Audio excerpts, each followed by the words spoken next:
Hello. I'm here. I'm ready. Ready. We're gonna get done a bulk of it today. Damn through science lab.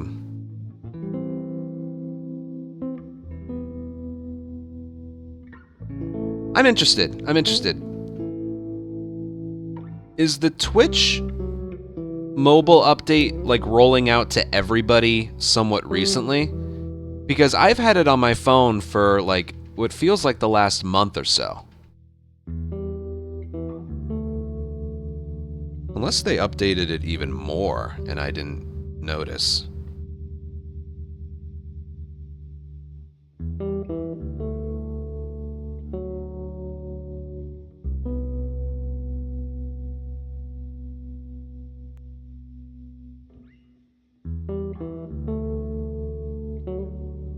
You just got it today.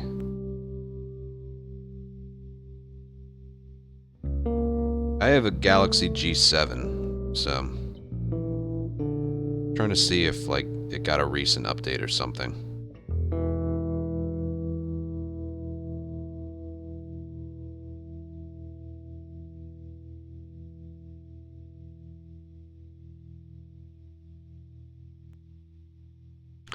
Yeah.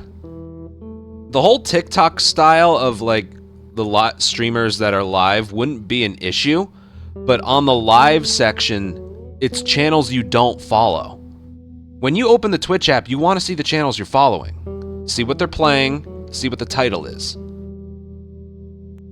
When I scroll, it's not the channels I follow. They're mixed in with other people I could give two fucks about.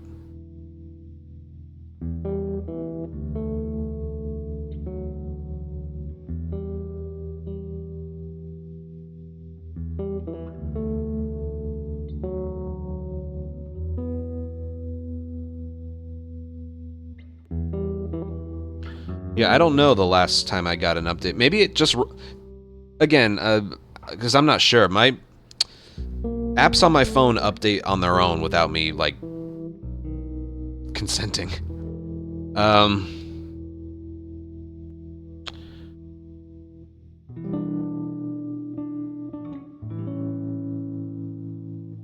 Did it just update for, like, a lot of people within the last couple days?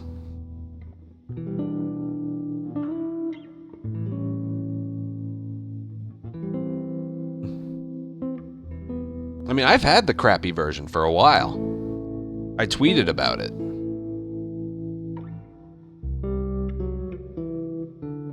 Oh, I could have told you guys what you were getting yourselves into.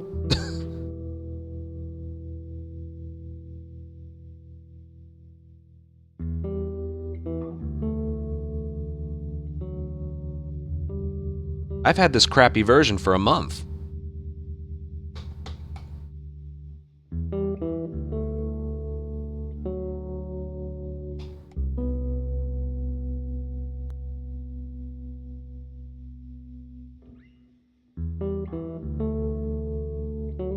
I should have.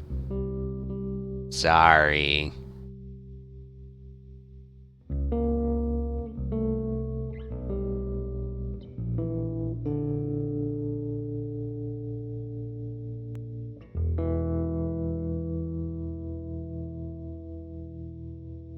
Let me just open it and see.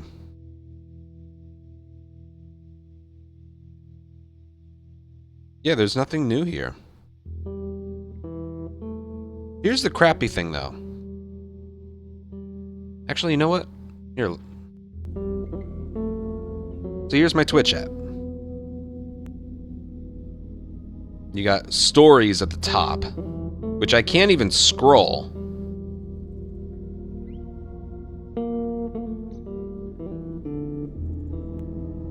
It's just the top 3 by default. Even on Instagram, you could at least scroll the stories, but...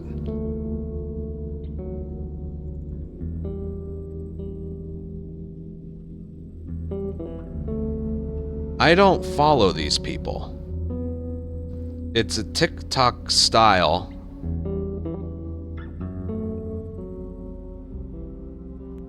I don't follow these people. As you can tell, thank God you can't see this.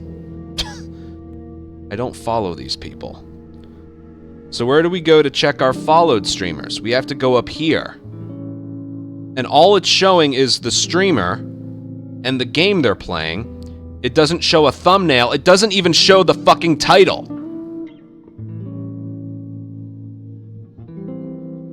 And they're not even in order of views. I think it is after a certain point. But I go from 2,000 to 14,000 to 3,000 to 25,000 to 745 to 12,000. Once I get to like lower, oh, it's horrible. This is what you look at to see if they're your followed streamers. The thing that pops up the moment I open the app, I don't follow these people.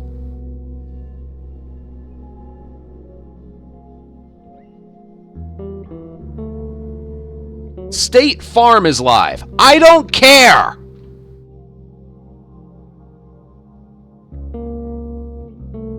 Oh, God.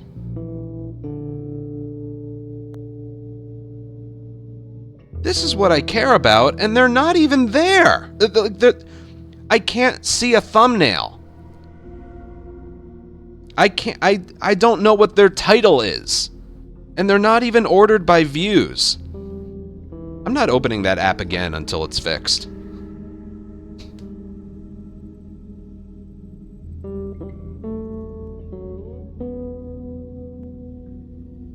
My God.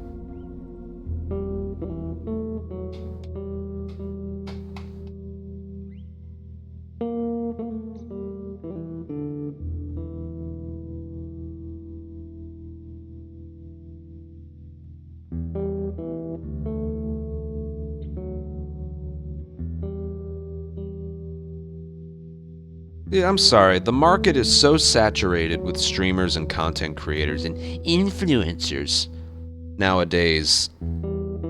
Your odds of making it big are as low as they've ever been, in my opinion. People open the app or open YouTube, they open whatever to see the people that they want to see. Okay?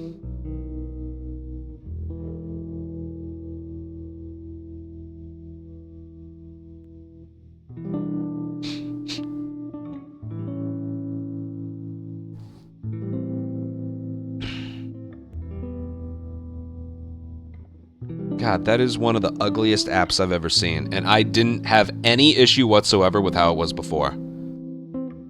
You know me, I love to complain about things. I didn't really have an issue with how it was before.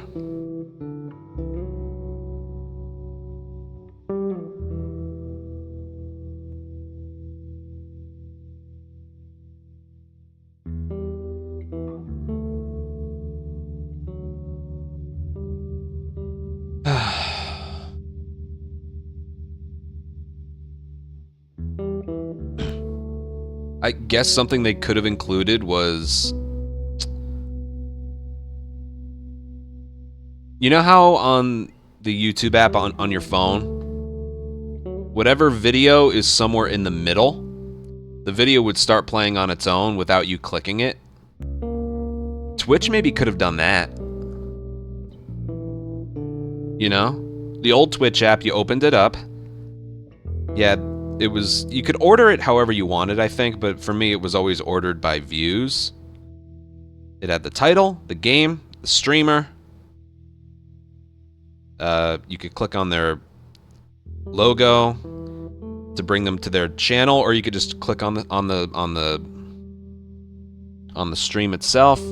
Something I guess they could have included was if you stay hovered over like the middle or the one that was at the top or whatever, their stream would start to play. Maybe they play it for like 30 or 40 seconds or something.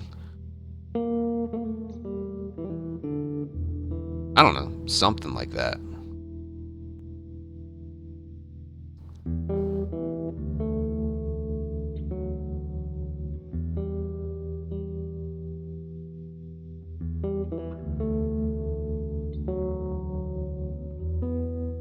Okay.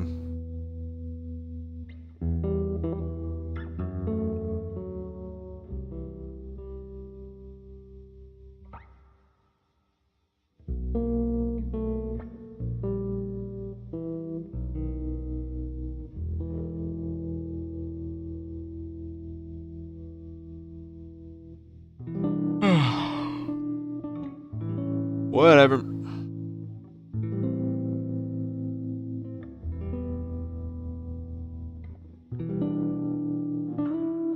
I know. Remember I made a video saying, hey, please follow my TikTok? I regretted that almost immediately. I wouldn't mind live streaming on there because I know there is a whole dedicated audience I haven't tapped into yet, but still. Some things just aren't worth it.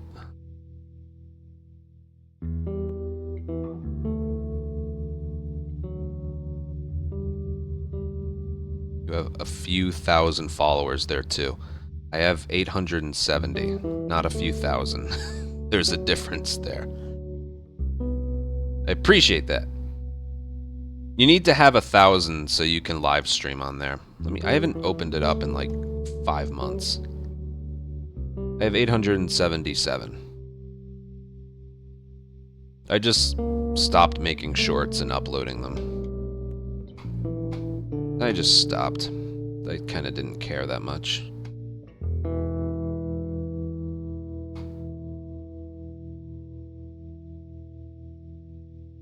As someone who does everything live, I just kind of stopped caring. That being said, would be nice if I could,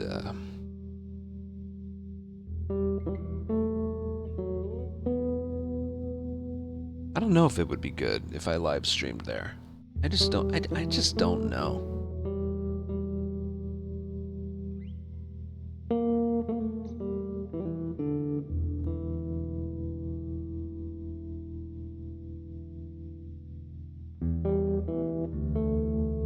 My efforts to get as many people on Twitch have been a little faulty.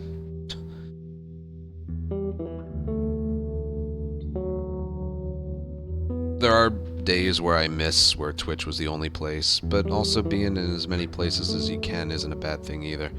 I don't know.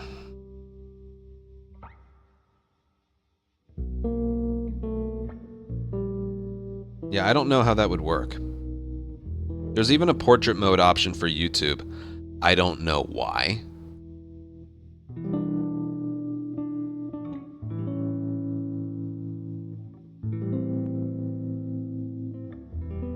There's, you know how shorts look where it's like my face and then a cropped version of the game below.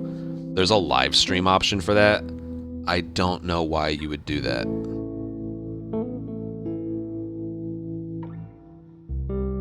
Unless I'm missing something. I'm also procrastinating right now because I don't want to do this.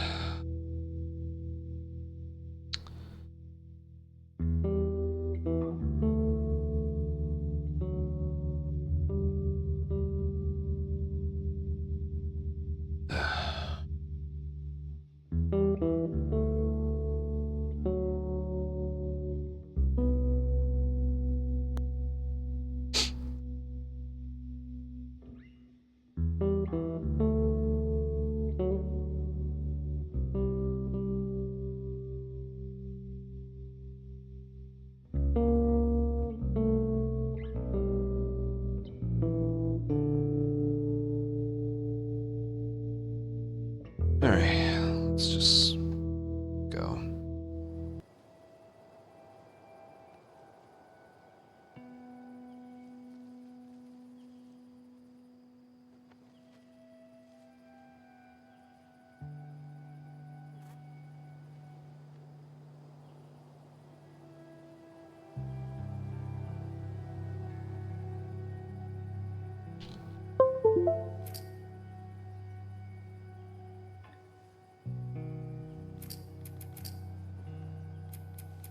Here, I'll warm up with the actual encounter that we're going to be doing.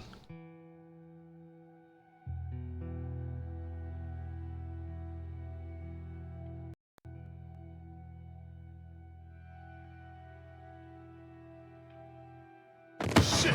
Bandits! Stop them! Don't let them into the building!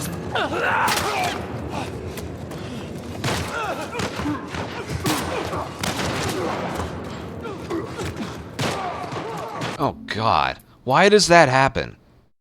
That's what I wanted to check. Does changing frame rates help this at all? Shit! Bandits! Stop them! Don't let them into the building!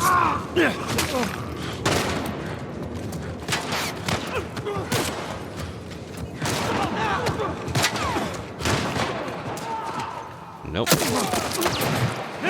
Nope. Plus, I don't want to do that anyway. What about 60? Shit! Bandits! Stop them! Don't let them into the building! Let's move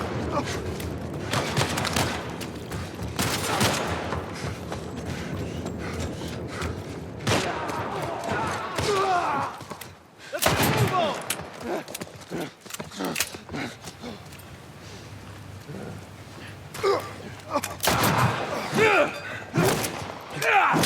You're gonna pay for that!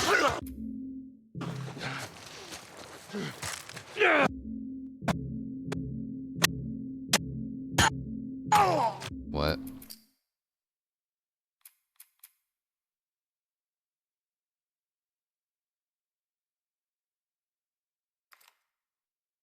Shit! Bandits! Stop them! Don't let them into the building!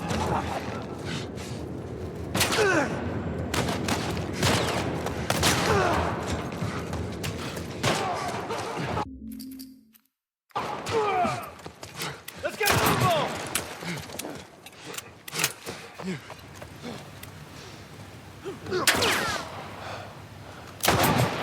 gonna pay for that!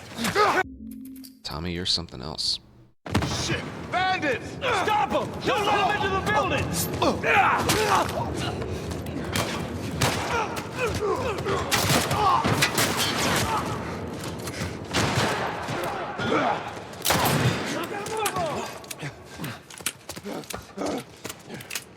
I always wanted maybe a different way of doing this, but... Shit! Bandits! Stop them! Don't let them into the building!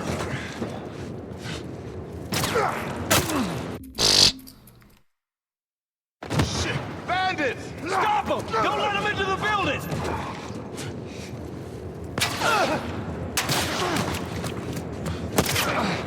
Dead. That's why I never go this way. Shit! Bandits! Stop them! Don't let them into the building!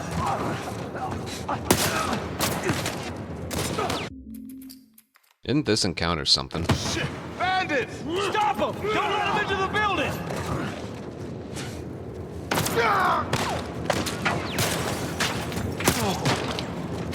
Dead.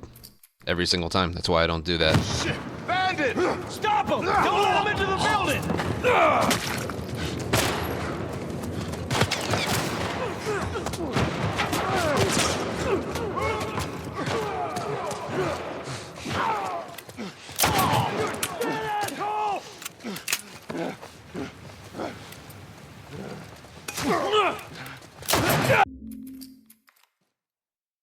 Shit! Bandits! Stop them! Don't let them into the building! It is. If the enemies that were on your side provided some distraction, that's one thing.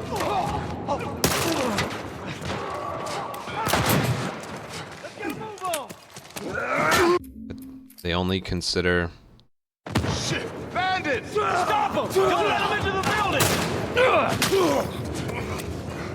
By the way, that guy we brick bash has a shorty, so you're dead if you don't do that. Let's go!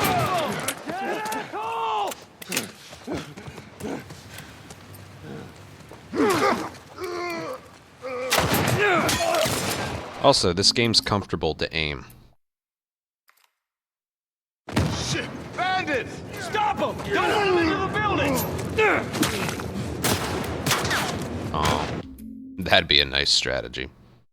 Shit! Bandits! Stop them! Don't let them into the building!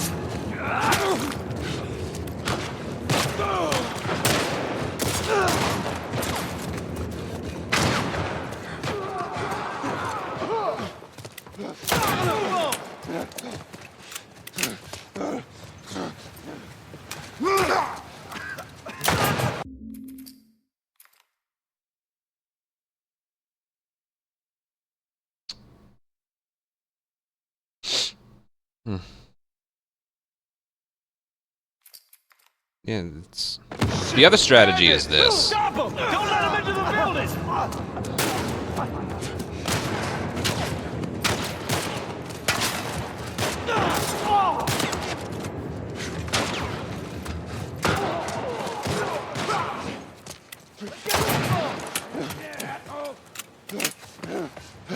But that takes too long. But that takes too long, unfortunately. Shit! Bandits! Stop him! Don't let him into the building!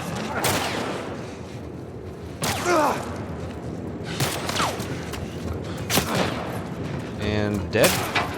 Should be dead.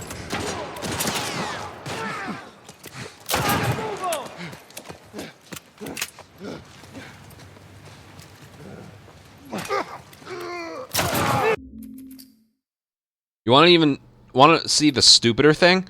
If you climb this up the wrong way, like here, I'll climb this way and then climb a little bit that way. I'm gonna crouch. Hold on. Yeah, you have to crouch. But just watch this. Alright, it's not happening. Just give it a second. He can actually hit you. Is what I'm getting at. So right here. Okay, he's not doing it. Just give it some time. Bandits! Stop him! Don't let him into the building! No, he can. You basically have to climb right because this thing of cover will block you, but this one won't. Shit! Bandits! Stop him! Don't let him into the building!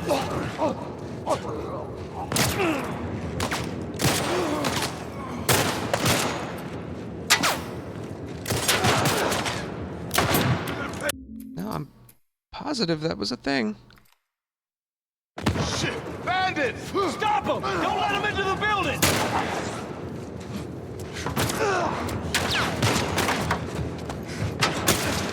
When that happens.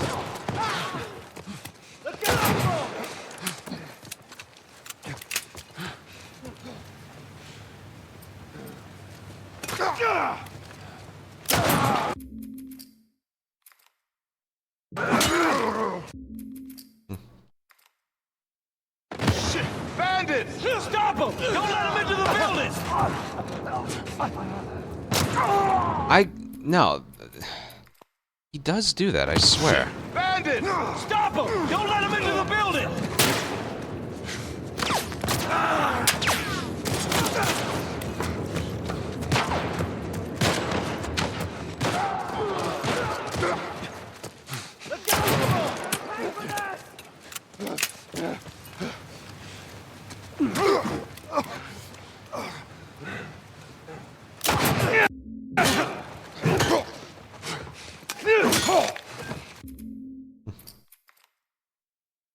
Shit!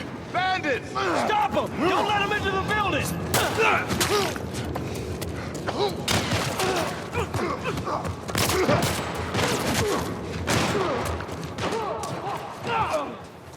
Let's get him moving!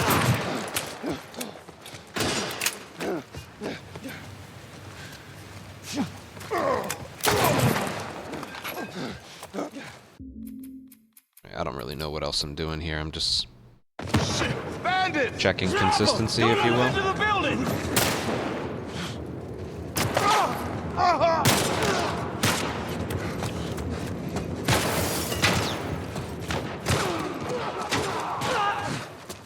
Let's get him moving! You're gonna pay for that!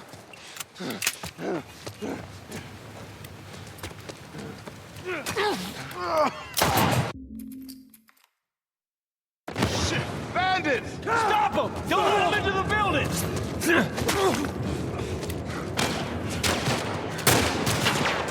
Move on!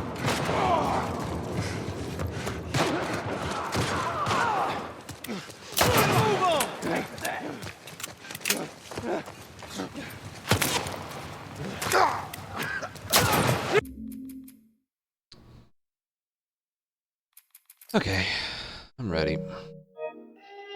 Do one more ad break, and then we'll get going. I'm ready.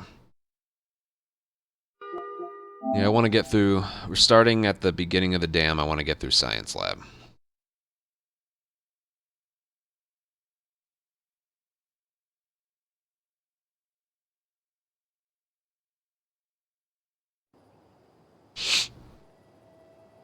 Yeah, it really sucks to consider, but companions with guns don't really do anything in this game. The only chance they have is when they use their fists. Because the ultimate video game logic, getting punched hurts way more than getting shot.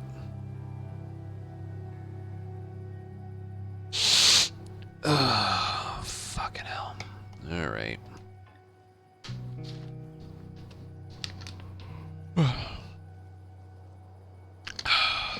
This is part 6, right? Yeah. Yeah.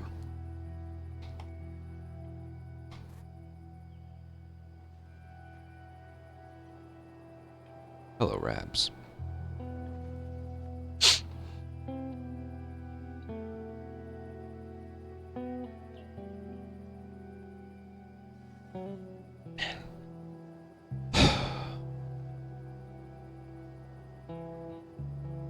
When Zooks. We were 49-month resub. Right before I start.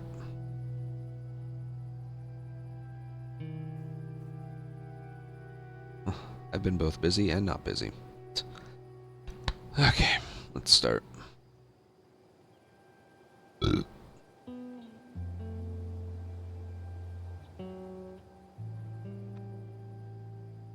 Hello, and welcome to part 6 of this Last of Us Remake PS5 grounded speedrun tutorial. Okay, so this video is going to be, as soon as we're done with Sniper, the beginning of the dam, all the way through Science Lab in the university.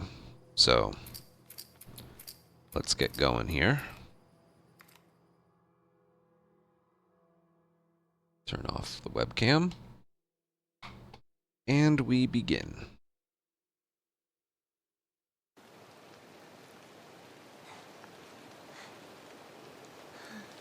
Jackson County.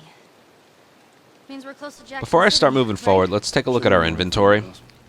You ready to see dear old brother? I'm just ready to get there. You can start moving forward right away. There's no restart checkpoints on the top parts of the cliff here. Let's take a look at our inventory. So we're good on alcohol. The last thing we're going to pick up is a 3/4 of a rag in the bus depot. That'll give us 1 Molotov, which is honestly optional. As for ammo, 2 pistol bullets is very good. This is really it. You only need to have 2 rifle, 2 pistol, and 3 revolver. If you have 2 revolver, that's also okay. Like, the one things that are optional to have, you need 4 shorty. We picked up the shorty and we just didn't use it, so that's pretty easy to know. It's okay, I mentioned before, it's okay to have 0 shotgun shells. And it's okay to have 0 arrows, but I did some strategies where I have some extras, so.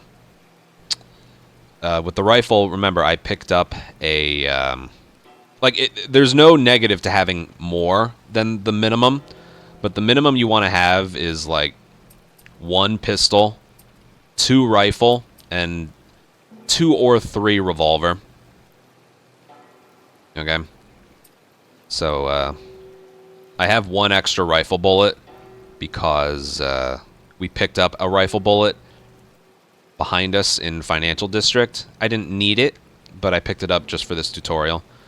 I could technically get rid of it right now, but should I? Just to show you? Nah, I'll keep it. It's whatever.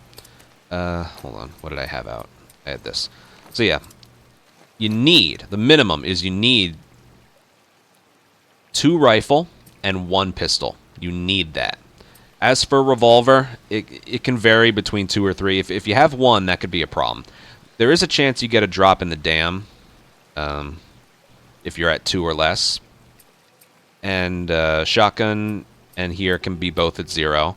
Again, it's consistent. You can leave the last part of sewers. You're given a free shotgun shell, and depending on how that goes and how sniper goes, you can leave here with a shotgun shell. And yeah. That's about it. You can use this period to reload what you need to reload here. Okay, Now for like a bunch of cliff stuff right here. We need to go down that way, but the turning here is What happened between kind of you two? awkward. What do you mean? You and Tommy. And you don't want to do like the slow You're not leaning together, off the so side, something went which wrong. is kind of We just had a finicky. bit of a disagreement, that's all. Ah, here we go. So what was it But you about? also don't really Tommy want saw to the do world like one way, I saw it the other. a large That's why he leap. got Remember in the downtown area, Yeah, your friend I Marlene mentioned falling off an area that kept him busy for a while, without just sprint like held Tommy down, did and then once another he quit with that sprint too. held What down. was it? Last time you saw him. I believe his last words to me were, I don't ever want to see your goddamn face. So again." basically when we're right here, if you hold down sprint, you do a large jump away from where you need to go. So basically what you want to do here, With or without his help? when you're coming from here, you can't leap over the fence either, I think. No. So when you get here, turn the camera a lot, let go of sprint, and then just mash. I think you got to take a wider turn than that, so like over here. I don't know why he's not. Yeah, like that. You get pretty far around and then just do that. I won't spend too much time on this, obviously, but yeah, get it right around here. You can do a sprint leap, I guess. But yeah, more important is the wider turn compared to that. All right, and then you'll see like these ridges right here. Ellie, move out of my way. Like these little bumps on the cliff right here. You can't really jump off of these from this point right here. See that? You can't really, but you can from here. You can also do a little lean off if you'd like, but yeah, it's this very last little bump in the cliff is when you can go. I do recommend doing like a turn, like an angle of your body when you do this, because, let me see if it happens here. It didn't happen here. Just know, just based on the angle of the cliff from there, you can see the angle. You can die if you jump that way. So you can do this with either sprint held down or not. Or maybe it's better if you don't have it held down. Yeah, if you have sprint held down, you end up jumping off the entire thing, and it could lead to a death someday. So basically, go here, don't have sprint held down, and just do that. Oh. That's a weird checkpoint. Whatever, we'll go back, and then the rest is just running to the dam. Alright. So you go this way, around the corner, jump from What there. happened between you two? What do you mean? I saw that You too. and Tommy. Then You're not right here, together, so clearly just like something that. went down. We just had a bit of a disagreement. See, holding down sprint for that one doesn't really do anything. So what was it about? Tommy saw the world one way, I saw Alright, it. when we get to right about there, there's a checkpoint. So, That's why he 46:21. There we go. Restart checkpoint, places us a little bit further ahead. Instead of doing like 2 climbs here, I would just recommend skipping that first climb, so a little bit faster, I think. Go up here, and then do a climb from far away. You can either fall off of here or just run down the hill. I think both are the same time. Doesn't matter.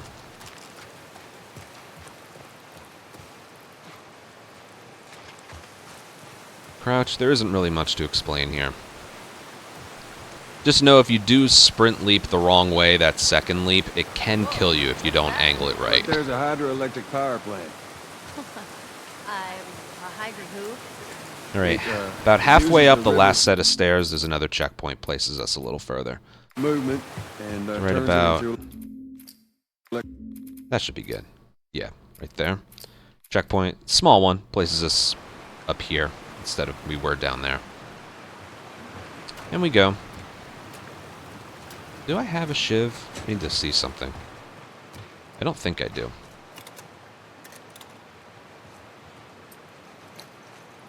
Oh, I have a couple. Oh, yeah, I've picked up a couple shivs so far. Yeah, I think you're also given one afterwards here. Whatever. If you want to use the shiv door for more supplies, you can. It's not required. It's not mandatory. Alright, so notice that jump right there. I explained this in capital, I believe. But if you don't hold circle, you get that instead of... So after he jumps, you want to hold circle, so he's already underwater. So like this. Like that. As you can see, that's quite a bit faster. Also, this is a funny spot to just kind of like show this off. See if you can notice anything wrong with the ascending and descending animations.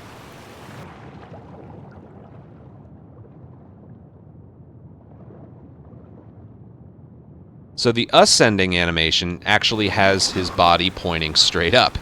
The descending one, you know, this is normal swimming right here. Look at the descending one. He just drops like a stone, still facing horizontally. Vertically, he is actually swimming up. But dropping, his body's still, like, flat. Part 2 has, you know, a going down animation, but going up, and going up has a vertical thing as well. In this game, I don't know if they forgot or something, but yeah, this has nothing to do with anything. I just wanted to show that. In case it throws you for a bit of a loop or you haven't noticed it before. Hold circle. We go down here. We're going to hit triangle on this thing.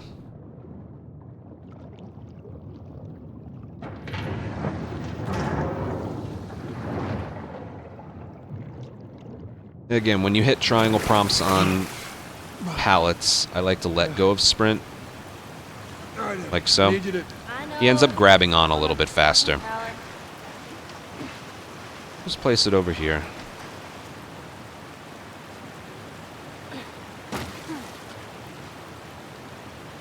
And then move it over here.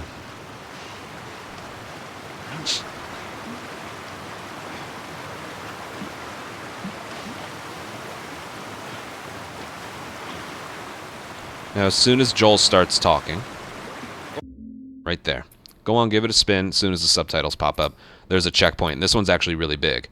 When you checkpoint restart here, your side is already turned and you're waiting for Ellie. So what you want to do is during this part, you want to check that your revolver is reloaded. All right, the entire thing was unloaded. So, yeah. You know, we just... The reason you want to check there is because when we make it inside the dam, you can't pull out your guns. When you're just letting things play out, like with Maria and Tommy, and you're following them and stuff. You cannot take out any of your guns. You can't swap them. You can't check if they're, how much ammo you have. The D-pad basically doesn't work. Okay? I don't know why they did that. The original you can. You just can't aim. But the original, you could reload guns, you could swap them, you could do whatever. I guess someone at Naughty Dog was like, oh, you're around allies, so there's no reason to. Or it wouldn't look normal if you pulled out a weapon. Yeah, but there's a really difficult fight coming up, so it would have been nice. Whatever. Thankfully, that doesn't affect the speedrun here. Because we have the rifle in our left holster, and we're going to end up picking up the El Diablo inside the dam. And we're going to pick it up in a way that doesn't lose us time, and that's going to default to our right holster, and thankfully we use it a couple different times in the fight. So it ends up working out. However, we do end up using the revolver in the ranch fight, and from the moment you begin, like, get inside the dam, not the dam fight, just getting inside the dam, you know, false alarm, they're friendlies. Once you begin that part, you can't check if a gun is reloaded or not. So before this, you know, we had the shotgun out. When you begin this chapter, you have, I think it defaults for you to the rifle and pistol. I'm pretty sure it does that. So you check if those are reloaded, which they should be. You'll have time to reload the pistol anyway. And pretty much the only gun you won't have out that you may forget to check is the revolver. And the revolver is very important for the ranch fight. So basically, when you're waiting for Ellie, I probably hit a checkpoint. When you do this restart checkpoint and you're waiting for Ellie right here, swap to the revolver and check. Okay? Check if it's reloaded, because there's a high chance that it won't be. You picked up ammo somewhere in the sewers and you just never swapped to check. Okay? Teamwork. And you saw right there, I did have to reload pretty much the entire thing. Okay. You can just run past her. Really? We're going to go over here. climb this. Now, this is weird. Watch this. The slow climb. Oh no. Now watch me do the same climb just a little bit further left. Here, watch. He does a faster climb. Basically, yeah, I don't know why the slow climb really just applies to this part of the wall right here. So basically just be a little bit further left. You don't even have to be touching the wall. Basically when you get right here. Really? You gonna leave me hanging? All right. Just climb up a little bit further left so you do those faster climbs. And then one more chance to I'm so hungry. check that things are reloaded. And again, I have excess rifle and revolver ammo. If I had 2 and 3, I'd be happy. Okay? And you'll see, we'll have extras when we do the encounters. No way around. Over here, triangle, cutscene skip. False alarm! They're friendlies. We've been dealing with raids. A lot of bandits in this area. There's nothing to do here, you just have to wait. What the hell are you doing here? One thing that's on my mind is I don't think I ever talked about like fall damage. There is no fall damage in this game. In the original, if you fell from a certain height, there's nothing to do here again, like I said. Just don't No way. like You guys have horses. run into them. We got a whole lot of them. In the original, you would take damage from falling from too big a height. Can I? Yeah, of course. You like swinging feathers here. You ever ride one? I actually have. And you would still die from falling from too big a height. But in this game, there is no fall damage. You fall from a height that looks too big and he lands, no damage is taken. However, if you fall from something that's too high, you will obviously die. So either you die or you take no damage. Okay. So you don't have to worry about that when you're jumping off the cliffs there. Still have to worry about dying if you angle it the wrong way and have sprint held down, but yeah. But yeah, look right here. The only thing I can check is my like bombs and crafting ingredients. But as for guns, he has a gun in his hand. I can't aim it. You can't check. You can't even swap backpacks, or you can't even swap weapons in your backpack. But yeah, approach this door with the camera pointed backwards, and this starts up a little bit faster. And this is a cutscene right here, unlike the original. So skip cutscene. This will be the 6th time. Once again, right here, we're just Turbo's waiting. back online. There's no way to speed up Tommy here Been because just a week. It feels like it's forever. a dialogue. You just have to wait. This is another instance. I got something for you. I forgot about this one because I mentioned it in the beginning of the tutorial. There's a few triangle dialogue prompts that are mandatory. There was one with Tess when you begin the outside chapter. There's one in the coal mine fight. And there's another one right here. This one's required. Last year I went back to Texas. You want to mash triangle, and as soon as you hit the triangle prompt, restart checkpoint, and it speeds things up. Quite a bit, actually. Most of it. Like this. Boom. Triangle prompt's been hit. It's not a cutscene, but there is a checkpoint. You want to restart checkpoint and then pause. That immediately puts you into the cutscene. You would otherwise have to look at the picture, put it away, and then this cutscene begins. So that skips the whole thing, and then you skip cutscene, and then we go. All right, now right here, we're forced to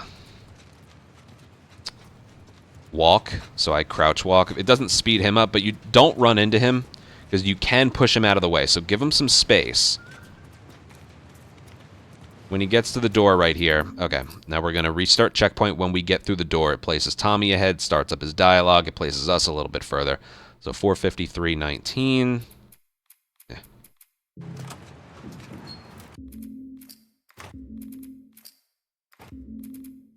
Right there. So there's a checkpoint.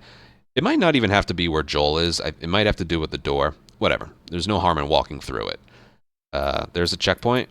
I'll make a file here. I don't actually know if this... I should know this.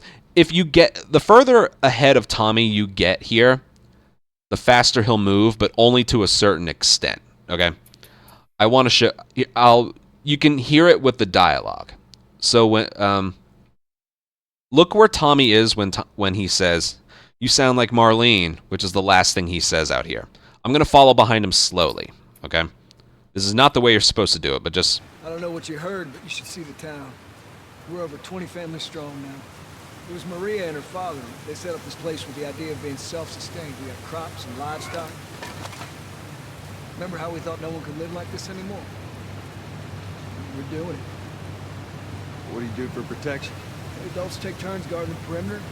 We can get an electrified fence when we plant it. Hey, you still gotta deal with infected though, right? Who doesn't? But it's the world we live in. Or maybe you don't have to be. All right, look where he is. You sound like Marlene. So he's right here. He does a little turnaround, and then he goes for the door. Now watch this. I don't know what you heard, but you should see the town. We're over 20 families strong now. It was Maria and her father. They set up this place with the idea of being self-sustained. We had crops and livestock. Remember how we thought no one could live like this anymore? We're doing it. When you get a certain distance ahead of him, you can run. The adults take turns guarding the perimeter. We can get an electrified fence when the plant's open. Hey, you still gotta deal with infected There's though, nothing to right? pick up here anyway. Who doesn't? But it's the world Now we look live where in. he is when he says the Or maybe you line. don't have to be.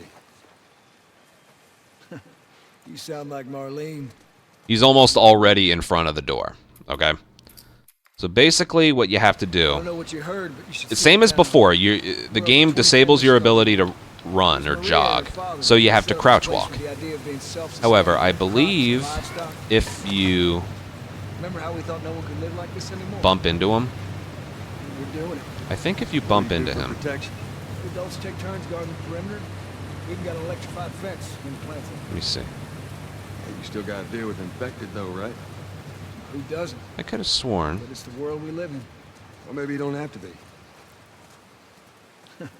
You sound like Marlene. So it's actually kind of the same. Yeah, I think if you get ahead of him, let me try. I don't know what you heard, but you should see the town. We're over 20 families strong now. It was Maria and her father. They set up this place with the idea of being self-sustained. We had crops and livestock. Remember how we thought no one could live like this anymore? We're doing it.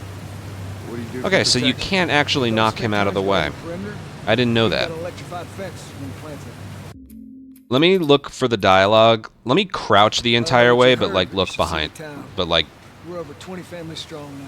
do It this. was Maria and her father. They I set was up under this the place with impression idea of that being self-sustained. you We could had push crops him and out of the way. livestock.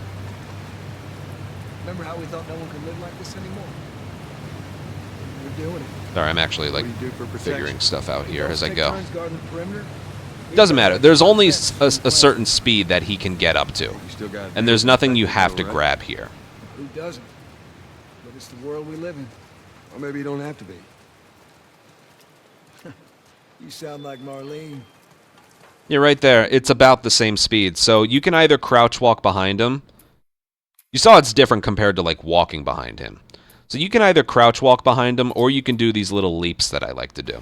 I don't know what you heard. You don't but want to should do see the them town. like crouched because We're it's over kind of 20 slow. families strong now. It was Maria and her You want to father. do it with They set up sprint this held place with down the so we idea of really being get some momentum self-sustained. going forward. Crops and livestock. See that? Remember how we thought no one could live like this anymore? He really gets some We're distance doing forward. What do you do for It's protection? it's better. And there's actually a difference in animation I don't know and what you speed heard, if he but does you it should see without the town. sprint held We're down, over as you 20 can see, families strong like now. this. It was Maria and her father. They set up this place with the idea of being self-sustained. Now, if you have sprint Crops held and down when you do livestock. it, he goes a little bit further. Remember how we thought no one could live like this anymore? And you got to make sure you're not climbing at an angle, because otherwise he'll just climb the Adults top. take turns guarding the perimeter. So you want to make sure you're flat. But yeah, I won't spend too long on this because I don't know what you Yeah. heard, but you should see the town. I think you get it. You can crouch walk behind him or just do I don't this. know what you heard, but you should see the town. We're over 20 families strong now. It was Maria and her father. They set up this place with the idea of being self-sustained. We had crops and livestock. Remember how we thought no one could live like this anymore? We're doing it. Yeah, it doesn't What do really you do matter. For protection. Adults take turns guarding the perimeter. We can get an electrified fence. You can't get him to the door any faster than that. Looking You at still him, gotta not deal with looking at him. infected though, right? You just want to make sure you don't walk the whole way. World we live in. So crouch Or walk maybe you don't have to be. and or crouch walk and leaping. You sound like Marlene. It might have been faster if I crouch walk the whole way. You know, it doesn't matter. Play around with it yourself. Anyway, here you do have to crouch walk. These two geniuses are going to bring this plant back to life. Okay. explaining this area is a little bit difficult, but basically, here, I'll do it once and then We think we got it this time. the reasons why. You don't believe us? I didn't say that. Sure. Make it 2. We're almost ready. They just need to finish putting the shield back on. No rush. To the left. Watch it. Okay, that's good. Lower it. Slowly.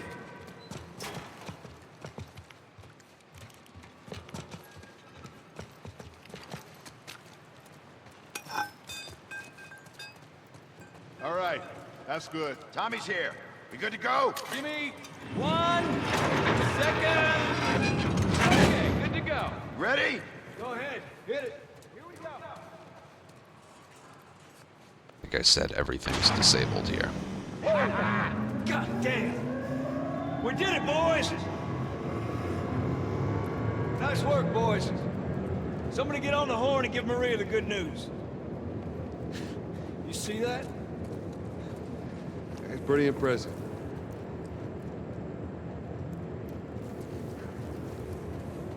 Okay, so all of that was done with intent there. Let's go over why we do exactly that. Geniuses are gonna bring this plant back to life. We think we got it this time. You don't believe us? I didn't say that. I'll bet you $1 million. So it's not a... Sure. Here, watch. You want the enemies outside to start putting the generator together and saying their lines of dialogue.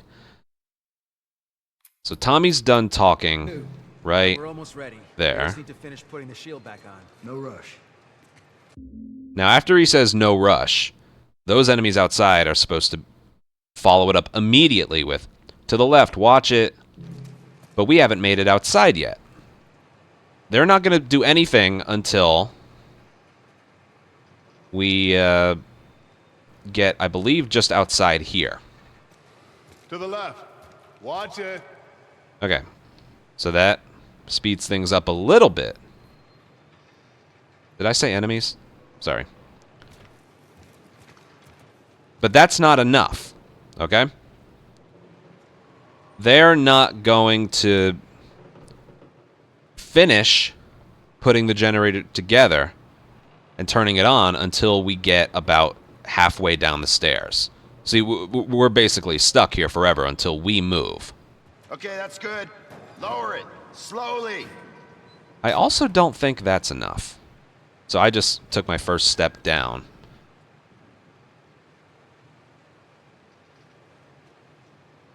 All right, that's good. Tommy's here. We good to go? Give me 1. Yeah, okay, then they start turning Okay, turning good it to on. go. Ready?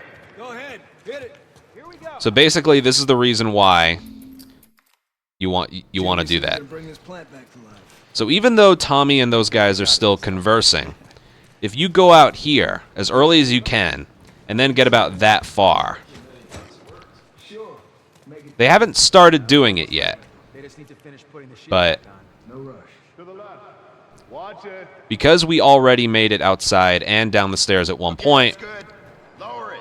Slowly. they're just going to go basically as fast as they can. Because we already made it to those little invisible lines outside.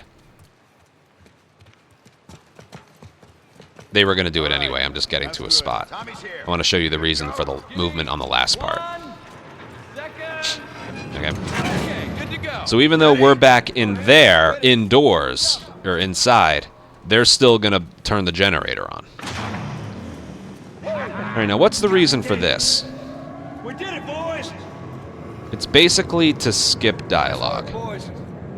Somebody get on the horn and give Maria the good news. So watch this. You want to stand here so Tommy starts talking right away. You see that? You won't trigger that, you see that, if you're like far away from him. But listen here. It's pretty impressive. Looks like you're out $2 million. Joel didn't have that dialogue before. The reason is we ran away from him. We ran away from Tommy after they started conversing. You see that? And then we just run away from him. When you're far enough away from him, that $2 million line of dialogue doesn't trigger in. Now, the reason we don't want that to trigger in, I believe, is because, All right, Joe. yeah, that's why. Let's go talk. See that? He freezes for more lines of dialogue. All right, we'll put all that together. So the moment you enter this room, Geniuses are gonna bring this plant back to life. just go. You can start running right about there. You want to get out here as fast as you can. I like to go down the stairs just to make sure I actually hit the point where they'll finish the generator. Pick up the El Diablo here. As you can see, we're not losing time. Because to the left, watch it. You don't even need the training manual. Its smoke bombs last 10 seconds longer. You don't need it. We don't upgrade anything with parts. We didn't pick up any parts. There's a fresh pipe down here. That's about all you need. All right, that's good. And a brick. Tommy's here. Right We there. gotta go. Give me 1 second. Okay, good to go. Ready? Go ahead, hit it. So then you want to stand right here. Just wait for them to talk. God damn. We did it, boys. And then the moment Nice work, boys. you see the subtitles, you see that? Somebody get on the horn Run and away. give Maria the good news. You see that? It's pretty impressive. And that will skip the line. Looks like you're out $2 million. When that happens, run forward, and he goes for the door right away. Now, when he starts opening the door, the game takes away your ability to run. So you want to crouch and turn the camera behind you. And it's really important you do that one there, because if you enter this door facing forward, Joel will have this whole 3 second animation of walking through the door, turning around, grabbing the door, and then starting to close it. And that's when the cutscene starts. But if you do the entering facing backwards, you just get the cutscene right away. Here, hold on. I'm going to bring up a really old video. Like from over a year ago, just to show that off. It's got to be from a long time ago.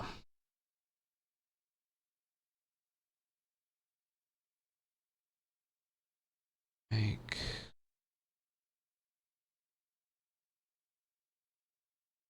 It's from too long ago.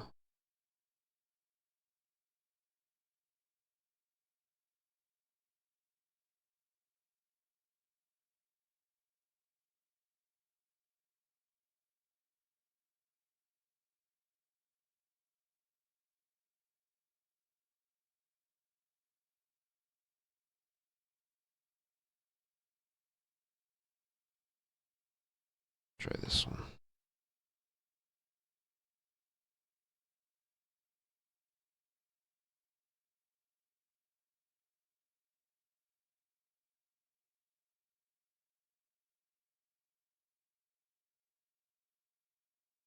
All right, I found a video here.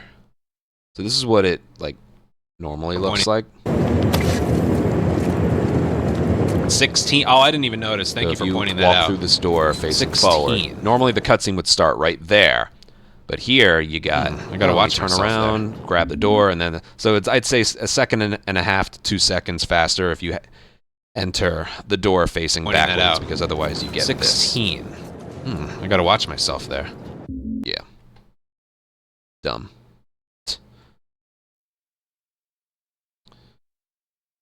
Okay. Alrighty. Damn fight. I'll do it the way I know how to do it, and then we'll go over it. Bandits! Stop them! Don't let them into the building! I didn't mean to underswing there.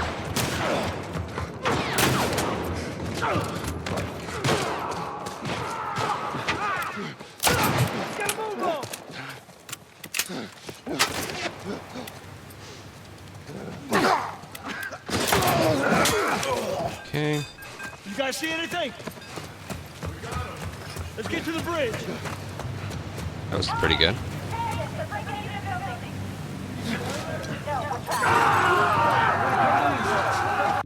Okay. 59:15.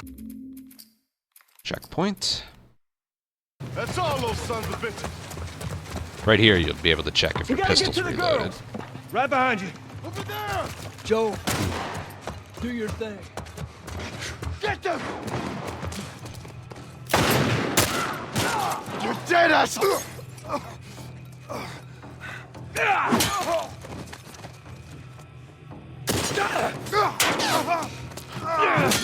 Alright, that was pretty good. Now, first things first.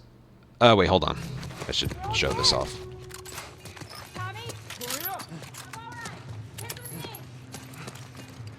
I was too damn close. There we go. That's all you need there. Okay. Now, the reason I did in the middle, you want to restart checkpoint because it gets Tommy closer to the door so you can proceed. You want to do restart checkpoint there because if you do restart encounter, it sends you all the way back to the beginning of the fight. Okay. First thing you want to do here is get out of this room without using any weapons. There's 3 different ways to get out of here. I'm going to show you them. This one's the easiest. Shit! Bandit! Stop him! Don't let him into the building!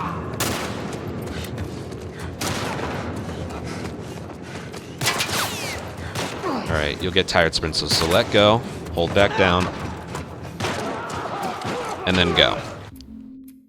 And then from here, things happen. But that's one way to get out. I don't really need to explain it that much. I'll do it one more time just because. You want to sprint, run right, and then run this way. And then hug the left wall, because these enemies know you're here and they shoot at you. They almost always miss. Let go of sprint so you get some sprint back. And then go. That's the easiest and most consistent way. But, as you've probably noticed by now, it's nowhere near the fastest. Let's go with another way. This is the riskiest way, but I would say it's the fastest way. This is the riskiest. Shit! Bandit! Stop him! Don't let him into the building!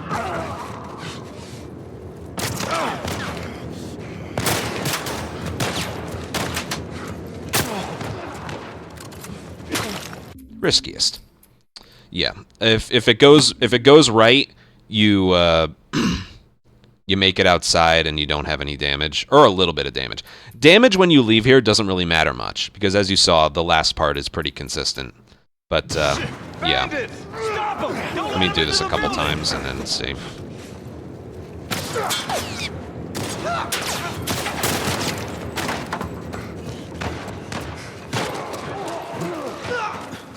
So yeah, if you do this, you're going to get so many different things happening here. But as you've seen, it's pretty much the fastest. Now, when you do this, you don't want to just climb, and run. Main reason being that, and then dead. If you just try and hold sprint the entire time and go, it's going to work maybe 10% of the time. Okay? So what I do here, when I climb, I hit circle. Okay? When I climb, I hit circle. That way, he's crouched when he's climbed up. Wait for them to, wait for the guy on the right, at least, to just duck. And then go. So if he has this much damage right here, you're actually still okay. Here, watch. I'll do this without dying, hopefully. Yeah. Okay, I swapped to my brick, but whatever. So yeah, if you have this much health, he has this much health right now. It's the same thing as the sniper. He has full health. Getting critically hit by the rifle leaves you with that much. It's the same thing. But yeah. If you're doing this encounter outside right here and you have this much health, you're still okay. That goes for the next part as well. But we're just focusing right now on getting out of the building. Now, you actually, when you climb this thing, you don't want to do it left because then you'll just, hold on. You might do this instead. And that guy in front has a shorty, so you're dead, okay? So basically, you want to climb this at an angle, and there's a beam right here. So you basically do it like that. Now, this climb right here, you want it to be to the right. Right here. Not this climb, but this one. Just like that. so you're crouched behind this thing right here.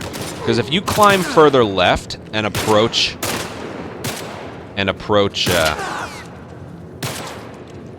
coming forward here, yeah, there's that. That, basically. So when you climb, you don't want to do this. Because as you've seen right here, you're visible for that guy and this guy. Basically, this thing right here provides a little bit more cover compared to this thing. You can see it's like ever so slightly taller, and that actually ends up making a difference. So you want to sprint from here, climb, climb, and crouch. And then from here, just kind of wait for them to stop aiming. Like I said, if you sprint the entire way, it's just not going to work. So basically, wait right here for them to stop aiming a little bit. Okay, Tommy, or one of the guys shot that guy. But then you go, you make it out here, and then boom. We'll focus on these enemies in a little bit. But yeah, that's pretty much how you do that part. However, that's not the method I go for either. I would say that's the fastest, but it's not the method I go for. This is the one I go for. Shit! Bandit! Stop him! Don't let him into the building!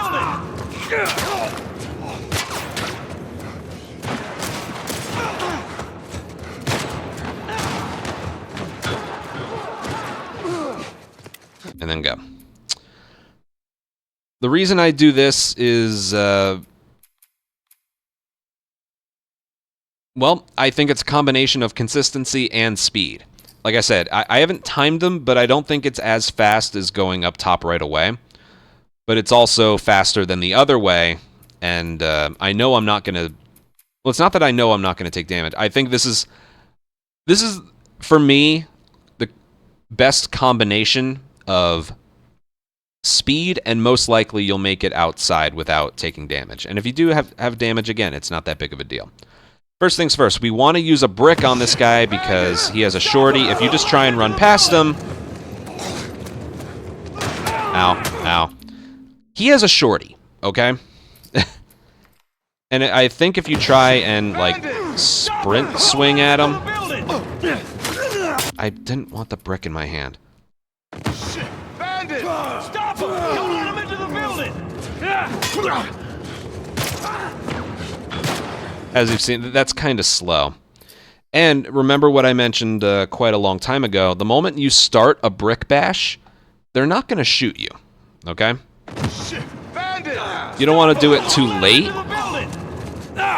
You don't want to do it too late because he might... I don't think I'm going to be able to show it off here, but basically because you're sprinting directly at him, he can literally, as soon as he's done shivving this guy, he will literally just... and you're dead because he has a shotgun, basically.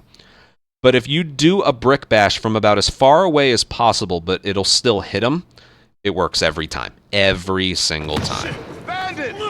So like this. Just like that. That gives you I've never been shot by him before. Just ignore what you just saw. Bandit! Stop him! Don't let him into the building! Boom. Run around. And then just go up. You'll have enough sprint for the entire way. You'll have enough sprint for the entire way because when you do the brick bash, you let go of sprint when you do it. So it refills some sprint and it lasts all the way out here. So, yeah. Nothing much more to mention. Sometimes he'll drop, the guy he kills will drop ammo. So you swap weapons and then go. Again, that'll happen sometimes, but it's okay. See, because that's consistent. I'm not worried a little bit. And then boom. And then you're fine. So yeah, taking damage here is not a big deal. And when you're finished with this fight, the game refills your entire health bar for the ranch fight. So yeah, that's 3 different ways. Running around to the left, running around up here, which again is done like this. He's aiming at me, so I'm just going to wait. The moment I see the rifle guy duck, I just go. Now, I keep the camera off of them because, like I mentioned earlier in a bunch of other areas, when the camera is off of them, their aim is worse. All right? It's documented. That's actually a thing. So I like to keep the camera off of them. It's not guaranteed they're going to miss or they're not going to shoot you at all, but it's better than looking at them, honestly. So yeah. And I guess we can talk about what to do when you make it out here. First things first, El Diablo in your hand, aim. Shotgun guy is going to be right there, so you want to get him. Then you want to crouch right here. Reason being is you can get shot. I have a great video showing what happens if you don't. Hold on.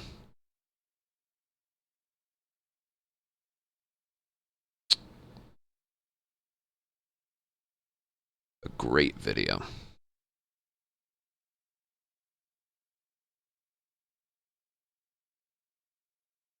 Being said, I need to find it.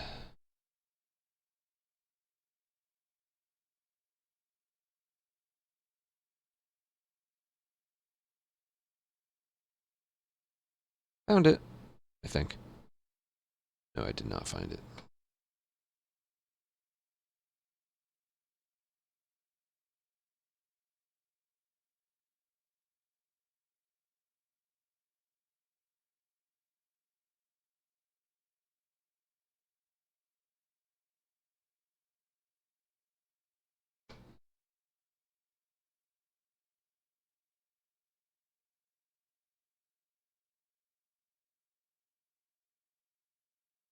Found it.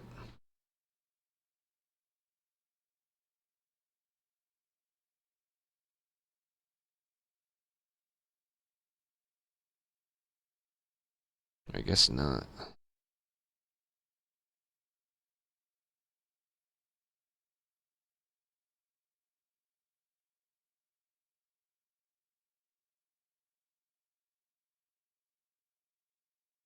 Now, where is it? Come on.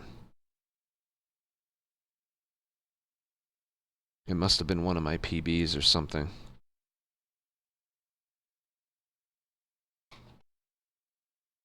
There's one that I lost a lot of time.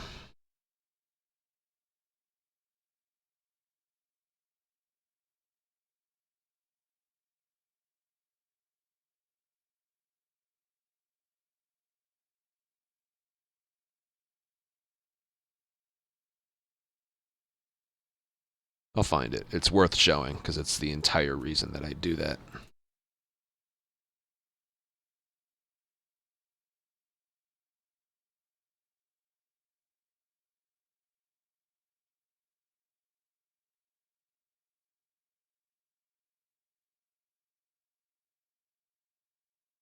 Not there.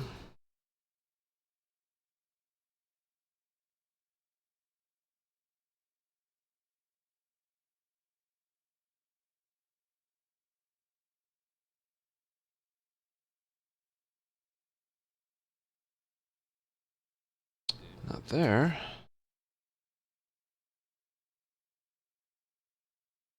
Come on, I'll find it.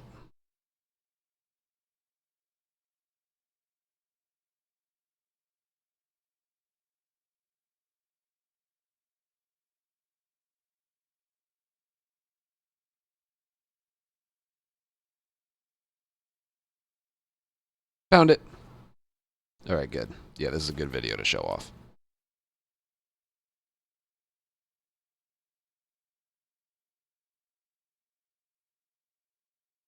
All right, yeah, I found the video here. This is a really good visual to show why I crouch at the window. Basically, you get shot, but it's better to show than tell. So in this run, I decided to go this way. This is from a couple months ago. I decided to go this way. I still got shot anyway, but watch this.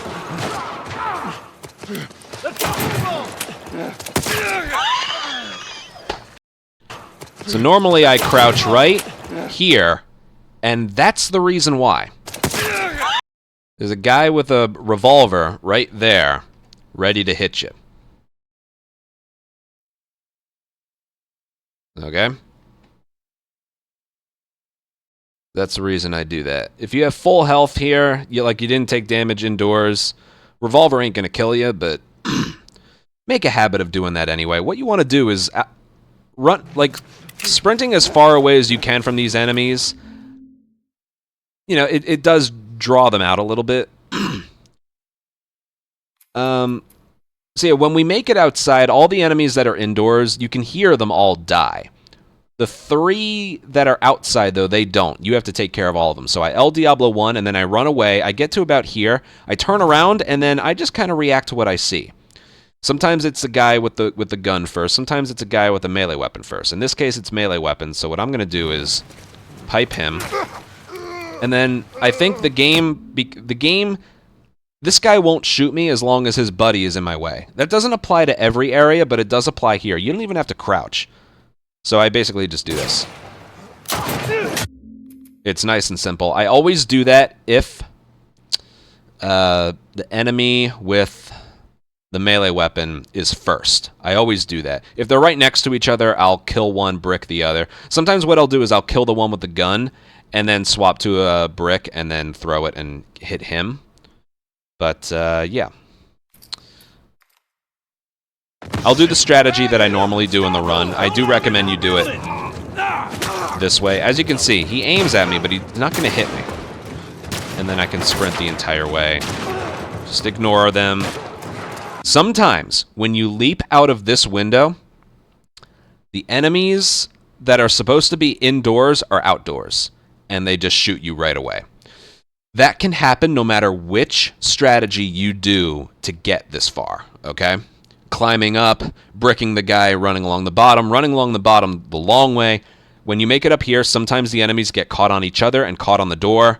Because what happens is you make it past a certain point, they spawn in out of thin air, outside, and then they run into the door. Sometimes they get caught on each other and they're just outside. And when they're outside, they turn at you and shoot you. If that happens, I wouldn't recommend trying to save it. I would just redo it before the death happens, because if they only had like little weapons, I'd say try and save it. But yeah, the one guy has a shotgun. This guy, actually, right here. Crouch. Go. Run away from them right about here. Okay. So I'm gonna... Because they were right next to each other, I got the guy with the gun first, and then the guy with the melee weapons coming towards me. You'll see there's a lot of different things that happen. Now that we know what to look for, I'll do this a bunch. Stop him! Don't let him into the building! Ow. That doesn't really happen, okay? You gotta trust me. Crouch. Okay, let's see what we get. There's melee weapon guy, so I'm gonna run forward. I get him. For some reason, if his buddy is in front of him, he doesn't shoot. It's kind of bizarre. Something else you can do is, like, get behind right here. We got him. Let's get to the bridge. Kill the one in your way and then swap to a brick, and it's easier. But yeah, if there's one thing I don't recommend... Stop him! Don't let him into the building! Here, look, he dropped ammo. See that? The ally dropped ammo. Oh god, oh god, oh god, oh god, oh god. I lived, how about that? Let's get him! Crouch. Go. Oh, Tommy's killing one.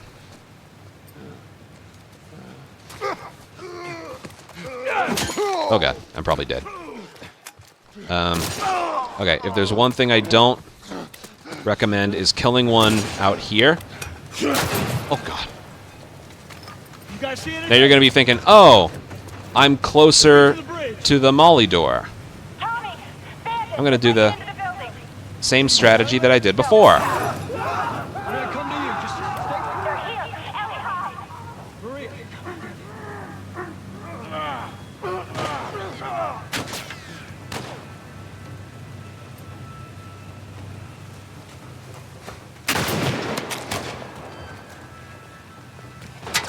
Okay, so what happened there?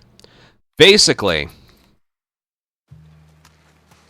if you are on the bridge, and I mean literally on the bridge, like standing right there, there's literally an invisible line right there that determines how those enemies spawn in. If you're there when you kill, not when you kill these enemies, but Tommy says, whatever his line of dialogue is after you kill the last one, or like, you see any more of them?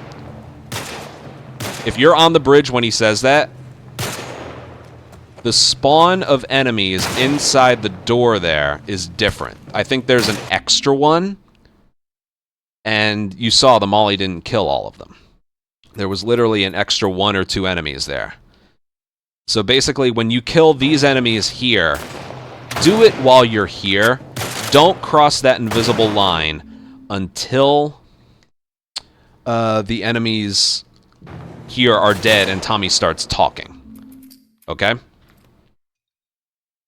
Shit! Bandit! Stop him! Don't let him into the building! This guy isn't supposed to shoot. I don't know why that's happening so much. That's not supposed to happen. Just ignore that every time you see it. You're in smoke.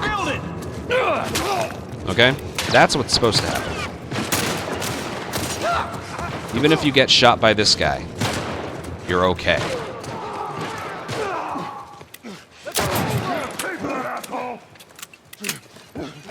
Alright, let's see what we got. Melee weapon guy first. Alright, I'm gonna do something here. Alright, now watch this.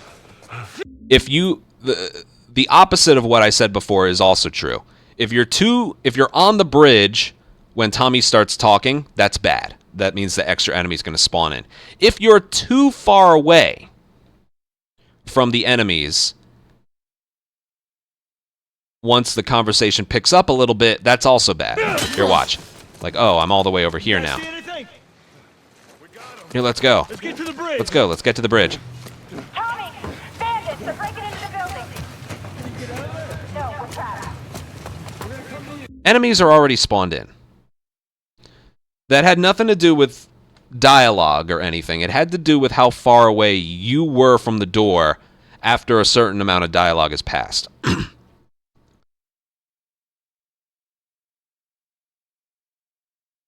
So Tommy says, let's get to the bridge. And if you're too far away, they're going to spawn in right away. If you did it right and you're right here, it's Tommy, bandits, they're getting into the building. Right after that, that's when they spawn in if you did it properly. So, yeah, it's a bit of a mess now. And if you restart checkpoint, that doesn't help either because a checkpoint's hit and then boom. So if you mess this up, you got to start over. I don't have a way to save that. Shit! Bandit! Stop him! Don't let him into the building!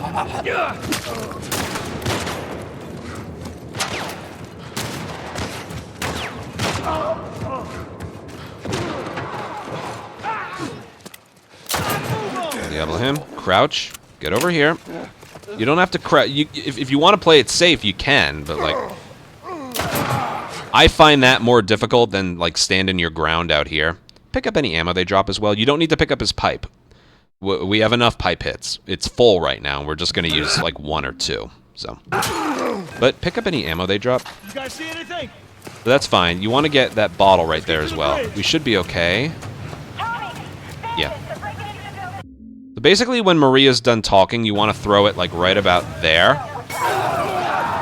And as you may have seen right there, those enemies spawn in the exact same way every single time, as long as you don't get on the bridge too early. Notice how there was an opening for me to throw that molly.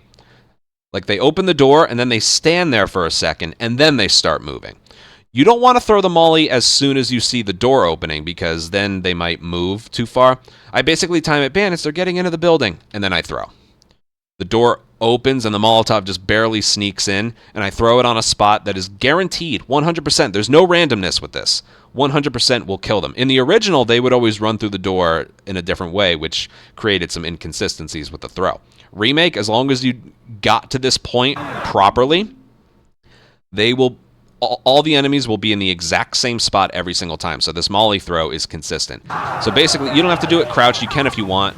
I basically aim for the middle of the door, just below the doorknob, and it will hit their feet every single time. You don't want to throw it at an enemy because it might not kill everyone. You want it to hit the ground. So I basically aim right about there, middle of the door, just a little bit below the doorknob. Okay? So all of that put together so far. He dropped another bullet. The ally drops ammo that you can pick up there. That's also why I like that. Okay, keep going, keep going. Oh God! Got it. Yeah, here we go. Watch this. You're gonna pay.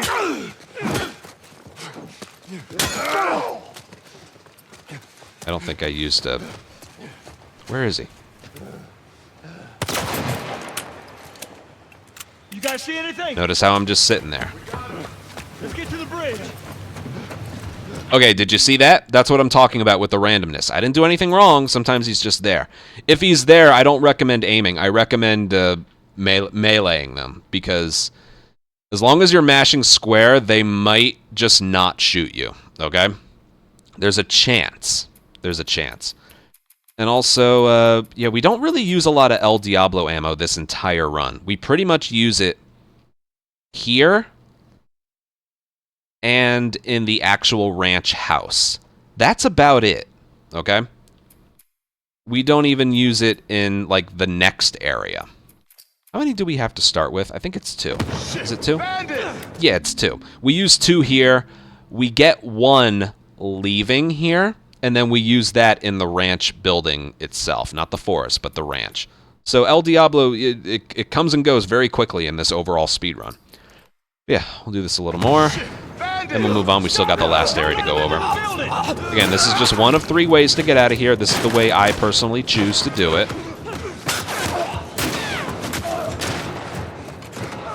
Oh God, they're blocking again. Oh God. Oh God.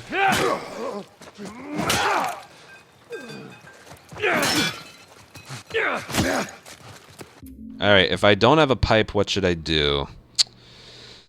I don't know. Like, again, that happened. Alright, bad, tough shit. I lost the melee weapon. Do I absolutely need it? Not really. I wouldn't get an axe either. Just trying to think. Just in case that happens, you know. You technically don't need a melee weapon past here. Trying to think. I guess I would pick up the axe. You guys see anything? Let me just see something. Let's get to the bridge. Tommy! Bandits! They're breaking into the building! No, we're trapped.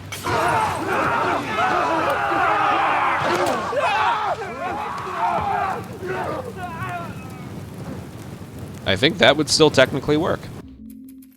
That's all. Yeah, that would still technically work. Okay. Odds are you're not going to use 9 pipe hits outside. Okay. That was just... You get scared. But you see the randomness of sometimes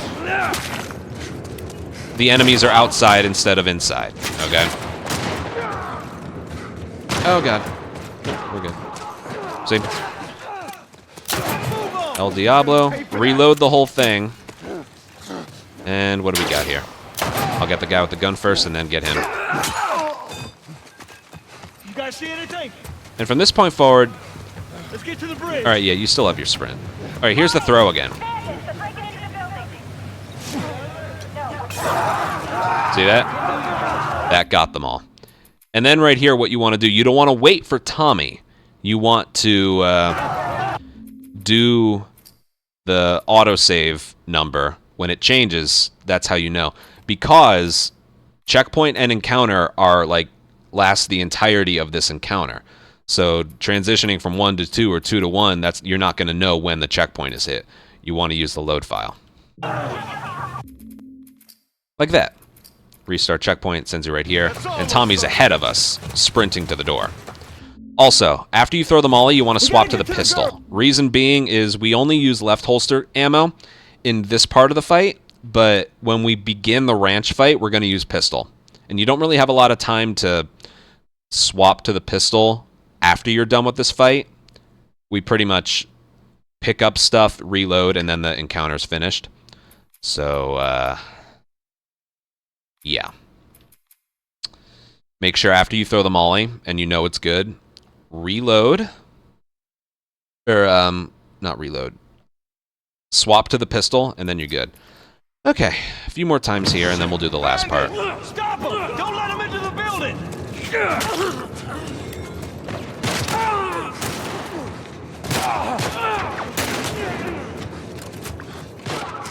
Oh god. Oh god. Yep, just like that. You saw him. He was running in place because his left shoulder was caught on the door. The doorway. There is no door, just the passageway there. That you have no control over that, okay? It's just something that can happen. And you saw what happened there. I tried to aim at him and he got me. If I tried to do a swing, I might have been okay. You know, just one of those things. You have no control over that. Here, for shits and giggles, this time I will go up this way. He just fired, so I'm going to try and go. Hey, I made it. How about that?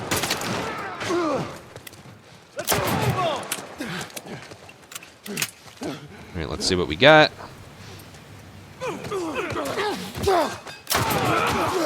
It seems as though Tommy was about to kill him. Let's get to the bridge. Weapon swap for that one. And then Molly throw again. I almost threw that too early. So it's not as soon as Maria is done saying building, it's a little bit after that. But again, if you react, it's somewhere in between after Maria is done saying building, but before you see the door start to open on its own. It's somewhere in between those two, okay? Yeah, even though I was able to cleanly make it out of here going this way.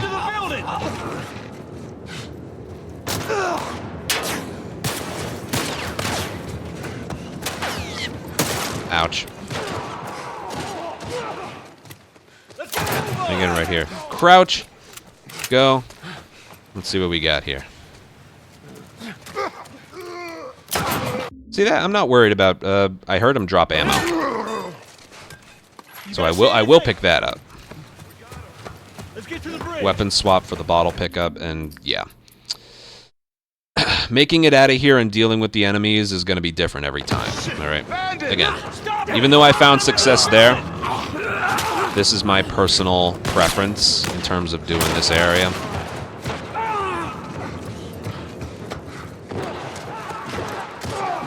Aim. Boom. Boom. Boom.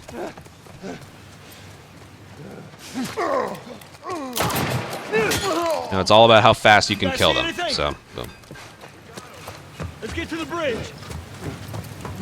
Good. That looks good. That gets all of them, and go. All right, we're just gonna go. Practice, practice, practice. Whatever your preference is, whatever you feel like doing, just know when you make it outside, there's also some more randomness.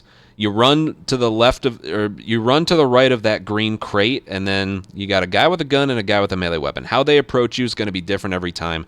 I tend to brick them. Again, you saw what I did. If they were right next to each other, I would shoot the guy with the gun and then brick and swing the melee guy. If the melee guy was significantly more forward than the guy with the gun, I'd brick him and then shoot the guy with the gun and then kill him. You just keep practicing and finding what works, and yeah. It's an area you got to develop muscle memory for, because it's not going to play out the way you want it to, and it's not going to play out the same way, you know, over and over and over. It's going to be a little bit different every time. But yeah, I've pretty much explained everything I can about this. I swapped to my pistol here. 51406. 51416. There we go. Restart checkpoint. And we make it in here, check that everything's reloaded, and then we're going to do some gun swapping. Right behind you. Right there. Joe. Just to make sure, because there is some stuff that they will drop. Okay, I'll update the file right here. Now for this area. Wait for that. Watch out!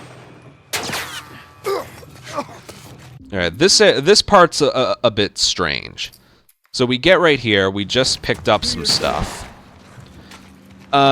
This guy always drops alcohol, but what ends up happening is the door opens and it pushes the alcohol back behind here. We don't need it, okay? Alcohol, if it was a rag, maybe, but alcohol is one thing that we absolutely do not need, all right? Plus, we already have a molly. We're going to end up using it at some point later. And We end up using it in the ranch. And then the last one we end up using is in hospital, which is optional. But yeah. When you enter here, there's going to be ammo that they drop. I recommend doing the weapon swapping and picking it up because it's pistol, shotgun, and revolver as long as you're under the threshold so that they can drop it. It's very valuable ammo that they drop here. Okay? So, in this particular attempt, we got shotgun ammo, which is nice. One time I had them drop rifle ammo, which is weird. But yeah, you don't have to worry about the crafting ingredient there. And you can do this encounter from a restart encounter. So these two enemies will just ignore you. But only for a little while.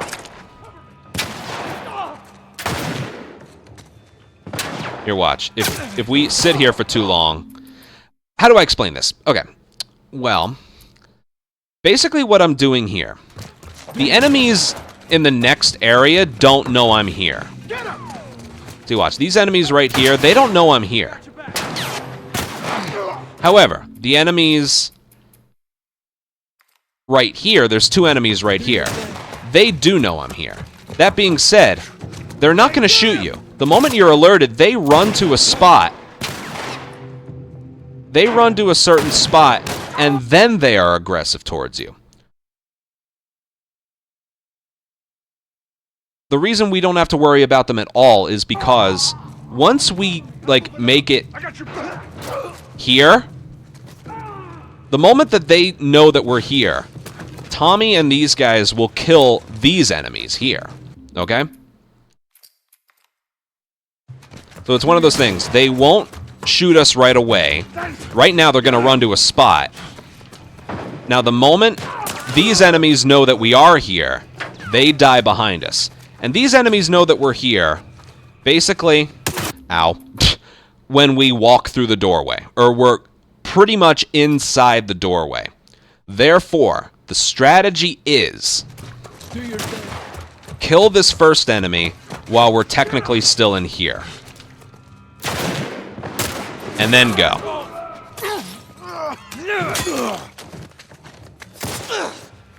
Still waiting. Okay? It's a very interesting strategy. There's a lot of moving parts to it. A common mistake that I sometimes make is I aim too into the doorway. Like right there, I was too far to the left when I aimed, okay? Now,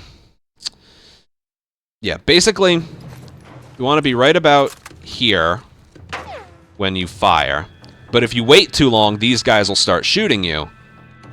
And if you move too far this way, they all know you're there and the enemies die behind you. So speed is a part of this, okay?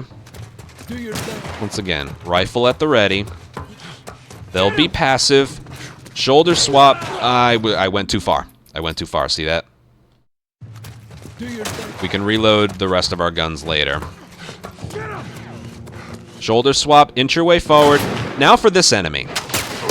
This enemy has a helmet and armor, so you either want to hit his legs, or, what's unique to this game, unlike the original, is his arms. His arms do not have armor, so you're able to hit them. Okay? Get him! So, shoulder swap, arms, and then sprint forward and crouch. And then throw. So, yeah, this guy has, these next two enemies both have shotguns. So, if it looks like I'm playing a little bit passive, these aren't just enemies with little right holster guns. They both have shotguns. So, after you kill this enemy, you want to sprint forward and crouch and throw the bottle that you have.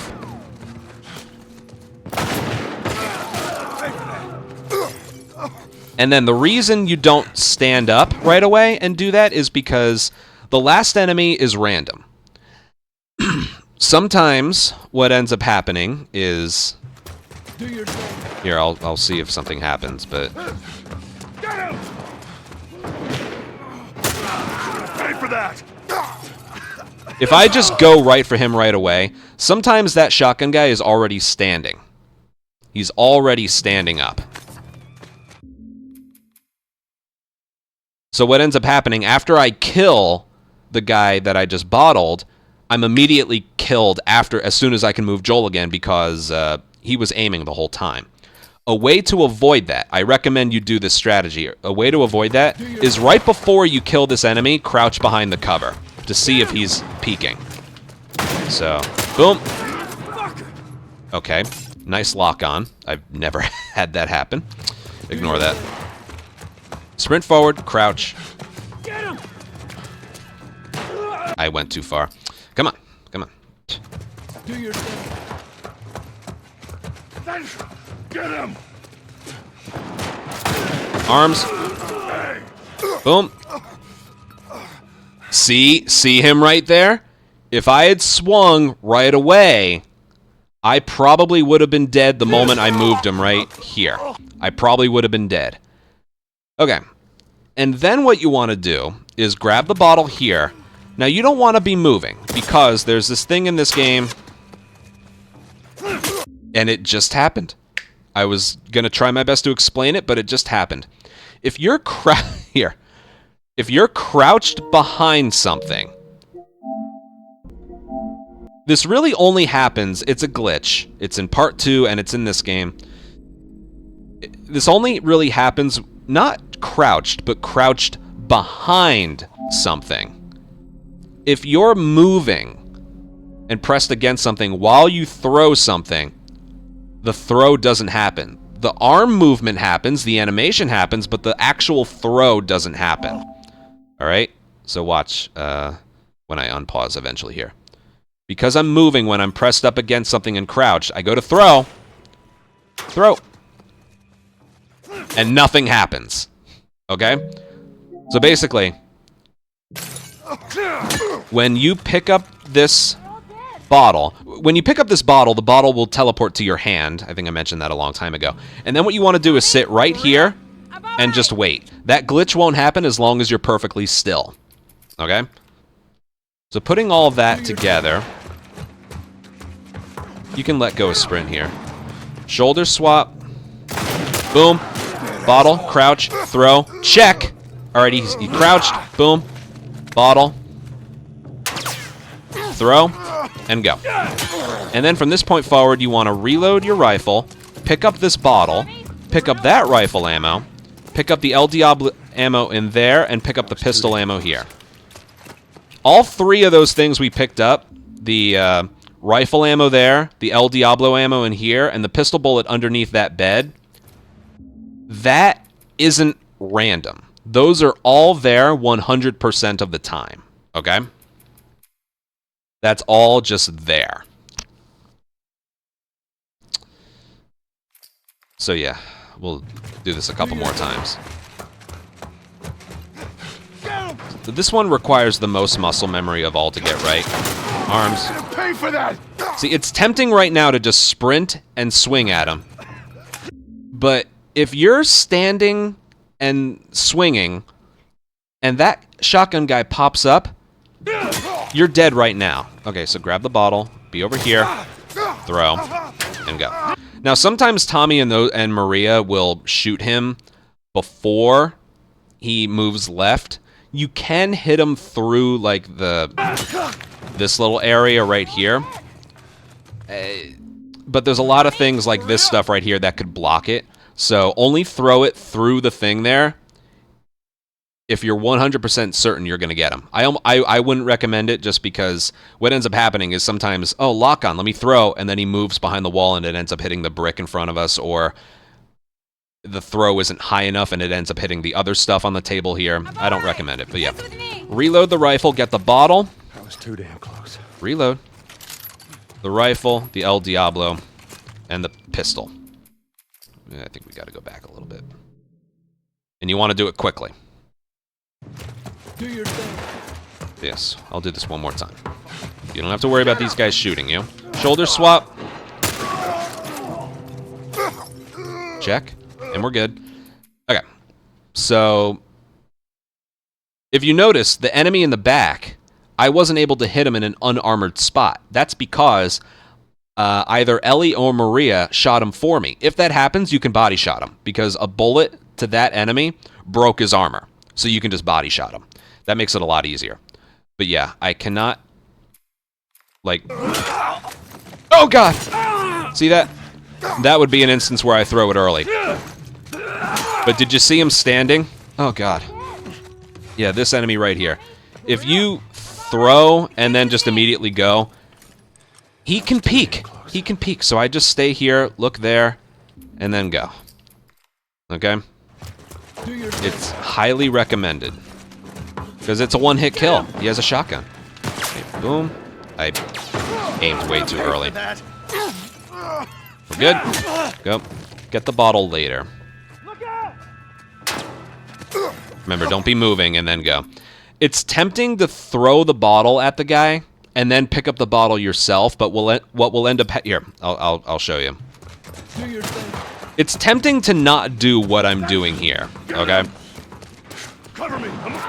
Oh, I went too far. If you go too far, just do it over.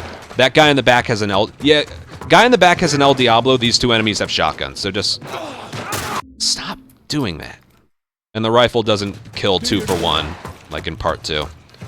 I'm going too far. Okay. Shoulder swap. There we go. Don't, like, pick up the bottle and then go. There's no point, because you pick it up and then... Yeah, there's really no point. Plus, if you hit triangle, you might accidentally grab the enemy. All right? That's another reason. All right, one more time. Do your thing. Get him! Arms. Throw. See why I waited? You see why I waited? Oof. All right. Bottle. I'm still going to get him to the left here. Boom. And go. And then from here, rifle. Bottle. Rifle. There was an extra El Diablo bullet there. That was too damn close. And then pistol and reload. Everything's reloaded. And we can move on. All right, there was an extra El Diablo bullet there, okay? Not that that's going to help us, but just... actually, it technically can help us, but... Yeah, that's not expected. The bottle, rifle, 1 El Diablo, and 1 pistol. In the order that I got it. That's how you want to do it. Here, I'll do all that. Actually... I'll make the save file right here. Let me make sure it's actually... Okay, yeah. I'll make the file right there, but I'll go back and do this one more time just to show you. Because it's another one of those spots where if you let go of sprint, you lose your sprint. Because the encounter is considered over. But you want to pick all that stuff up quickly, right? Do your thing. Get him! Cover me! I'm moving up! Motherfucker! Yeah! Not gonna throw. There we go. Okay, so right here, if I'm doing all this, if I let go of sprint, I'm pretty sure. Yeah, right there, I lost my sprint, and now, like, oh no, am I gonna make it to my spot in time? Oh, I didn't reload that in time. The cutscene's gonna start. It's not reload. From the moment you swing that pipe at the last enemy, just keep sprint held down the whole time and pick up what you need to pick up. And make sure the rifle and the pistol are reloaded, okay? Very, very important. Still killed him. I'm gonna wait. Make sure you're not moving. Sprint's held down. Reload. Pick up the bottle. Rifle. El Diablo. And then reload. And then boom. Okay, I'm gonna get rid of this file and just go with this file. Okay, once Maria starts up, that's a skip cutscene. And then, just like before, as soon as you can pause, restart checkpoint, and it skips the whole thing. I just saw her riding on out of here. It skips that whole thing, and you can start moving right away. Okay. The horses. They move exactly like part 2. And if you remember the horse movement, there's only one way you can get the horse to move at like maximum speed. And that is holding down sprint and forward and only moving the horse like left or right just a tiny, tiny bit. Basically, you always have the left stick held forward and you move left or right with the horse using the camera. So like this. If you're just moving the horse like this, it's never going to reach maximum speed, all right? With the turns, you know, when it's 90-degree turns, you do that. But if you're, like, moving the horse like this, see how slow it is? The horse is never going to move at full speed. So what you want to do is hold forward and then only move the camera slightly. When you get here, again, you have to turn, but sprint forward and then only turn the camera slightly. And as you can see, the horse is really starting to move now. She couldn't have gotten far. Pretty much do this the We'll entire find way. her. Don't Even worry. Tommy doesn't move that quickly. Kid. And when you brush up against She uses objects, police stunts. it's going to slow you down as well. Like this. What's going Just on? try and trigger it as much as you can, okay? Sprint forward and only move the left and right stick a little bit. You don't really have time to do it here. See, the movement's too big, but starting right here, you want to get full sprint because if you mess this up, here, maybe there's a checkpoint somewhere. If you mess this part up, here, watch. There. More tracks. You have such slow riding speed right here. See that? This is where you really want to trigger the sprint because. Far. We'll find All her. right, Don't worry. it'll send us right here. Stubborn kid. So yeah, the sprint, She usually the police maximum horse speed doesn't really Like work this. here that well because going Tommy only moves at a certain speed. You know how in GTA 5, in some of the missions, in some of the early missions, if you're driving, the person you're either chasing or following, he always stays ahead of you, but it's in relation to your speed. So if you're going like unbelievably ridiculously fast, he'll also be faster because he always has to stay ahead of you. This game does not do that, okay? If you speed up a bunch, you're going to bump into Tommy because there's only a certain speed that he moves at. If you stop moving, he'll stop moving, but like if you go super fast, he's not going to go super fast. There's only a certain speed he moves at. But basically, just try and always go fast here, okay? You can't really get speed here because the turns are just too steep, but right here, if you're able to maintain the sprint, as you saw, he'll go down the hill a lot faster. There. More tracks. See this? Did you see the speed difference right there? And that can be tricky. Far. We'll find her. Don't worry. That can be tricky. For some reason, like the incline kind of messes up the sensitivity for the camera. It increases because of the steep hill. But yeah. It's right here. Try and get it to trigger. You probably won't, though. Once you make this last turn, sprint forward and just slightly move the camera. More tracks. And that's where you really want it. And from this point forward, you can't get it again. But yeah, that's how you do it. That was perfect. Okay. Leap over. Now hold aim. Hold like aim and move a direction, and the encounter will actually start earlier. When it transitions from checkpoint to just checkpoint, or just checkpoint to checkpoint and encounter. How many you see? Right after Tommy says that, just keep pausing. Boom. Checkpoint and encounter. Now, the reason you want to do this from a restart checkpoint is because the fight is a lot easier. Well, not a lot easier, but the enemies are in more favorable positions, okay? Compared to doing it from here. I've found this fight is a lot harder doing it from here versus doing it from a checkpoint. Okay. Next to Financial District, I would call this the next worst fight in the entire game. And main reason is there's a lot of different things you can do, and there's one enemy in this area that ruins everything, okay? There's one enemy. If you can get him, you're going to be fine. I'll do this a few times and then just explain it. Okay. Watch my back.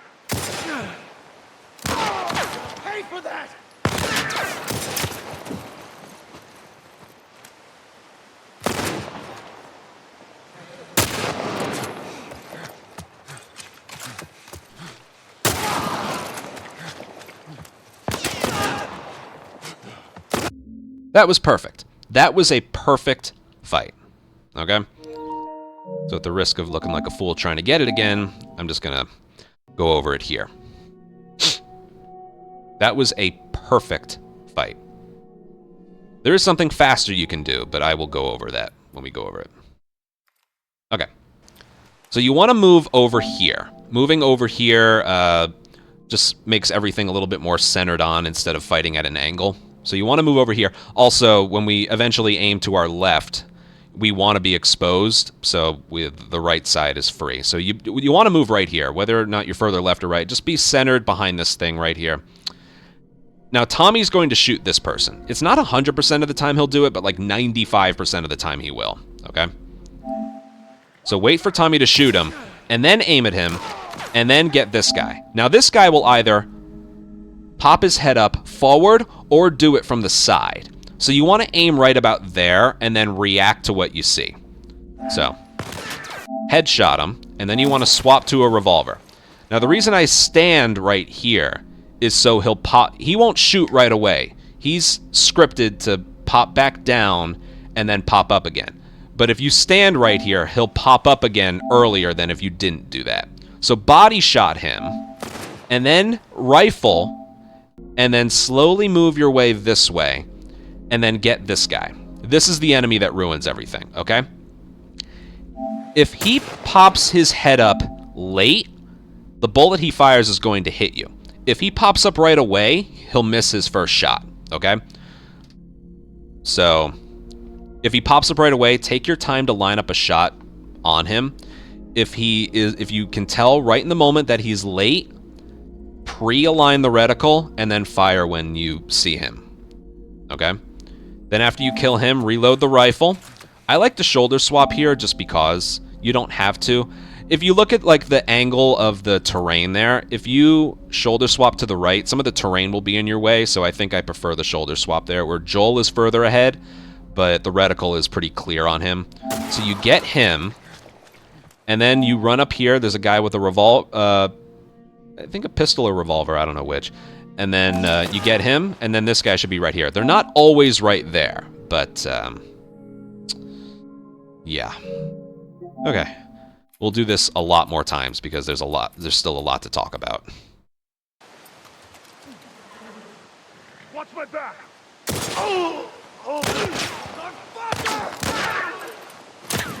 See, if I don't stand up, I'm kind of waiting for him. See how long I had to wait there? By standing right after I swap, you avoid the wait there. Okay. Rifle. Kill him. Run up here. Boom. Boom. This is a shotgun guy, so he's he won't shoot you from that far away. And yeah, there's that. Okay. We'll do this a few more times. Then I got some other things to talk about here. Wait for Tommy to shoot him. Get him. Get him. Stand up. Aim. And then see how quick. Okay. Now this enemy to the left.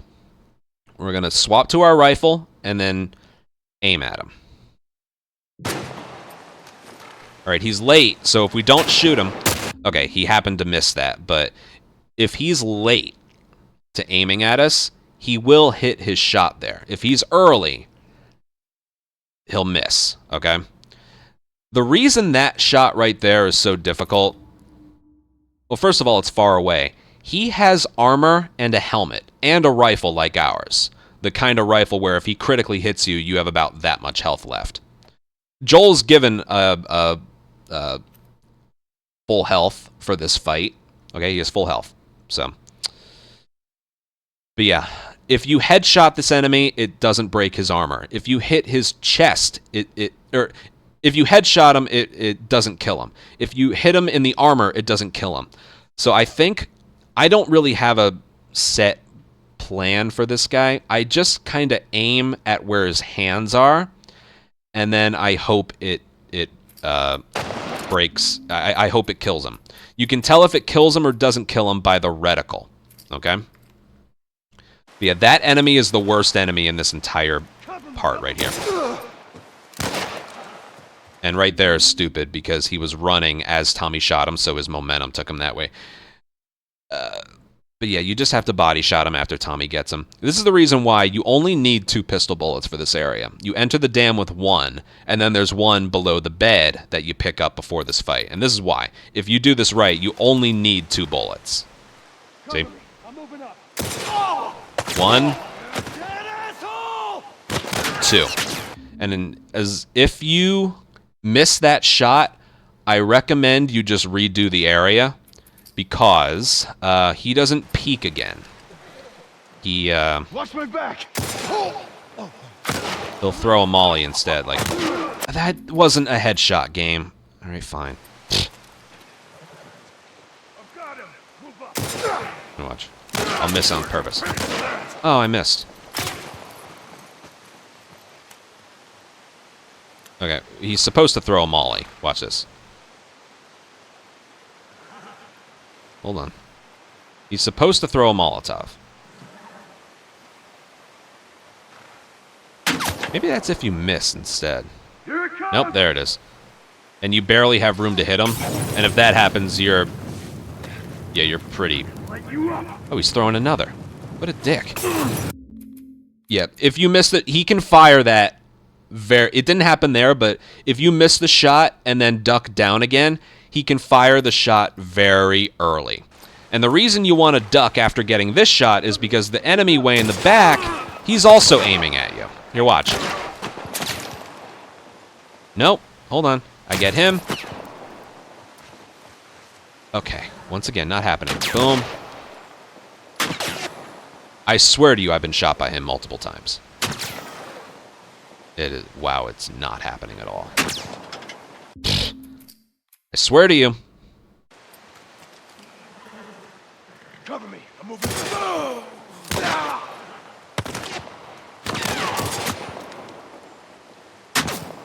Oh my god.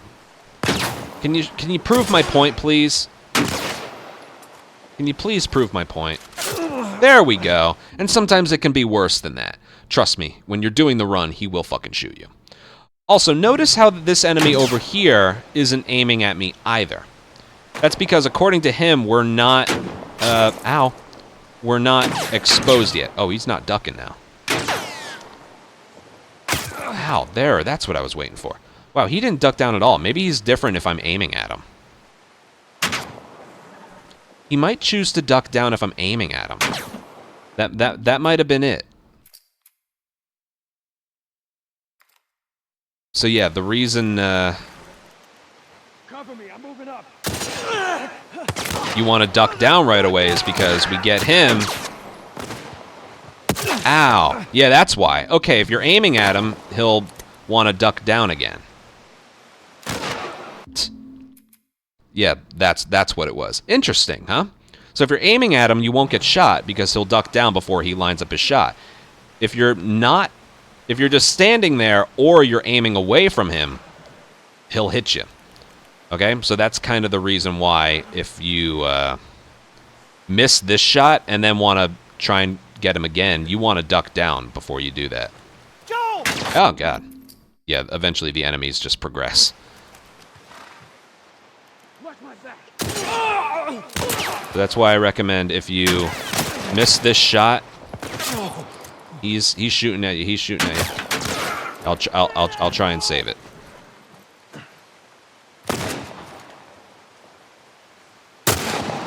Okay, if I didn't shoot him, I would have.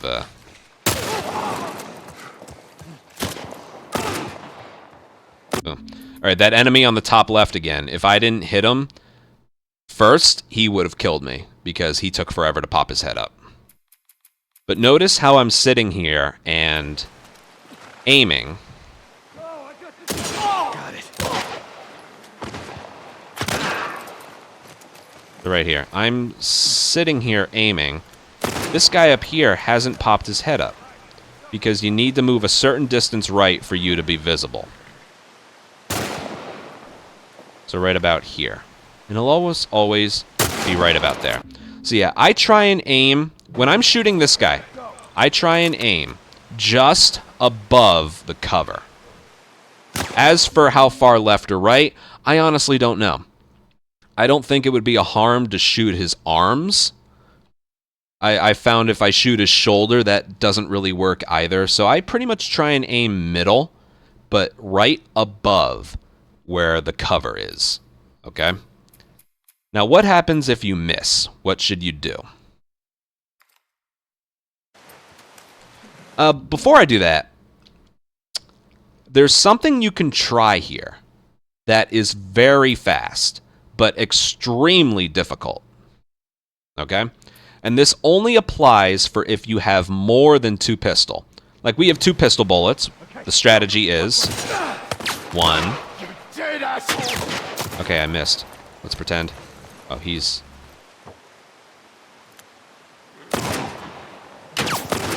And then I'm just trying to save it.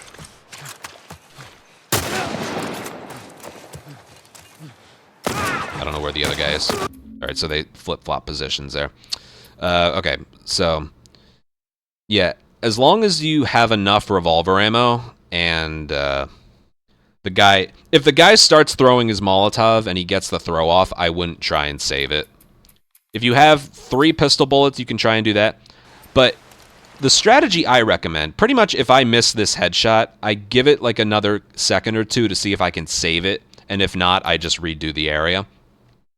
If you have 3 or more pistol bullets, you can try this strategy right here.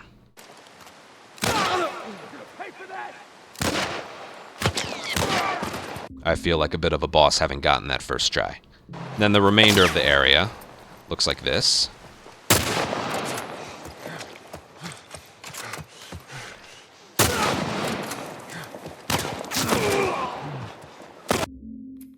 I gotta be honest, that felt pretty good. Okay. So the strategy there is you can headshot the first guy, the guy in the back, and then the third guy. If you miss one of those shots on the first... Hold on.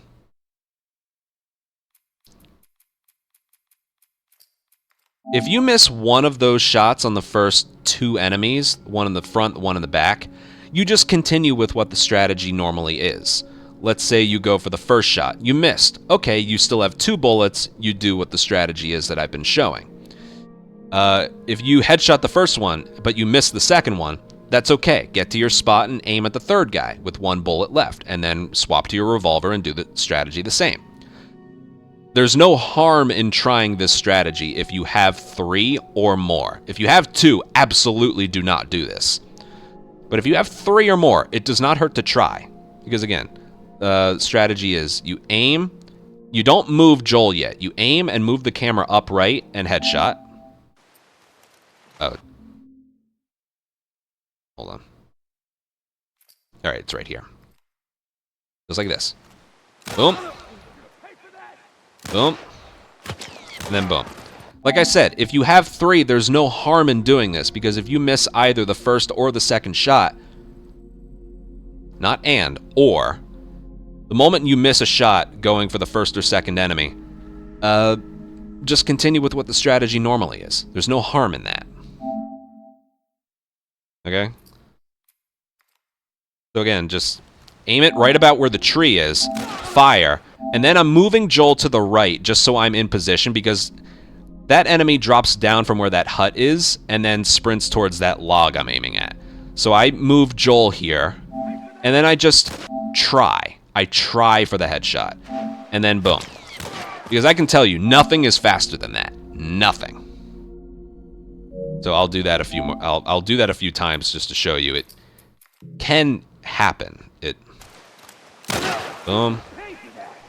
All right, I missed. Now just continue with what the strategy normally is. See that? No harm, no foul. Oh, all right. That's what I was talking about. It hit his armor, not him. If that happens, these guys aren't where they're supposed to be. That's the main result of that. If that guy isn't killed, not only can you get shot by him, but these guys aren't where they're supposed to be. So I don't know where this guy is going to be. Probably in the hut. Right, he's hiding behind there. You get him, and then I guess... You don't want to have to do that, though. So... There's a different strategy for if that guy isn't killed. If he is killed on the bullet that you fire, sprint up the hill. If not, I'll show you another way in just a sec. But more with this. Boom. Boom. Ah, and that's the shot I miss. If you have 4, that's great. If you have 4 pistol bullets, that's great. See, that's why if I miss that shot, I don't just redo it immediately. I see if I can save it. If I have excess ammo or something else, you know?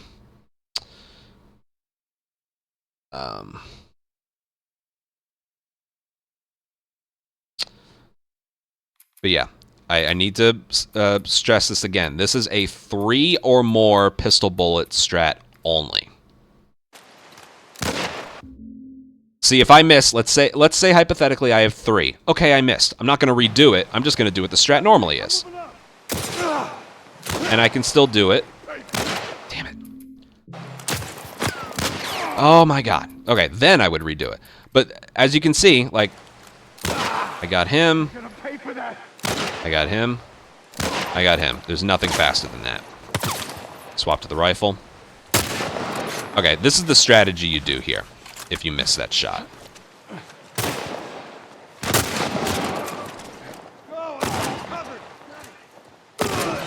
Alright, there's only one enemy left. Unfortunately, I don't know where he is.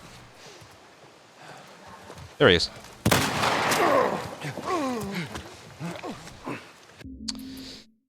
Yeah. If you have enough revolver ammo, I think... No, I don't know that I... No, if you have 3, which is pretty much... Again, I have excess because I picked up the 2 extra revolver bullets in Pittsburgh, and I had a really good financial district. The most a normal grounded attempt is going to have in this area is 3. Okay, so I'm playing with that in mind. You can have extra rifle ammo if you choose. That's really any extra rifle ammo you have is used for here. But you saw most of the time I'm only using 2 rifle bullets. The rifle guy up top, and then immediately the next enemy. And then I use the remaining revolver ammo afterwards. Here again, the normal strategy, this is why I said you need the ammo thresholds. So right here. 1. Oh my god. Let me get it first.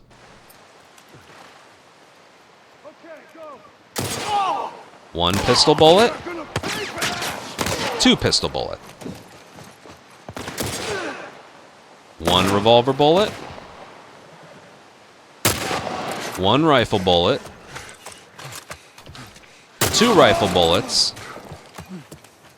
2nd revolver bullet. 3rd revolver bullet. So that right there was 2 pistol bullets, 2 rifle bullets, and 3 revolver. That's why right there I recommend, like, those are the absolute minimum you need. Because if I run out of ammo for this guy, I guess an extra rifle bullet, you know,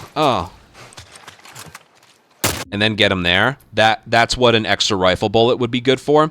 You can't guarantee having a lot of pistol ammo, and you can't guarantee having more than 3 revolver bullets either. I would never suggest or think that could happen someday, okay? But that right there, that's a normal fight, and that's the reason why you need those amounts, okay? Extra rifle ammo can help if you end up missing a shot, okay?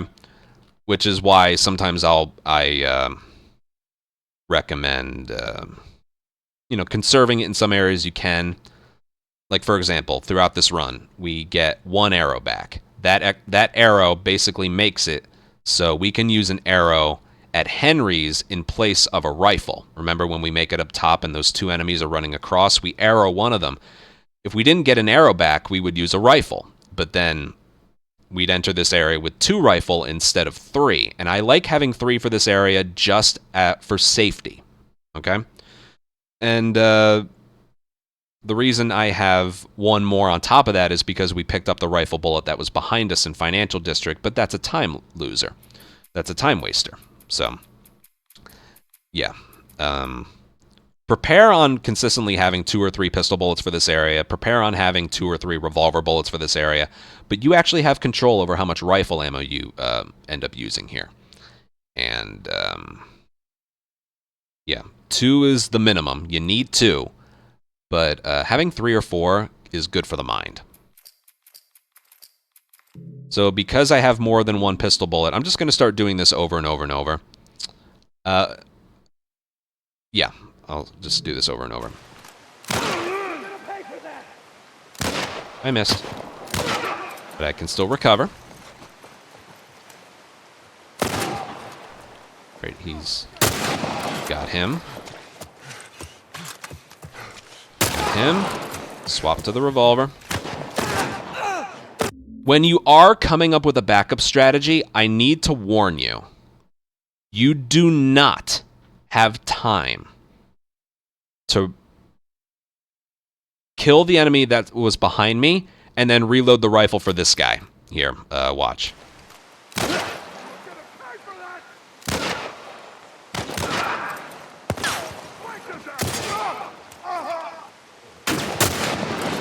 Okay, watch this. I'm going to use a rifle bullet on the next enemy.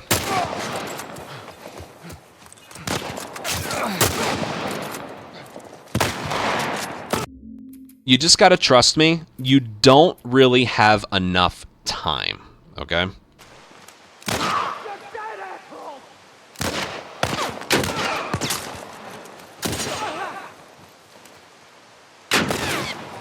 Oh, he got me. I might still be able to save it. Let me see. Probably not.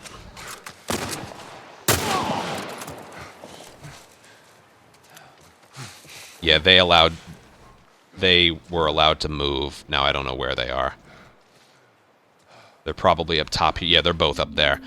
Because he shot me, those enemies up top pretty much start moving at around the time I kill the enemy in the back. Okay? There's like a timing for all of it. Because I didn't kill the rifle guy with armor quickly, these enemies are allowed to basically be wherever they want. And they're almost always this way. Okay? I missed. So now I do the normal strat. What was I talking about? Yeah, reloading the rifle. Just like that. Here, watch. You don't really have time. And then they do that thing where they hop out of the way. So if you have extra rifle ammo, but not that much revolver ammo, what I recommend doing is basically, when I'm running up this way, I swap to the revolver for this guy, and then I swap back to a rifle revolver for these remaining 2 enemies. So basically like this. Hold on. Pay for that, asshole.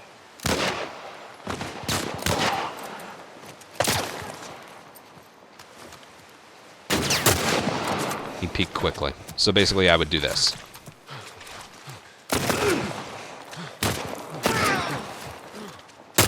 See that? Yeah, again, that's if you're put in some kind of position where you have to, like, say you don't have a lot of revolver ammo, okay? Let's say we only have 2 revolver bullets. Oh, I missed. Say you only have 2 revolver bullets. I have 1.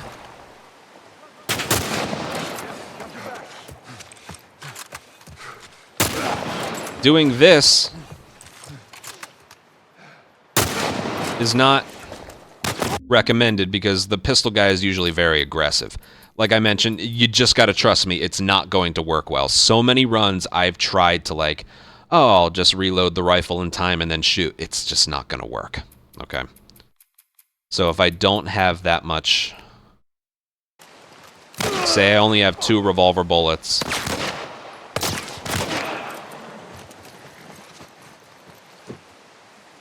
I have 1 revolver bullet left. I would do this.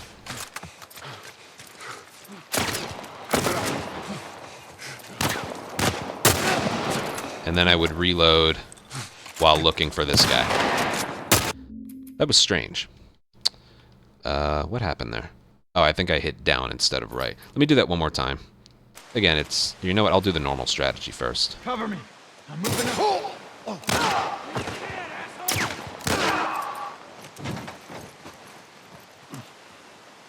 So I only have 2 revolver bullets in this, so I have 1 left.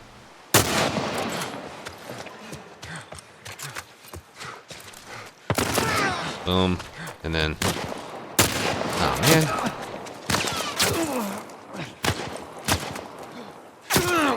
Tommy. Also, another reason you want to try and not use rifle ammo in that last part, the rifle's awkward to aim up close. Very, very awkward to aim up close. Yeah, basically what I'm getting at is if...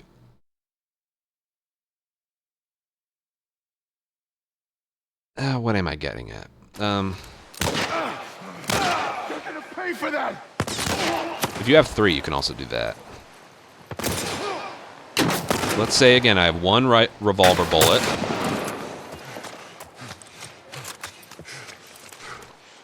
Boom. Swap back. I don't have any revolver ammo, so I would just do that instead. That would be an example where, okay, I didn't get very lucky with revolver ammo. That right there, that's what I was trying to do. Again, you have to do different things based on how much ammo you have entering here. I mentioned the minimums. 2 pistol, 2 rifle, 3 revolver. What happens if you don't have that amount? Okay? Rifle ammo you should be good with, because we don't really rely on drops. So rifle ammo is going to be consistent every time. But pistol and revolver are going to be different every time as well. Okay? So we're doing the strategy as normal. Let's say hypothetically we only have 2, because that's going to be the one that we're probably short on the most often. So now we have 1. And so instead of using the rifle here and then a revolver and then rifle,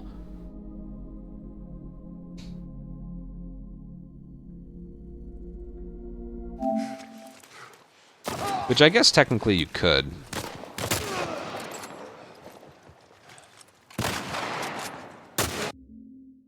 I guess technically you could do that too. Let me see.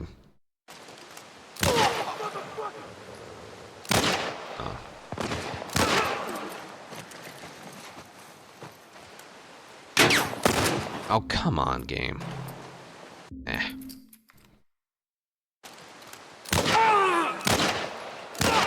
Game.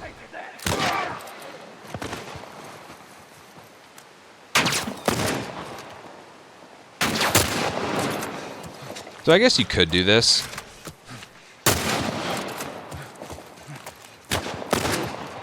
And then get the rifle and reload it there.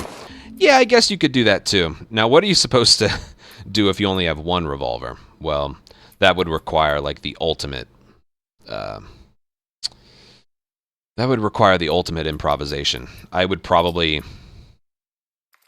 try and get this strategy, and if I failed, I would probably just keep doing it until I got it.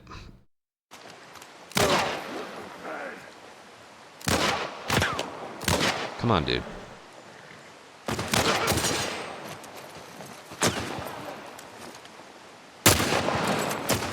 So yeah, if I only have 1 revolver bullet left, I guess this would be the better thing to do. Let's pretend I killed him. And then swap.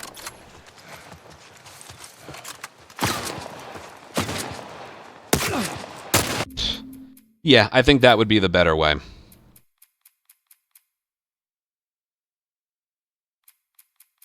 Yeah, I think that would be better.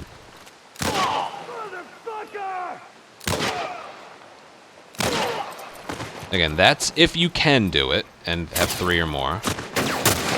Okay, I missed. So I'm going to go over here. I'll talk more about this in a bit.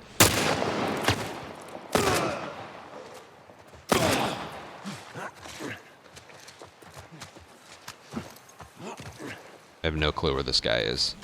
Oh god, there he is. Yeah, that's bad.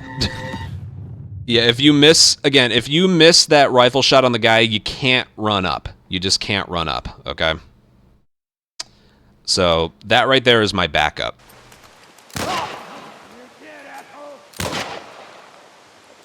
I love when that works.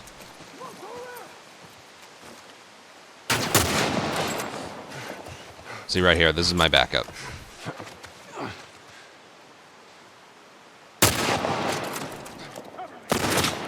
Get him. This guy will always, almost always be right there.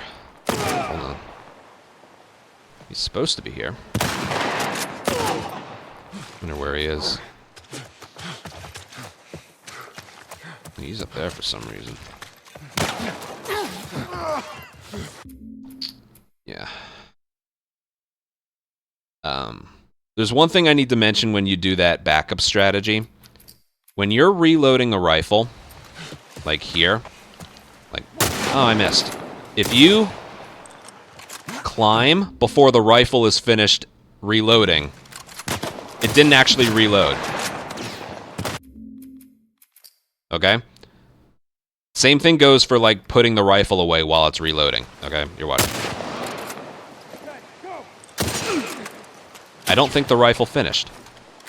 No, it didn't.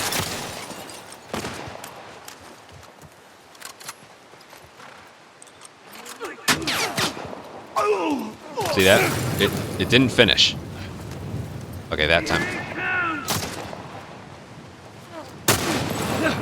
Hold on. See that? So you need to...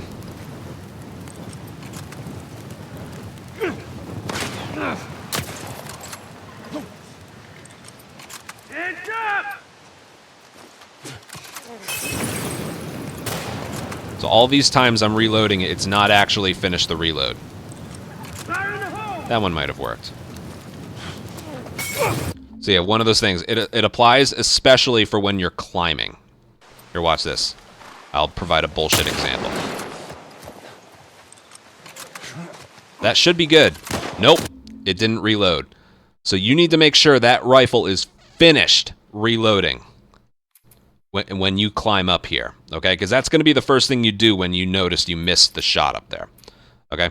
So let's just simplify things a little bit. Sorry, I've been going around and around and around. If you have 2 pistol bullets, you do this strategy. Watch my back. Boom, boom, and then swap to the revolver and get this one and then aim the rifle at this one. If you have 3 or more, always try for this one.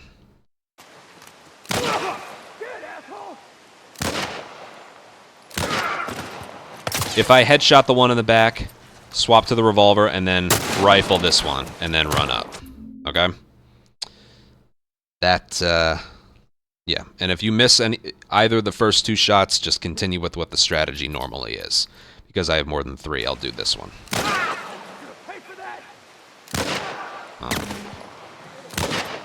I love this game so much.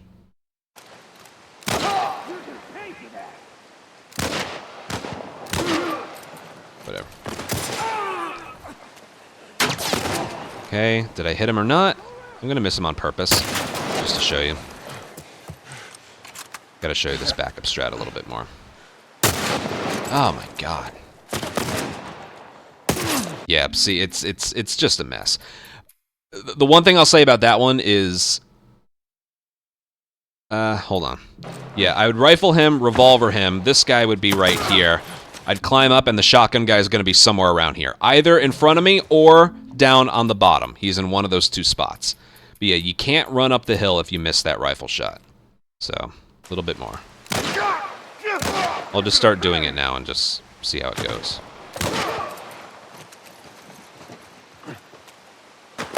Boom. Alright, I got him. Boom. Boom. And like I said, it's a lot easier to aim the right holster gun than the left holster. So, that's why I use revolver ammo on those last 2. I wouldn't recommend using revolver ammo on the rifle guy that's far away either. So, yeah. Let's do one... I missed. Let's do one where we only have 2 revolver bullets.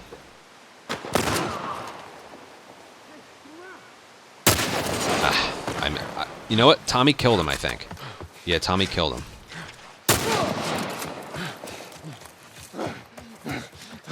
Alright, they're fire up there for some reason. Alright, where's the last enemy? Where's the last guy? He should be somewhere around here. There he is.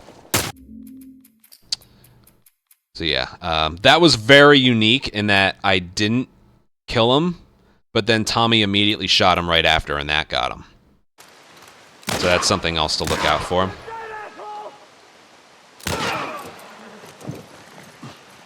Again, you've seen what it normally is. Let me pretend like I have 2 revolver.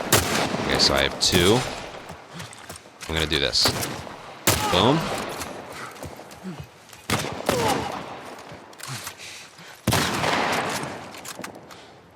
Boom. That's a much better strategy than what I was trying to show before. However, yeah, when you're running up the hill and you get this guy, don't reload and then just try and get this guy. All right? You don't want to do that. So yeah, I recommend rifle, revolver, take the time to reload. If you have no more ammo at this point, check if you have any more pistol. If not, like you're out of ammo completely, I do have a backup strategy. Oh god, right. It's kind of risky though. Well, not. Headshot. Oh, I missed. There we go. Strategy is normal. Boom. Right. He took a long time to aim, so that would have hit me. Alright, let's say I'm out of ammo right now. This guy with the shotgun's gonna run up here, so then you want to climb as far to the left as you can, and then do that. I know that looks extremely risky, but you want to wait for him to run a little bit forward so he takes cover behind here. Sprint forward, do the longer climbing. He won't turn around to get you. And then you can either swing a pipe right away or have the bottle in your hand and do that. I know it looks risky, but it really... it isn't that risky. And again, that's a backup to a backup. That is I'm out of ammo. Okay?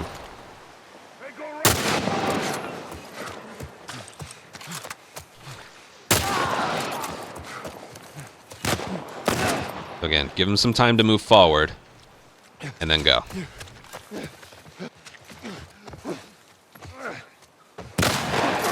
Boom. See that?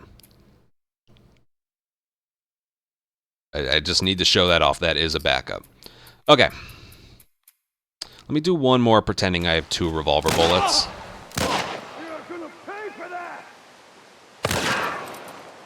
Because I did a bad job of showing that off before.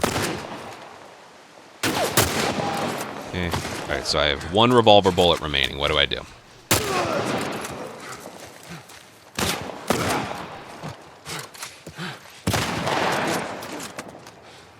Boom. That's assuming you have an extra rifle bullet, which most of the time I think you are going to have that. Okay? Alright, now let's just do this a few times over and over. And, yeah, I should better show off.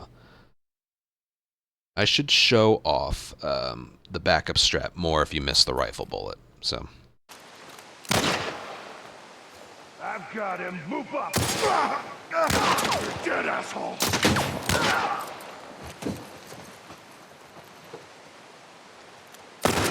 So right here, if I miss. Oh no, I missed. Wait until the rifle's finished reloading. Go. Try your best to kill him there. Boom. Boom. This guy's gonna be right here. You get him. As for what to do with this guy... oh, there he is.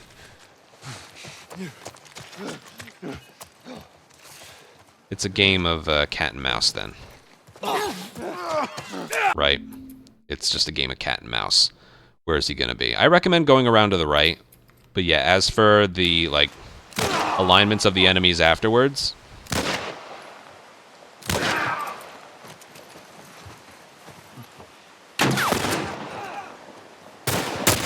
like, oh no, I missed. I think Tommy shot him right afterwards. Yeah, he did. All right, so I'd kill him there, get him. This guy I got him. is right there. And then I actually... Oh, God. Or Tommy didn't kill him. Okay. This guy is going to be like... Oh, God.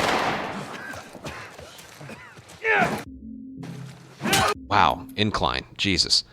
Yeah. Something like that, okay? I thought Tommy killed him. That means he just wasn't peeking.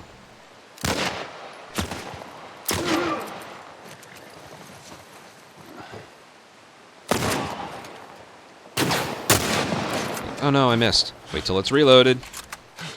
Boom. Aim. Ow. That's okay. Boom. Get him. Get him. Get this guy. Who should be right there. You're most likely only going to have like a bottle here. If you don't see him... Oh god. Hide behind something. What was I saying? If he's not there... The next spot he's going to be is actually, believe it or not, is right here. That's all. And he'll run down this way. So if you're waiting there and he's just not there, that means he's over here. Yeah, the bottle isn't too important. It does play a role a little bit later, but yeah. Okay. Let me just do the normal strategy and then we'll move on. That's all I can really mention about this area. Different things that have been shown off.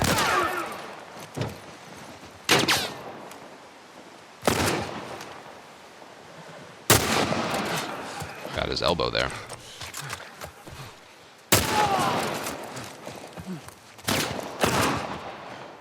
That was absolutely perfect, okay? If you have the right amount of ammo, you do that. If you're short on revolver ammo, you'd have to kill the last enemy with a rifle bullet, assuming you have one extra, which is the reason I like having one extra. But yeah, as soon as the encounter is over, restart checkpoint. And just reload whatever you have in your inventory. Come on, back to the horses. Now, from the once we leave the ranch, the rifle is completely useless. Okay. What's still valuable to us, though, is shotgun ammo. We end up using shotgun ammo in university. We use it in science lab. We also use it in tunnel to do a slightly faster strategy. The end of tunnel, not the actual tunnel part itself. So what I'm getting at, if you have shotgun, if you have two shotgun shells here, you can use one, that's fine. If you have one, you have to save it. Okay? So if you have one shotgun shell here, you have to save it and don't use it in the ranch. But no matter what, if you have a spare rifle bullet, keep the rifle out. But no matter what, swap to the El Diablo. Okay? You absolutely have to swap to the El Diablo. Now, this particular example, we got one extra one back randomly in the end of the dam, but we normally only have one. We only have one. All right, as for what we're supposed to do right here, and again, how much health you have doesn't matter. We want to stand in a specific spot because if we're blocking the horses... They don't move. That's my horse. This is Tommy's horse. If we're blocking it, it's not going to move to its spot. Okay? So you want to give it some room. Then it goes, and then Tommy goes. You can't get on your own horse until Tommy starts getting on his. But I believe also if you go over here, Back to the horses. that also doesn't work. Because then my horse doesn't move either, I believe. No, he'll also go that way, but I think I can get on my horse right now, but yeah. Basically, what you want to do is just stay out of their way. That's all of them. And I do that by Come on. going right over Back to the here. horses. You don't have to hit L3. I basically just stand right over here. If you have if you have rifle here, keep the rifle out. If you have otherwise swap to the shotgun because that's what we end up using later. Okay.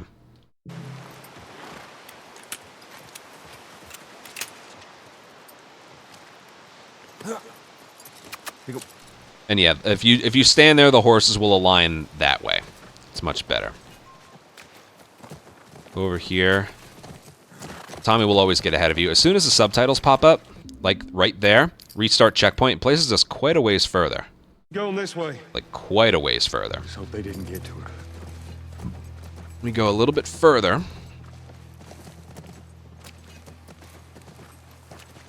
And this one I use autosave for. 21, 22. Right about there. Yep. Restart checkpoint. That places us even further ahead. We're pretty much at the ranch now. Do this max speed horse trick I was talking about. Sprint forward, only adjust the camera. That's our horse. She's got to be there. And we want to mash triangle as we approach here. Clear. We get off of it as early as we can. And then we spend this area right here making sure our stuff is reloaded. Ellie? Once it is, we just go right for the door. Ellie? And again, you're starting this fight, you're always going to have one El Diablo bullet that we picked up at the end. If you have rifle ammo here, have the rifle out because it's completely useless to us from after this fight is over. If you don't have any rifle, swap to the shotgun, even if you're not going to use it because we end up using it in university. Okay? And the whole reason I mentioned all of that stuff is because this is how you perform the ranch. It's extremely, extremely easy. Hang back.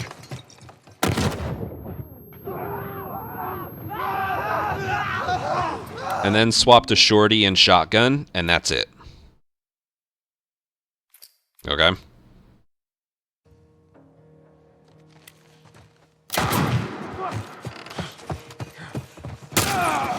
Hang back.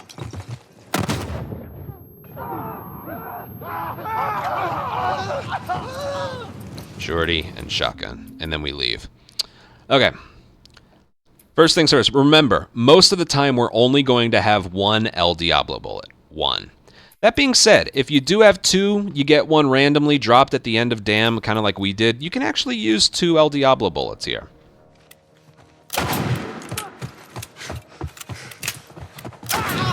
See that? Hang back. You can actually use two. If you're not using the rifle, you can use the shotgun. The shotgun does the same thing. Boom.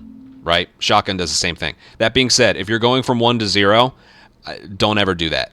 Do not ever, ever do that. All right? We need one shotgun shell for university. And from this point forward, we don't use any rifle ammo.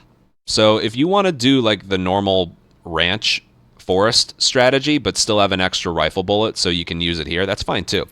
Because, again, that second enemy is either a rifle or shotgun. Because if you end up using your melee weapon,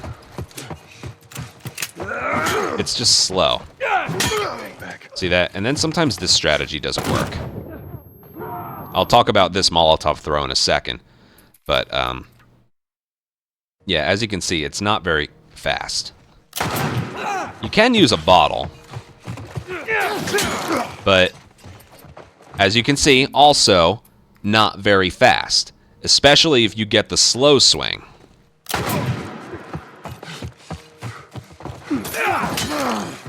That wouldn't be bad if it was, like, guaranteed. But it's not, okay? Also, you can end up doing the university dorm areas a little bit faster if you have a bottle for that area, okay? So unless you have, I don't know. If you have no left holster ammo to use at all, you can either do the bottle swing like I showed, or you can do this.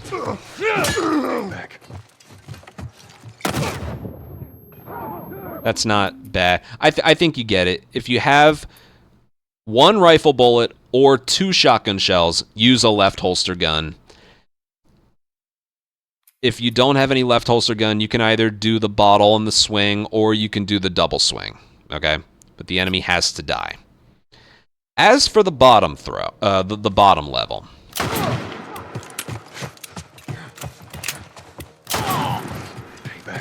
You want to stand right here. Notice how I'm not taking damage yet. Still nothing. Still nothing. That's because there's smoke. There's smoke here. Ow. Okay, smoke's gone. The enemy throws a smoke bomb at the ground.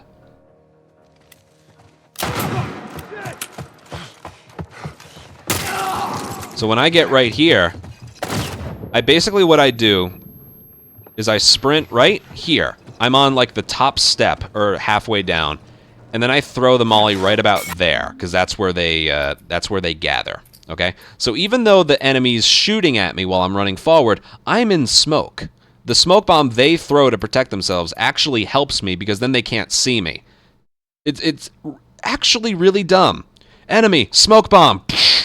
Hey, where'd he go? That's pretty much what's happening here.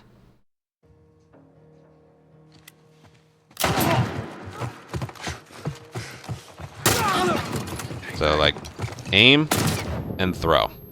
The throw doesn't have to be right away, and you don't want to throw it without aiming because then it's going to lock onto a guy. You don't want that. So you throw it on the ground. The expanded Molotov radius training manual we picked up helps a lot here. If they live through it, they'll at least be partially on fire. Run down and swing at them. Should be fine. I like to check if they drop pistol ammo just because there's a case where we could end up using pistol ammo in tunnel for an alert, but yeah, that's pretty much it. When we're done, again, we swap to shorty and shotgun. Hang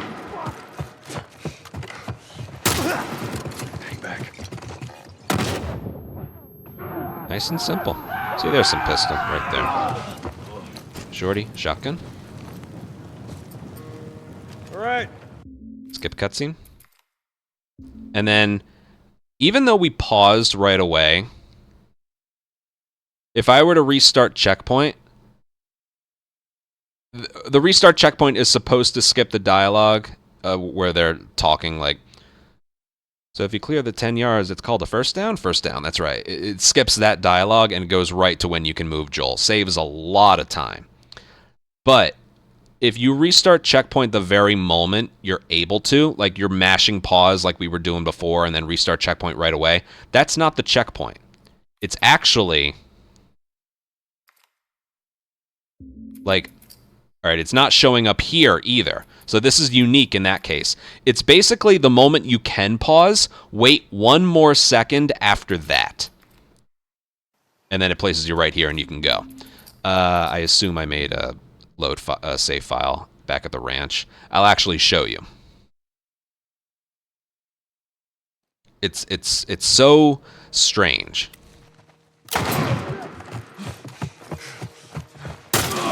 But it's worth doing, obviously. Did you ever think an area in this game could be so easy? Well, it is. Alright. Alright. So, skip cutscene. Watch what happens if I restart checkpoint right away. Okay, let me see if I get this straight. If you mess up... And the clock's ticking. The clock's ticking. So I'll go over what you're supposed to do. Okay. I already mentioned it, but basically, the moment you can pause, wait like one more second after that. Hang back.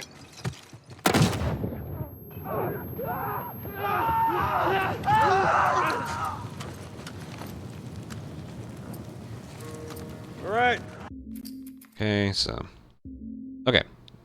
Now, when I unpause, remember, the screen's black, so the timer for speedrun mode isn't actually going, so... Alright, we didn't lose any time by doing that, as far as speedrun mode is concerned. Restart checkpoint, and then right there, that's the checkpoint. So it's not as soon as you can pause, it's like a second after that. Alright, same thing, the horse controls are the same, so right here. Okay. Try and get the max speed, and just try and move about these things as cleanly as you can. Now right here, we need to go over there, so it should be obvious to want to leap over this side. But I gotta be honest with you, kind of like what you saw right there, the angle of this barrier right here is very awkward. So what I recommend is when you're running forward, leap over Okay, fine. Leap over... Here, I'll go back here. Leap over the one on the right. Alright. It's more direct. Like, I know you have to end up going this way, but it's really difficult to leap over those left barriers. Let me see if I even can. That right there is pretty much my experience with this. Let's go. You can go this way and then maybe angle it a little bit better, but it's very awkward. Instead of just going straight on, right? It's so much easier. Okay, right here, make sure you round your corners properly. There's that time of year. Don't bump into anything. How many people you think are there? Now, as soon as Ellie starts with that line of dialogue, how many people do you think are there? Get off the horse, okay? Because the horse, once they start that line of dialogue, the horse is forced to trot very, very slowly. And it turns out Joel's running speed is faster than the horse's speed when they're having this conversation, okay? And as for what direction, like, let me, I can probably get this to happen here. Yeah.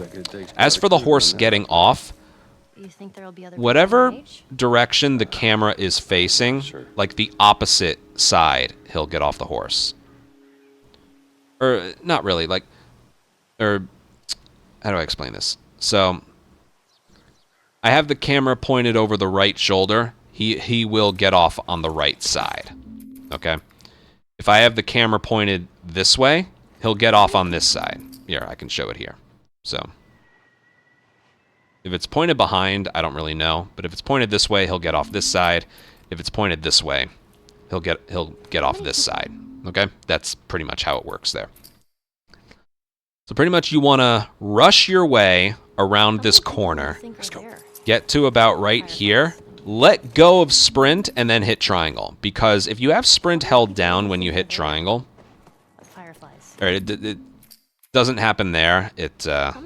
Here, I'll try and get off the horse when he's riding really fast. I reckon it takes quite a crew to run that operation. Okay, it's not happening here, but you just got to trust me. I've had it where I'm mashing triangle and he will not get off the horse. It's very frustrating. So kind of like how I explained with pallets in the game, I usually let go of sprint when I hit triangle. Same thing here. It's not happening right here, but let go of sprint and then mash triangle to get him off. And this running speed is faster than the horse. And make sure the shotgun's reloaded. Use this. The shorty's all obviously reloaded, but use this time to reload the shotgun. Okay. Okay. And if you only have one shotgun shell here, they're going to drop ammo up there. But, yeah. Alright, there's a checkpoint right here. As soon as you hit triangle, boom, checkpoint, and he's, like, already pushing it open. Okay. Alright, this encounter's a little rough. I'm still not exactly sure how it works, but... I don't want him running off. I'll be right back. Alright, as soon as you can take a couple steps, checkpoint and encounter. A restart checkpoint will place us at the front of the stairs, so it places us a good ways forward. And here's how I know how to do this. I'm sure there's a detail or two I'm missing about this, but... Wait, I don't think that... No, yeah, that's how I do it. Boom. That's... Yeah, that's how you do it.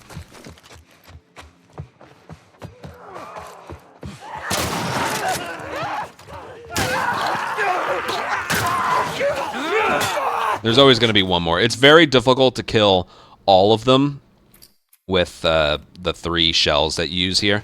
But yeah, first things first. Shotgun that one, pretend I killed it. And then boom, boom.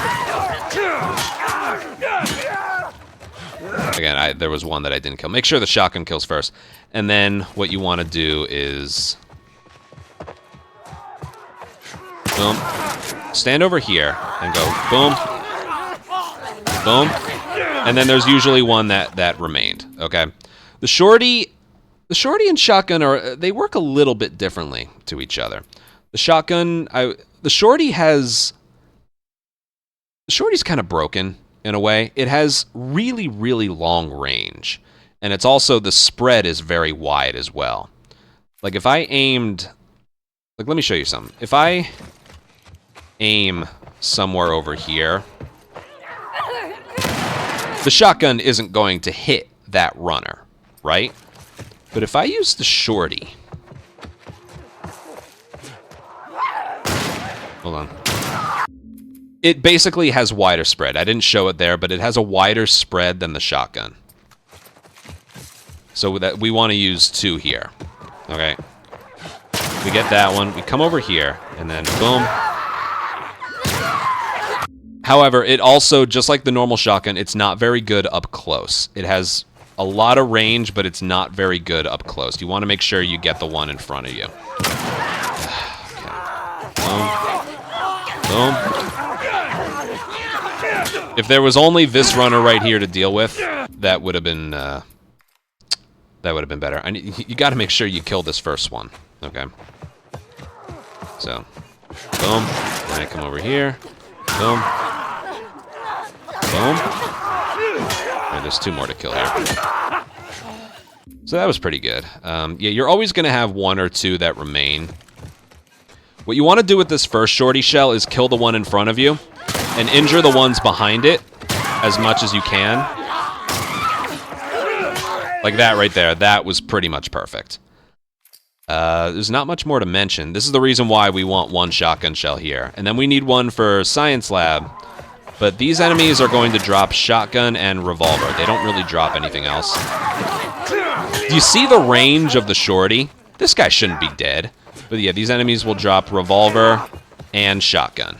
As long as you're below 3 for each of them. Revolver ammo has a weird... Like, we actually do use revolver ammo the rest of this run. We use it in winter. Primarily in winter. But it's weird. Joel will wake up with a fully loaded revolver. But you'll actually have more ammo than that if you... And this is weird. This is really, really weird. You'll have more ammo when Joel wakes up in winter. Revolver ammo. If you pick up revolver ammo here and in Science Lab... but you don't reload it. When you pick up, let's say you have an empty revolver, okay? Every bullet you pick up, you have 0 bullets, but you have 4 in your backpack that aren't in the gun, okay? And this only applies to Joel waking up in winter. For every bullet you have in your backpack that isn't reloaded into the gun, Joel will wake up with that many more bullets in his revolver. So normally he wakes up with 6, and then we pick up a thing of 3 in front of us. That gives us 9. But for every bullet you picked up here and in Science Lab that you didn't reload back into the gun, you wake up with that much more. It's the only instance in the game that does that. It's very bizarre. But, yeah, that's a thing. I think the reason being is the game is literally giving you free ammo. Even if you leave here with 0 bullets and 0 bullets in your backpack, the game gives you a fully loaded revolver. It's the only gun in winter that allows that does that. So I think that's why there's this little exception with the backpack stuff. But yeah, that's a thing. So don't think of the revolver ammo here as throwaway, because we end up using a lot of revolver ammo in winter. So yeah, you basically want to pick up everything that they drop here. Shotgun ammo, revolver ammo. You never know when you're going to use it later. But yeah, kill the one in front of you, injure the ones in the back. And then you can either sprint for the generator or do a restart checkpoint. I usually do both, because sometimes, again, the game is a little weird with when the game thinks all the enemies are dead. All right? So like, oh, I killed the last one over there. I made it here, and the game still thinks we're in an encounter. The game's weird like that. So what I do is I sprint. I don't pick up any ammo while I'm waiting. I pick it up after I turn the generator on, and then I come back this way. The restart checkpoint gets rid of the bodies, but, wow, they barely dropped anything. Here, I'll go back here. I'll go back to this one and do it again. But, yeah. Oh my god, come on, stop doing that. Yeah, be warned there. Gotta make sure the shotgun shell kills one. Like so.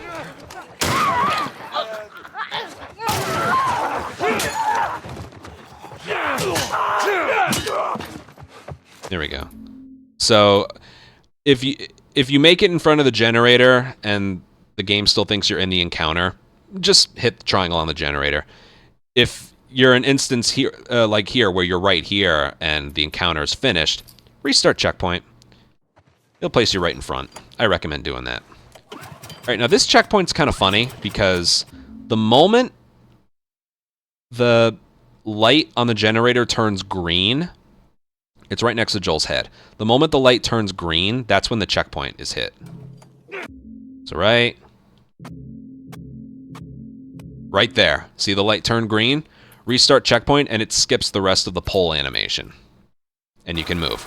Now use this point right here to do the weapon swap, weapon picking up. 2 revolver and a shotgun. I'll take it.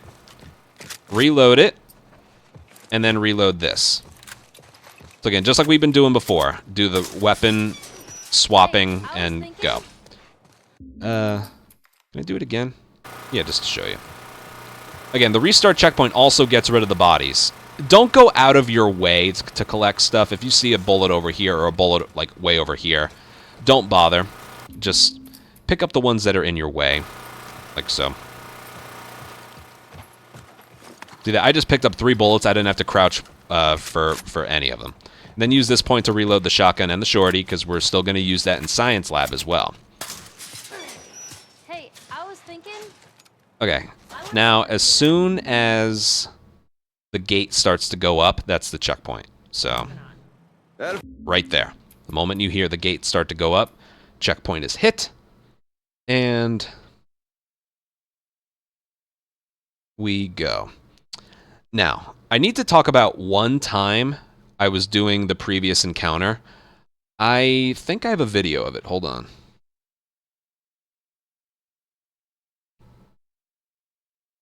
Yeah, I'm sure I do. I'm sure I put it in the Rip Run compilation.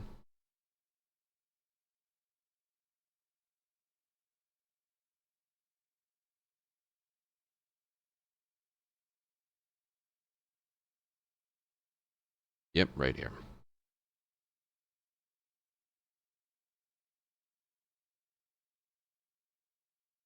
Yeah, you're gonna get a kick out of this. Watch. So I'm doing the areas normal. I'm just realizing now I did it a little differently. Oh! Whatever, there's still... You notice, there's still supposed to be one enemy alive.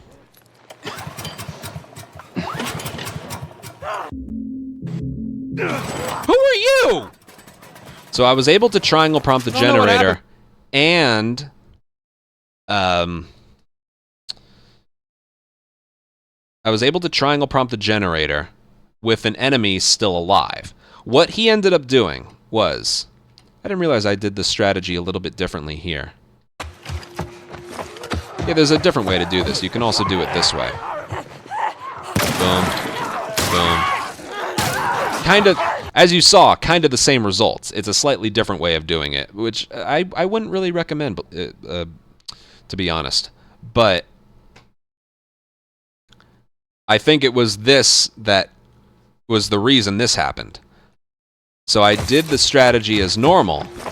One of the enemies, because I ran over here right away, one of the enemies in the back, you can't see him, he ran out the back and then went around the outside to the right of where Joel is. So he went out one of the back windows. He was right there, actually. I didn't realize you could see him the whole time. Look, he's right there. Oh! He went out the back and went all the way around. Oh! And, yeah, you can still triangle prompt the generator and then go. And then I run downstairs and he takes a really long way around. But holy the run. My God. It turns out if you hit even if the generator is turned on, if you hit triangle on this thing, runners went no juice. It won't work. No juice. It turns out in this case I hit triangle while the game technically thought there was an enemy around, I ended up killing him and going for here, but it turns out the game still thought there was an enemy around. I was still allowed to sprint and stuff. And yeah, the game was still in the encounter. So even though the generator's turned on, if you hit triangle here with an enemy still around or the game thinks there's an enemy around, it won't work.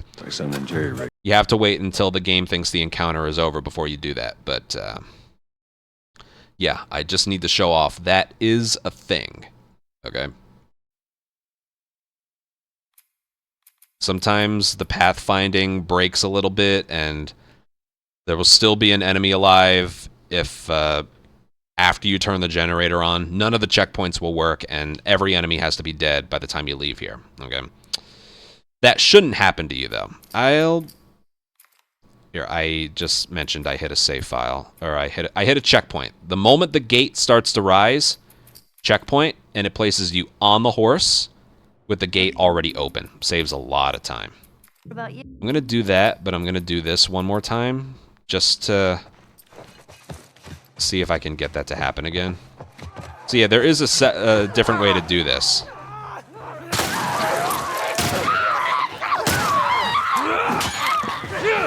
Notice how the shorty isn't very good up close. It's good from far away, but not up close.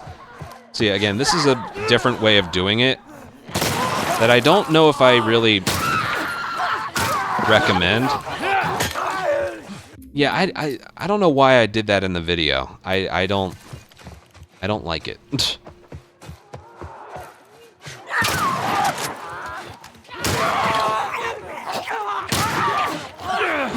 I like that so much better. Yeah, I don't know why you would do the other way. I don't know what I was thinking. But yeah, alternate way. Whatever works for you. The one thing that can't change, 1 shotgun, 2 shorty. Even if you have a second shotgun shell, I wouldn't really. 4 shells doesn't really help things much here either. And you can use a bottle on that last one, but the next encounter is like the university dorm sneaking stuff, so yeah. Okay. What about you? You can do the next area a little bit faster if you have a bottle already. So that's why I don't use it in the forest. I don't use it in the ranch itself. I don't use it there. I like to save it. Sing something. No. Simplifies the area a little bit. Okay, another checkpoint. As soon as he lands on the other side. 527.30. 527.49. You can pause a little more intermittently. But yeah, the reason we want to do this checkpoint is because if we just continue, here, look. Aw, We can't move while they acknowledge monkeys. I mean, if there were monkeys in front of me, I probably wouldn't move either, but still. You can't move. In the original, you could. Here, it's like, look at the monkeys! So, at the point I mentioned before, as soon as you can restart checkpoint, you can just move right away. aw, are those monkeys? Yeah. And the game still kind of forces you to go slowly, as you can see, if you are close to them. So when you restart checkpoint, you want to go to the right. You get a certain distance away from them, and you can go a lot faster. So I recommend going that way. And then you want to get off at this stairwell right here and go for fast horse riding, which is sprint forward and only adjust the camera. As you can see, he's going. And then get on the curb, point the camera to the left, and then don't be holding sprint. Okay. Anyway, I recommend don't be holding sprint when you're here. It might not work, but yeah, it's not working, but trust me, it's happened to me before. Get on the curb, point the camera to the left, let go of sprint, and then mash triangle, and he'll get off. All right? And remember, you want the camera pointed to the left, because then he'll get off on the right side, and we end up going right here. Try that gate. Okay? And then check that your guns are reloaded again right here. Okay. There's a checkpoint at the top of the stairs right here. 528.25. 53. Okay, there's a checkpoint right there, and as you can see, places us quite a ways further. Okay, this is actually really funny. I didn't realize I took damage before, so this is actually really good. Okay, so I got hit once in the in the generator room with the runners. Watch this. There's health in there. But you gotta break the glass to get it. But that's slow. So what are we gonna do instead? If you have full health, you don't have to worry about it. Basically, the walls in this game are kind of broken. So we're just gonna pick it up through the wall. We're not glitching anything out. That's just the game being really, really stupid because this game was so deserving of a remake. But yeah. Basically, mash triangle as you're passing it. Make sure you're looking at it. No, you can. I just did it. Hold on.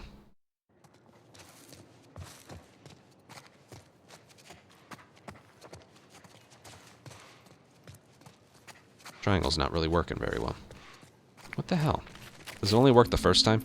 Whatever. You can do this here. You can also do this with the first vending machine when you make it inside the science lab. It's funny. Oh, I'm positive you can. I guess you get right here. That's the sweet spot.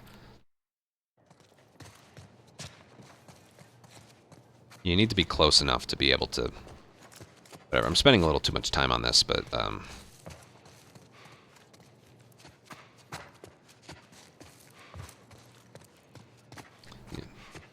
I'm not exactly able to get it the way I want, but...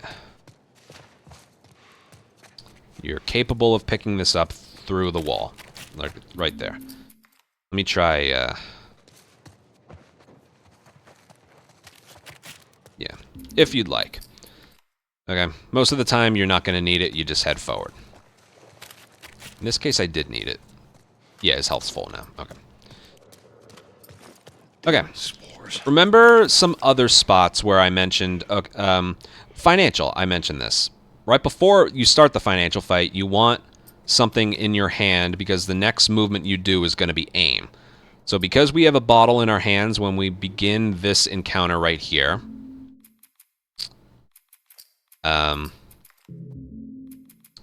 when the moment we aim, this is going to be in our inventory.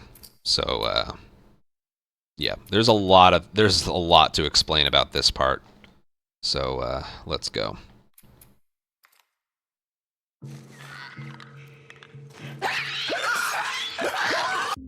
I didn't throw it in the right spot. Hold on. I got you.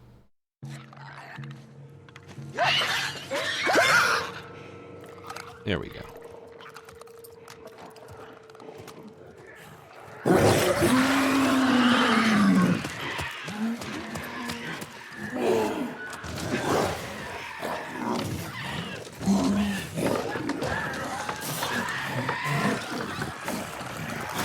And we're through. Let me do that again.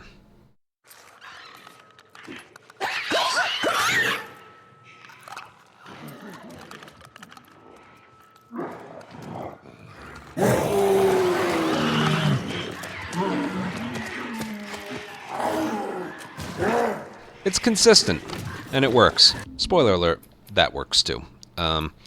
Okay. So what you want to do is basically turn the camera left, aim, and throw.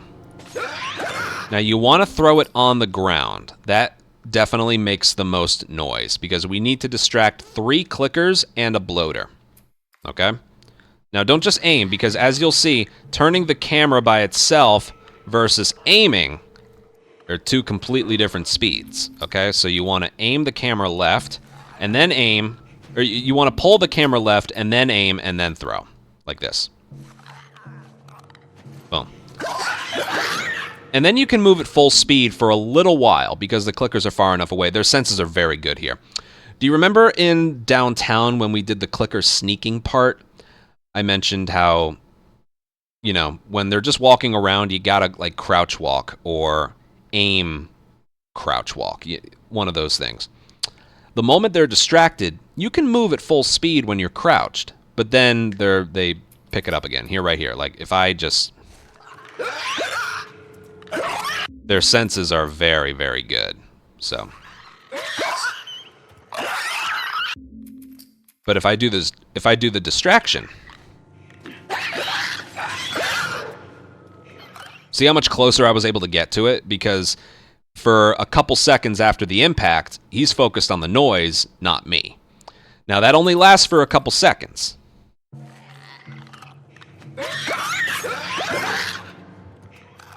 See that? Now, if I crouch walk at full speed, he's got me. So that audio distraction is only good for maybe 2 to 3 seconds. Yeah, point the camera left, aim, boom, crouch walk at full speed, stop it around the corner of this chair. Now, the reason I don't aim a weapon right here, you just gotta trust me, sometimes it doesn't work, okay? Like right here. Sometimes it just doesn't work.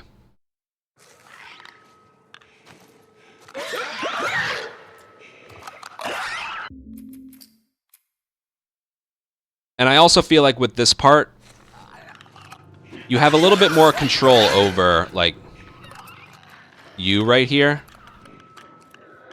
See that when they're far enough away, then I shoulder swap to take a look at the bloater.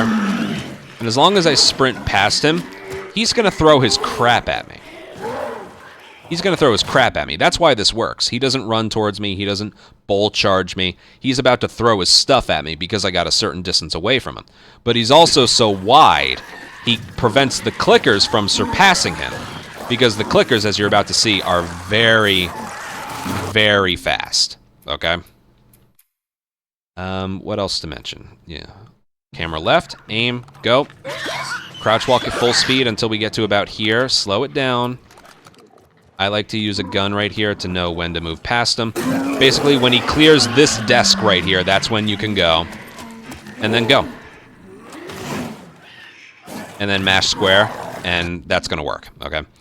Now, what do you do if you don't have a bottle here? That's why I mentioned it's better to have a bottle here and not use it in ranch or the generator room or the forest. You know, it's good to conserve it because that's a really good strategy right there. As long as you throw it in that spot, and I stress throwing it on that spot because if you throw it like too high, the bloater and that clicker didn't hear it. So it's one of those things, you want to throw it right about there.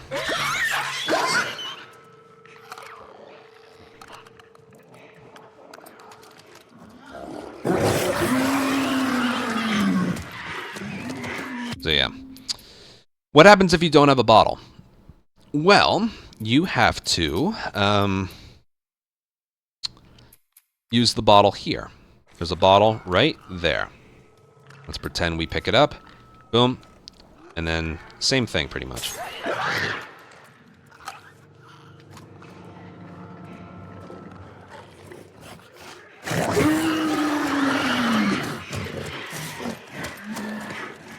Now, I know what you're thinking. Why don't... Let's say you have a bottle entering here. Why don't you pick up the bottle anyway? You can. There's nothing wrong with that.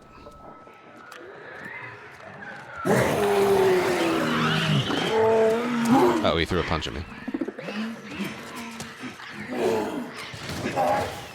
If a clicker makes it past me, or past the bloater, then you're dead, but yeah. We don't need the bottle. There's a brick that's on our way before the science lab encounter that's free, doesn't lose any time. So we can get it there. Because here, you don't want to focus on like leaving here with a brick or bottle. You have other things to worry about, like the ridiculously good hearing on clickers and bloaters, okay? You don't have to worry about that. Also, if you don't have a brick or bottle entering here, you do this strategy. You pick it up. I recommend shoulder swap because... well, it should be pretty obvious.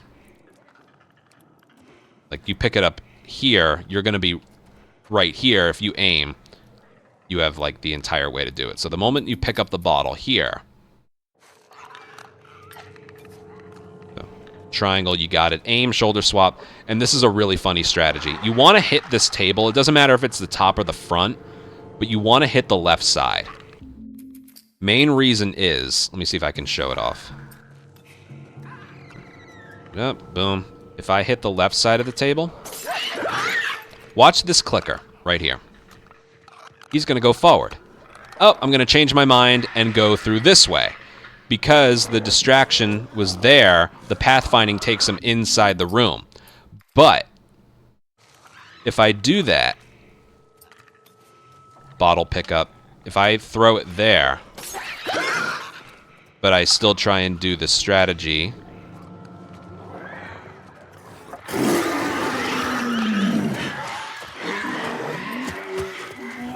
Let's see. Okay, it didn't happen here.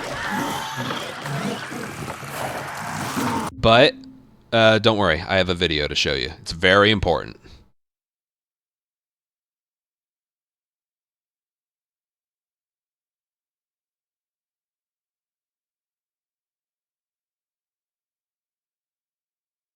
Found the spot, too.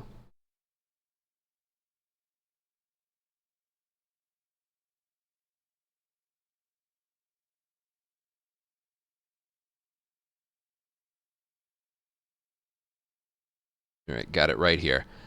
Now, the reason I freak out over this occurrence is because I didn't know about this at the time. So watch this.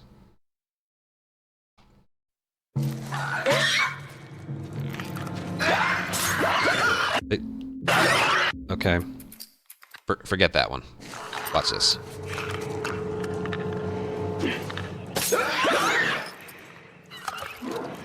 What?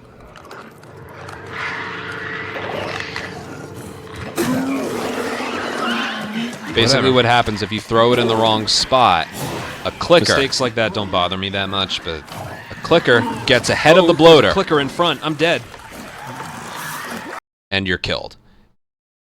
So because that clicker went towards the distraction and then went back towards the door because I threw the bottle too far to the right, he was able to surpass the bloater and get you. Then I try it again. Same thing, I just didn't throw it in the right spot. Did one not move? And it actually happened again. Watch this, when you do this strategy.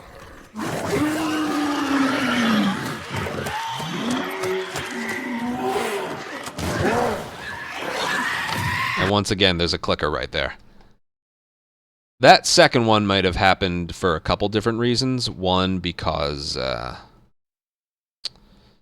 I let the bloater get too far. The bloater acts as a barrier for those clickers, okay? The clickers move significantly faster in this game compared to the original, and they move a lot faster to the bloater. The bloater is very thick. He's very wide, okay? So when the bloater is slowly walking towards us, the clickers are blocked by him. So the clickers are forced to move at his speed. So that's why, yeah. But it turns out, when you throw this bottle right here, again, when you pick it up here, because that's your only option if you don't have one entering here, you don't want to like throw it there, because then this clicker might walk through here. He might try to basically... Hold on, let me see if I can make that happen. Yeah, if you throw it over here... Right, well, first of all, that clicker didn't hear us, but he can also approach it from this way. So you need to throw it on the table, okay? But if you throw it on the table too far to the right, it's not going to work.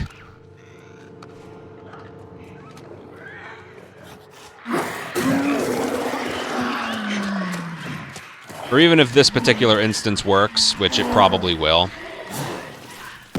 Ow. Yeah, it probably will work. It's that clicker going back. Here. Again, I'll show you the reason for it all happening. So if I throw it over here, watch this clicker right here. He's going to go forward. Oh, I'm going to change my mind and go back. By that point, I sprint. That clicker's a lot closer to me compared to the others. Compared to if I throw the bottle somewhere over to the left of the table, like right about there. Now look at the clicker. He's going to keep going, and he keeps going. Now, those clickers are all the way over there by the time I trigger an alert. Now, even when you're doing this strategy, here, I'll do this one. As you can see, this one's a lot easier. If you let the bloater travel a little too far, Oh, I'll just...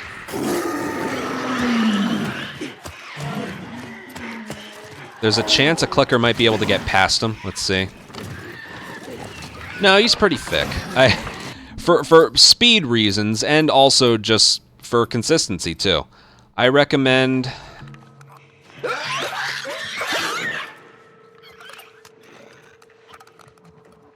You know, once the bloater clears this desk right here, I run past the bloater, I just clear the desk, and then I go. If I get blocked on him, that's bad. Once you hit triangle here, his spore throw doesn't work.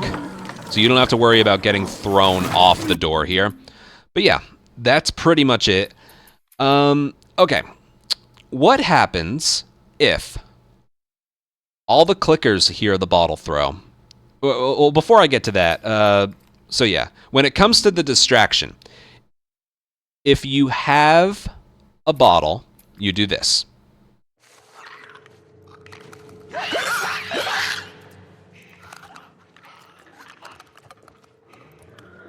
Once you see the bloater, you go forward.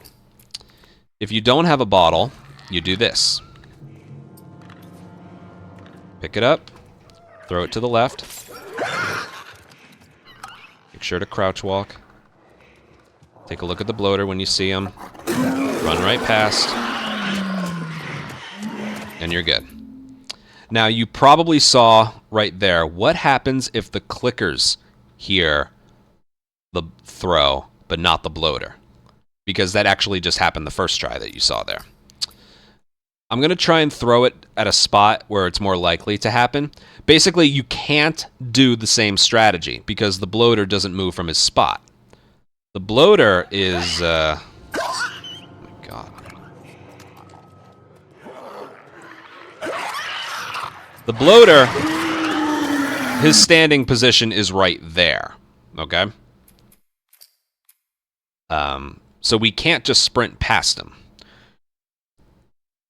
Also, you don't want to pick up the bottle. You don't want if you don't have the bottle, you don't want to pick it up like this. You don't want to be crouching at full speed. It's okay if they make those chirps, I think. Like here, I'll see how much I can get away with it.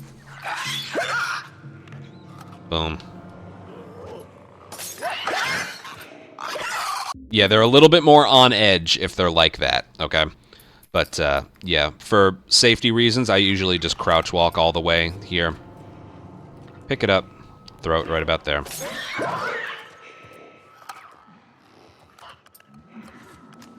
And I just check, and then go.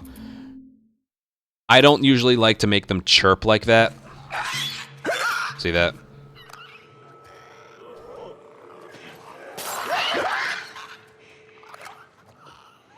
Okay, the bloater didn't hear that. Basically, if you just sprint this way, it doesn't work. So what made it work before? Well, when you put enough distance between the bloater and yourself, and you haven't hit triangle on the door yet, the bloater will rip off part of its body and throw it at you. There's a consistent way to get that to happen. Again, you have to, if you hit triangle on the door before he's done that, he'll just start walking towards you. So you need to put a certain distance between the bloater and yourself, but and that will force him to throw his stuff at you, because the long animation is what makes it work. And once you've hit triangle, he doesn't end up throwing it. So how do you get this to work? Well, basically, you distract the 3 clickers. They walk away. What you want to do is get alerted by the bloater, but only the bloater. Because he'll do that long, you know, roaring animation. And then the moment that's over, he's walking towards you. Then the clickers, like, just because one is getting alerted doesn't mean the rest are alerted yet. Okay? Let me see if I can find a spot. Nah, he heard that. Sometimes it's just random, I've found. Okay, the clicker didn't hear that, but neither did the bloater. So basically what I'm going to do, let's pretend that clicker did go over this way. What I'm going to do is get alerted by him. And then, starting right now is when the clickers hear us. So what I'm going to do, again, pretend that clicker isn't close. I'm going to let the bloater walk towards me. Have him throw a punch, stand here for a second, and then go.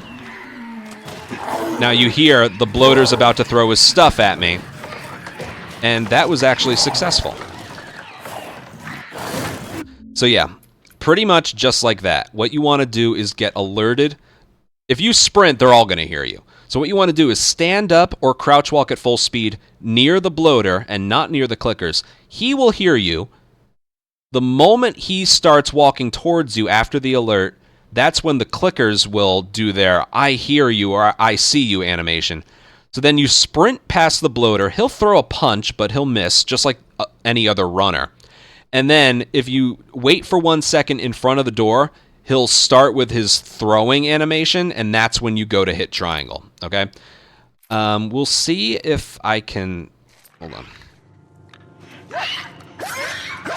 All right, perfect. The clickers heard that, but the bloater didn't. That's like the sweet spot. I throw it a little bit farther. Okay, so right here. Get ready to go. Right now. So if I hit triangle right away, look at that. He's not throwing his stuff at me. I'm dead. That's a death right there. So do exactly what I did there, but instead of hitting triangle, just wait for 1 second. That'll get him. Because you've put enough distance between the bloater and yourself, he'll do the throwing animation as long as you wait in front of the door for about 1 second. Okay? It's the triangle prompt that makes him pursue you. But as long as he started one animation, he'll keep going. Okay, so.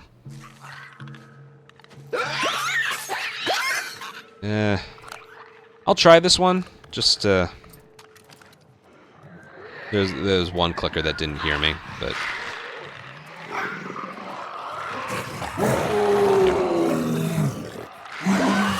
Just like that, and then...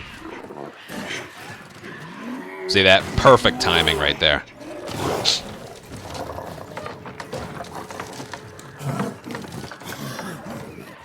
And then boom. It's a very nice backup strategy. So that's about all there is to mention with this. Trying to think what else. Yeah, it's one of those things you have to listen out for. All right? You need to hear the 3 clickers and the bloater go after the noise you made. So again, we'll do some more attempts with the bottle and then without pretending, you know.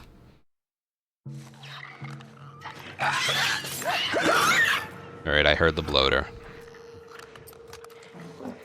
So, right about there. As long as you have a lane, right there. And then you go. That was perfect. Let's do one without the bottle, pretending. Pick it up, throw it on the left side of the table. You want to be careful, they're right there. And then, oh, same exact thing. Is he gonna? Nope, we're good. If you want to make sure it's more safe, you can start sprinting a little bit later than that, because you don't want to get blocked by the bloater and the little table he's next to. But that's pretty much it. That is pretty much it. And again, if you are capable of getting, like, you are capable of doing that strategy, and the bloater doesn't hear it as well. I've noticed the times, as long as I throw those 2 different bottles in the same spot, sometimes the bloater won't hear it, okay? Sometimes. So you need to listen if you hear that little grumble or not after the bottle hits. So again, bottle strategy. Yep. Don't hit aim right away. Bottle strategy. Oh, he didn't hear it. All right, this is a good chance to show it off.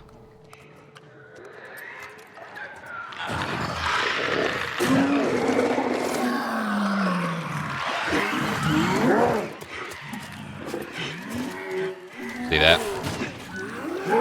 This one will be interesting. He's kind of close to me. Oh, is he gonna make it? Yeah, he made it. He made it. As long as you're good. If he... Actually, let's see. Yeah, he's good. See that? Yeah. We'll do a couple more times this way. Alright, he heard it that time. crouch walking I find to be more consistent when he gets a certain distance in. You want to go past, you know the rest. A couple times crouch walking towards this bottle. Pick it up, shoulder swap. Oh, I threw it in the wrong spot. Muscle memory, sorry. Remember, you want to throw it to the left of the table. Boom. You want to throw it right there. Move slowly. Run past. And then you're good. I'll do that one more time. Boom. Boom. Again, doing that strategy, you are capable of getting the bloater not hearing it.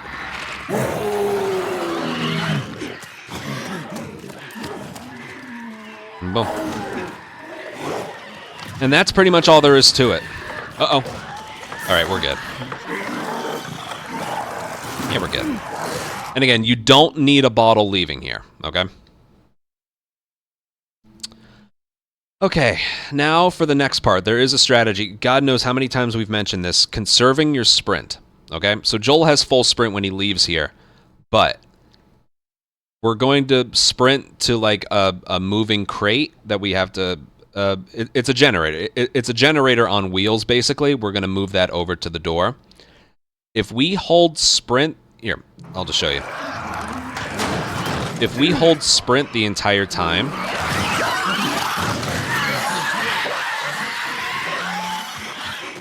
we're going to eventually lose it.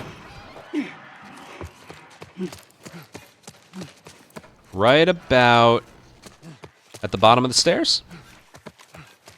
Joel, Yeah, you right there, we okay? lose it. See that? More infected, I'm fine. Here, come up on the gate. Basically, all you have to do to maintain that sprint forward is when you run up the stairs and hit triangle on that door, let go of sprint, hold it back down when he's ready to move again, keep it held down, and he'll maintain that sprint all the way through to the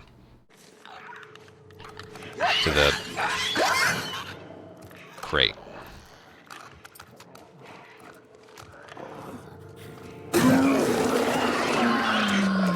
Remember, no matter which strategy you do, if the bloater doesn't hear it, you got to do that pausing strategy, all right?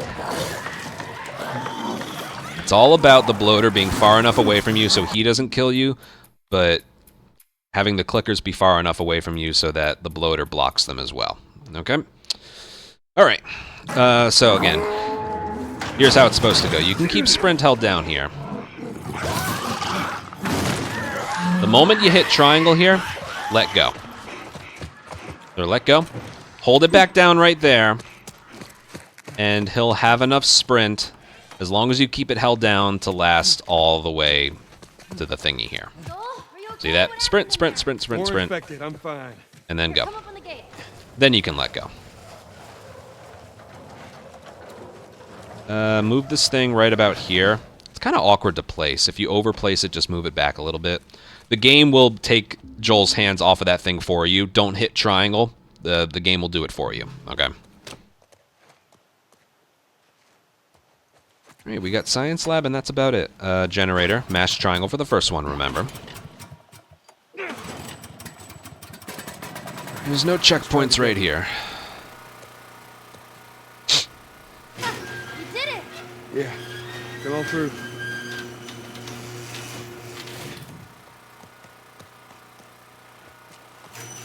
Scoot. Okay. Instead of going around to the right, we're going to go to the left here. You think they were fireflies? You don't have to worry about getting full horse speed here Why would because they there's a have lot of infected so movements close to here. the lab? All right, when you get between what looks like an ashtray and that car, there's a checkpoint. Places you pretty far ahead. 5:32:43, right about there? Yeah. Time change, restart checkpoint, places you right here, which is, we were back there, so that's pretty far. Okay. Restart checkpoint. I like going this way because it's a more direct path. This is where you do want to get full speed again. If you go to the right of this thing, there's some obstacles. See those things on the ground to our left and right? They're kind of...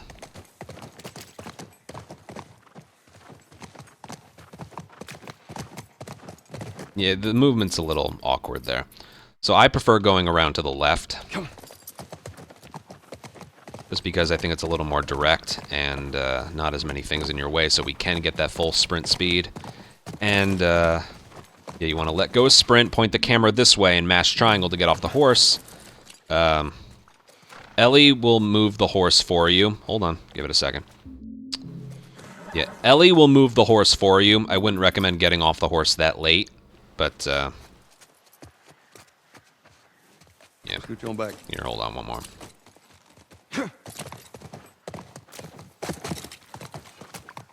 Yeah, we start over here. Again, it's preference. I like to go this way. Hold sprint and forward. But then, like we were mentioning, point the camera to the right so he gets off the left. Let go of sprint and mash triangle. Don't do it too close to the dumpster, otherwise he'll be blocking it at first. Ellie eventually moves it for you, but then, you know, we're going to move it back. The moment you see subtitles to indicate Joel, like, has lost control of the dumpster on this incline, you want to do a checkpoint because it skips the whole animation. You can also check the time here, 5:33:44. I usually just react to the subtitles.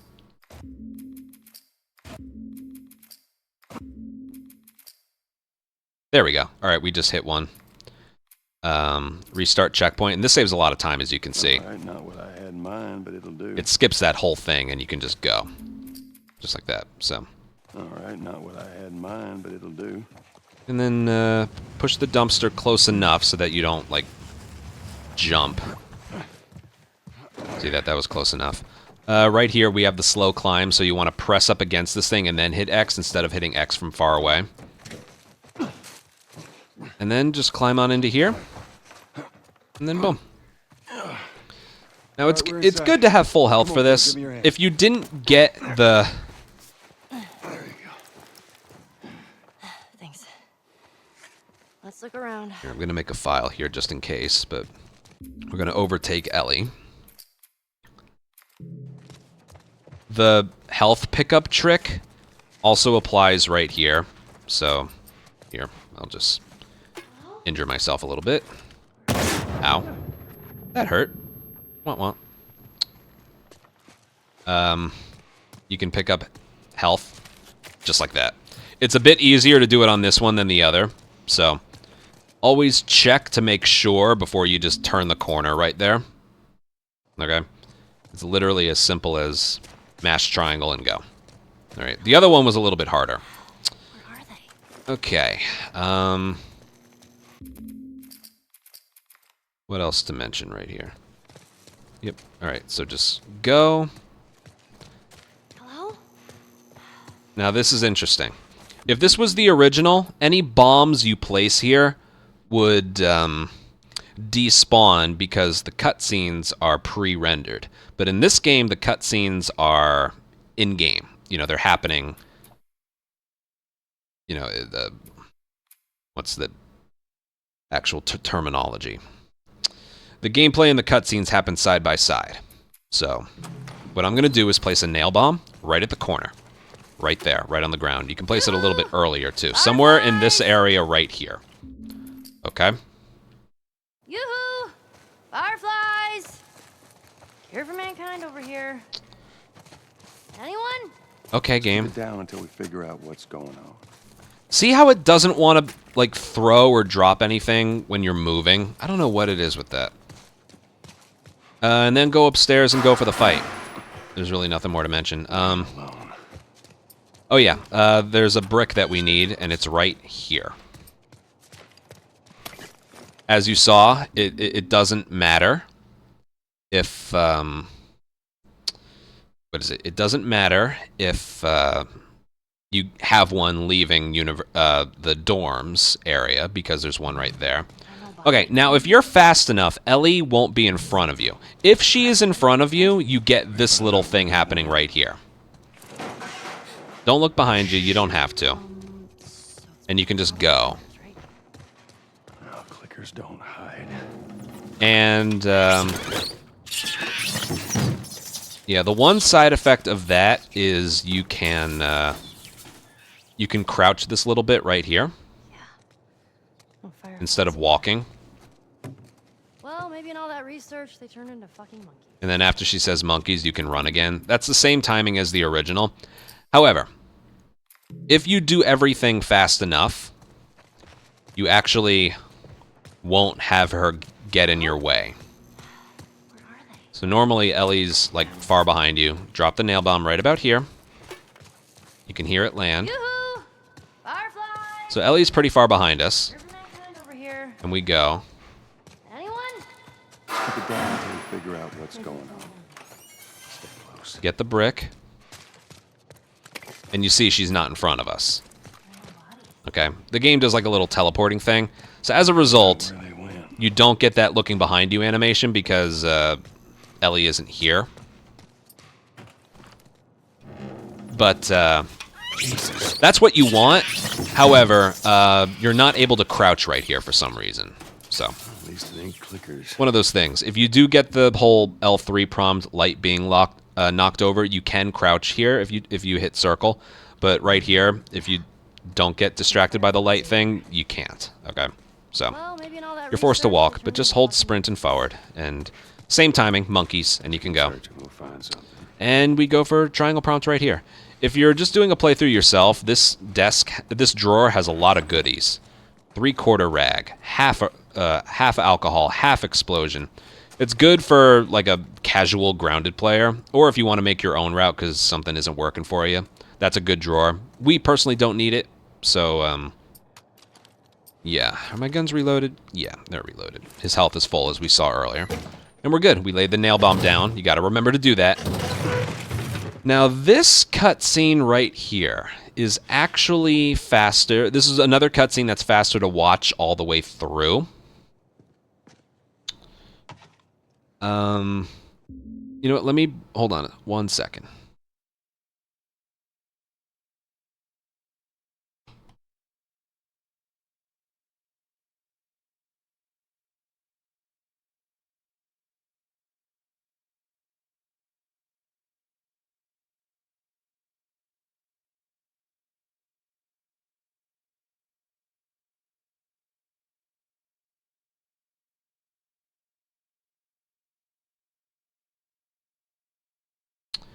Let me show you my record here.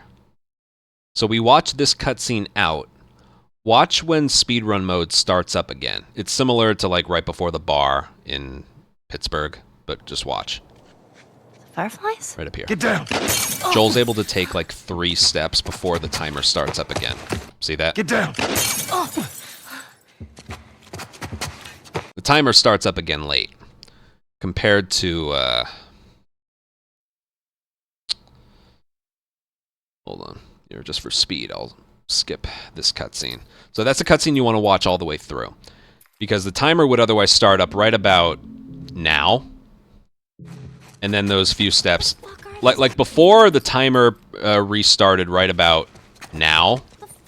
But the timer would otherwise start up right about now. So that saves about, I think I timed it. I think it's 1.8 seconds exactly. So this is one cutscene you do want to watch all the way through.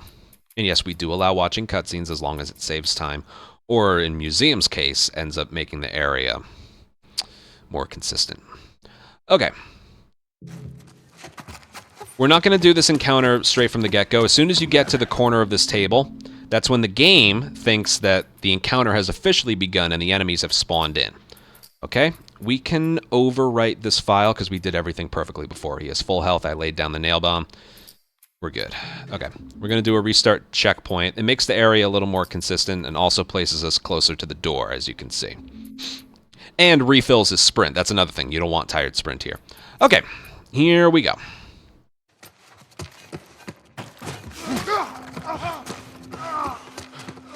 Ellie, stay up, come on!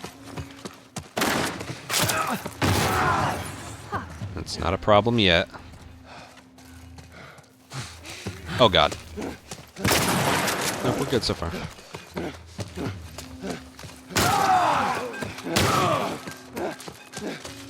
Alright, and then the moment you hit triangle, the encounter is considered over.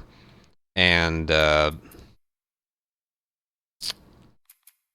yeah, you're invincible as well. If there's an enemy guarding the door, sometimes the triangle prompt doesn't work. Yeah, that's why we usually kill everyone. It's kind of like the end of Wharf in Slums. If there's an enemy guarding the door, triangle prompt... there's some leeway with this door specifically, but most of the time, if an enemy is active and near it, he won't... the triangle prompt won't be there. That's why we conserve all our shotgun ammo. Or shorty ammo, at least. We use 2 in the university generator room, and we use 2 here. The shorty's supposed to kill 3 people. 1 with a collateral, and then another with the one far away. And like I mentioned, the range on the shorty is ridiculous. It's so good. I'll do that again, and again, and again, but, yeah. Get out of there!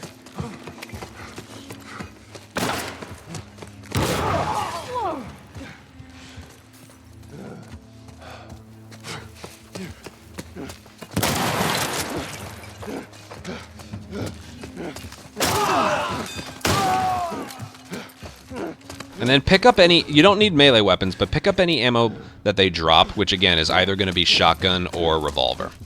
And keep in mind, sometimes there's an enemy up there that can shoot you, but it's very rare. Okay. First things first.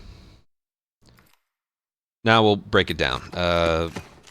Swap to the brick, throw it at him. And in the original, most of the time, there's a second enemy. In this game, that enemy doesn't spawn in until the first enemy is killed. If we never kill him, there will be no second enemy right here in our way. So just brick him out of the way.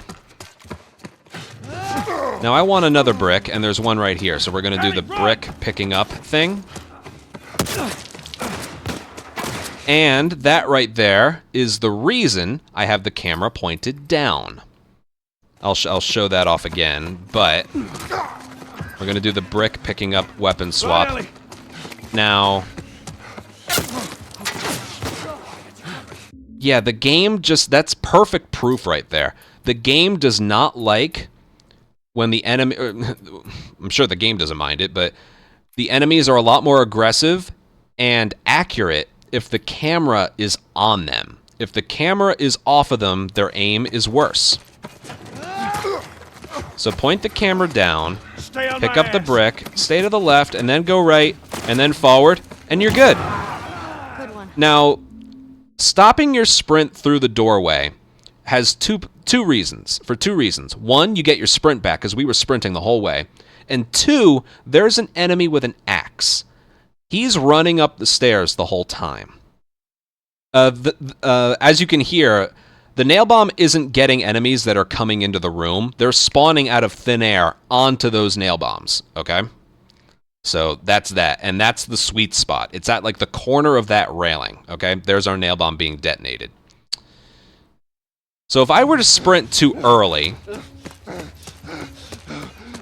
this guy with the axe would otherwise be like down there. Ow! Okay, that's another thing to mention. Sometimes there's a guy with a shotgun there, but... Yeah. Basically, the rest of the enemies that are downstairs spawn in when you get halfway to the railing. Okay? I don't have listen mode, so I can't show that off, but I'll point it out. Keep the camera pointed off of them, and just head for the door. Take him out. So I let go of sprint until right about here. Sometimes there's a guy with a shotgun. Okay. The enemies spawned in downstairs right now. It's about halfway there, okay? It's about halfway.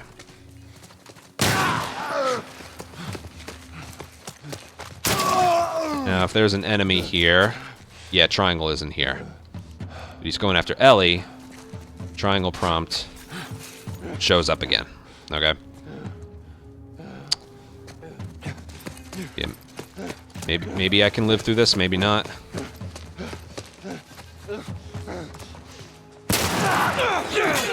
Oh God, okay. Yeah, like I mentioned before, it's about parallel to where the railing is on the flat part at the bottom of the stairs. That's when the enemies spawn in downstairs.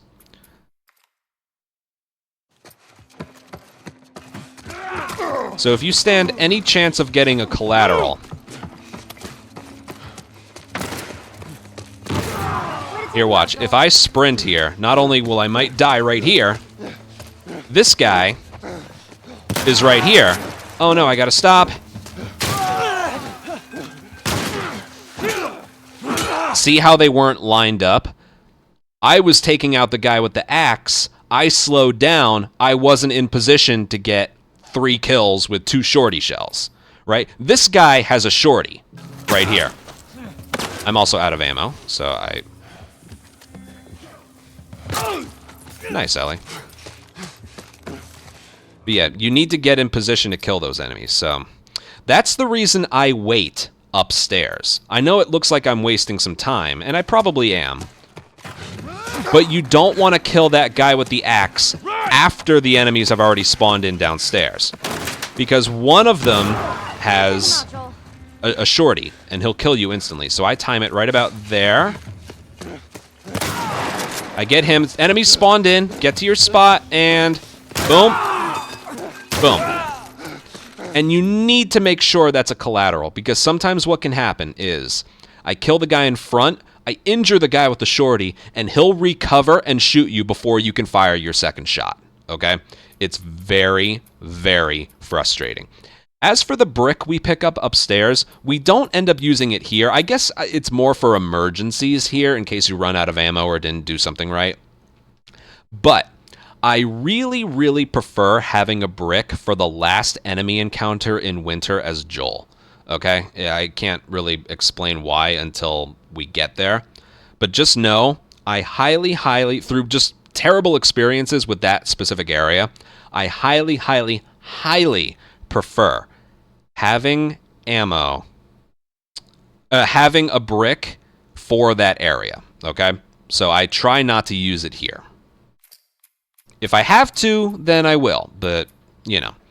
Okay, so that's about everything. Something that can happen, and there's nothing you can do about it. Follow me. Sometimes there's a guy with a shotgun right here. Like, I'm talking like right here or right there, okay?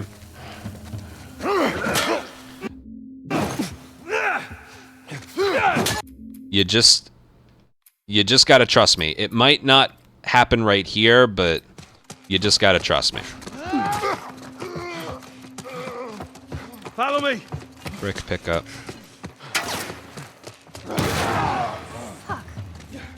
Sometimes there's a guy with a shotgun right here. I think that time he was right there. One of the... If...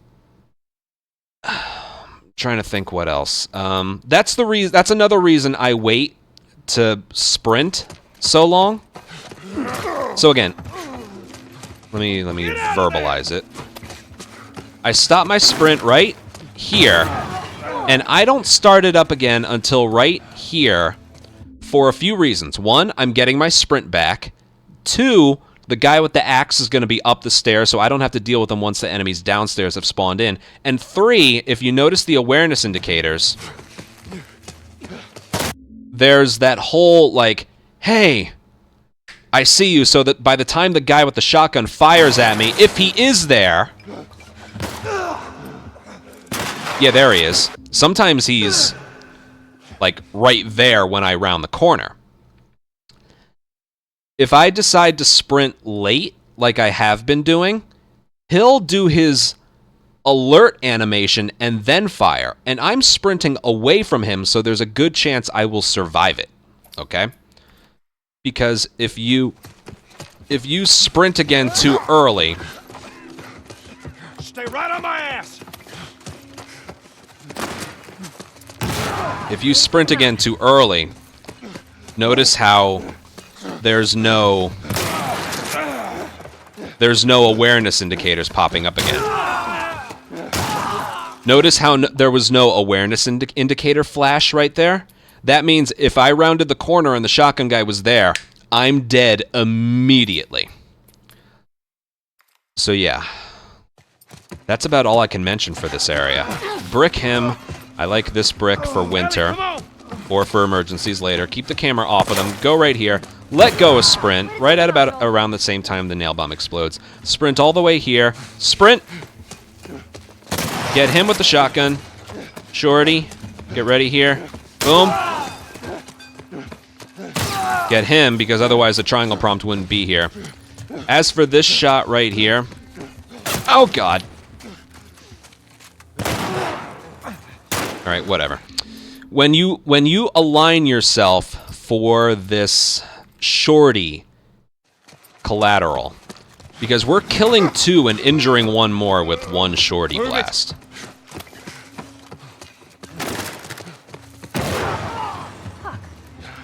You don't want to do it too far to the right or aiming too far to the right. Because if you do that... Alright, one of those things again. Pretend I killed the guy in front, but I injured him. He'll recover and shoot you before you can fire your second shot. It almost looks glitchy, but one of those things you have to look out for. You might be able to use your pipe on him in time. But, yeah. So I like to get this shot somewhere around right here and then inch my way and then just make sure I get both and injure the one in the back. And you don't even have to injure the one in the back. You need to just make sure you get these first 2.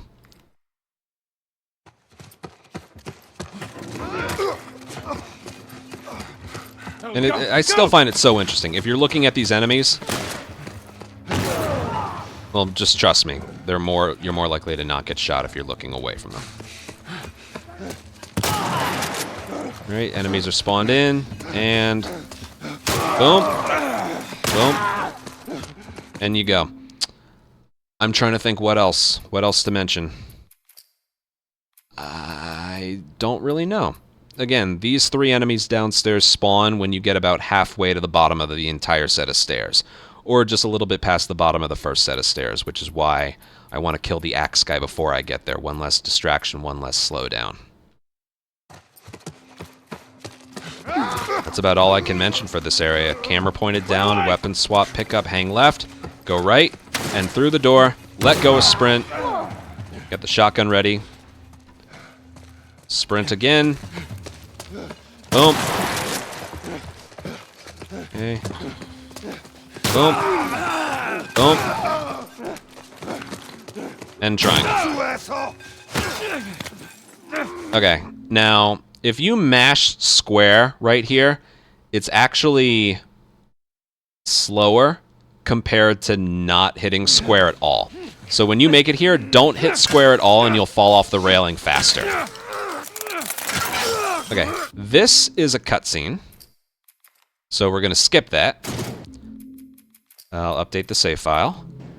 Now this is interesting. I'll show you how to do it first, but... This part can go wrong. Okay, watch.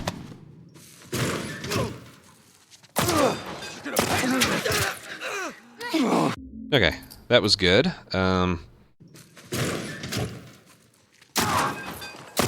Okay, we can actually do this as many times as we want. Okay.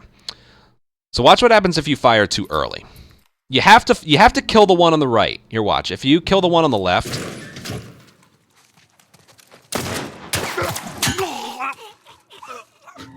nothing happens, and you die.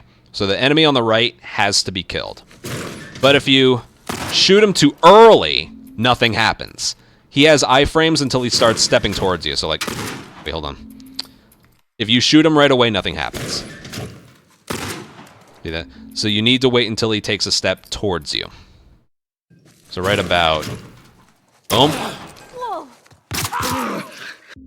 Now, Joel will fall back down the earlier the guy on the left is dealt with. You kill the guy on the right, Ellie will kill the guy on the left. However, once you kill him, notice how Joel fell back down. See if you can like notice the time difference side by side. So this one, I'm going to let him go.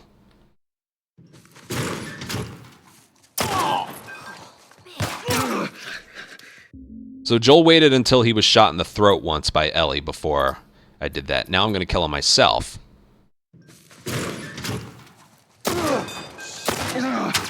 See how much faster he fell back down? And this part right here, you have, from the moment you hit triangle, you have infinite revolver ammo, okay? You have infinite revolver ammo. So, yeah. You want to kill the one on the right and then kill the one on the left instantly. But time your kill on the right is what I'm saying, all right? Oh, man. Joel? I'm gonna need you to pull. Okay. All right, now what's funny, I mentioned you have infinite revolver ammo. However, I think that's what makes it so Joel wakes up with 6 revolver bullets, is you reload the entire thing right here. So when he wakes up next, he has a fully loaded revolver. Because this part, you're given infinite ammo. So that's the reason why. But yeah, if you have a fully loaded revolver and you like fire some shots and then you don't reload it, you're going to enter winter with that fewer amount of revolver ammo. So when you're walking and limping as Joel here, make sure the revolver is fully reloaded. Because again, as he's moving here, he has infinite revolver ammo. All right, you ready? 1, 2, 3. So as soon as he's able to move here, reload it. But remember, he also uses the revolver in the next room. So first things first, reload the gun. All right, it's reloaded, and then we're going to go. And I haven't timed it, but I'm pretty sure this is faster than this. No, it definitely is. You can, visually, you can see it. Yeah. He walks very slowly here. All right, just hold forward and mash X. Come on, move! Shit. I see you. Come on, man. All right. Just stay Okay. here. I'm gonna flank this asshole. So you don't have to kill this enemy yourself. Ellie can do it, but it's faster if you do it. If you aim right away, he'll do that. You want to do this the hard way? I'm sure there's a file I can... Yeah. Okay. So basically, as soon as you hear Ellie shoot him, you want to aim, and the default aiming spot is going to be further to the left of his body, so you just want to hold right on the camera and then time a shot. So like this. Just like that. Can I do that again? Jesus. Oh, is his dialogue ruined? His dialogue's a little buggy there. Move! If you skip that animation of, if you skip the cutscene of him falling down off the railing, the dialogue's kind of fucked up there too. All right. Just stay here. I'm gonna flank this asshole. Ellie. Those were my friends who killed asshole. But yeah, you basically... Come on out. You want to do this the hard way? What else to mention? Yeah, the aiming here is kind of awkward, but if you...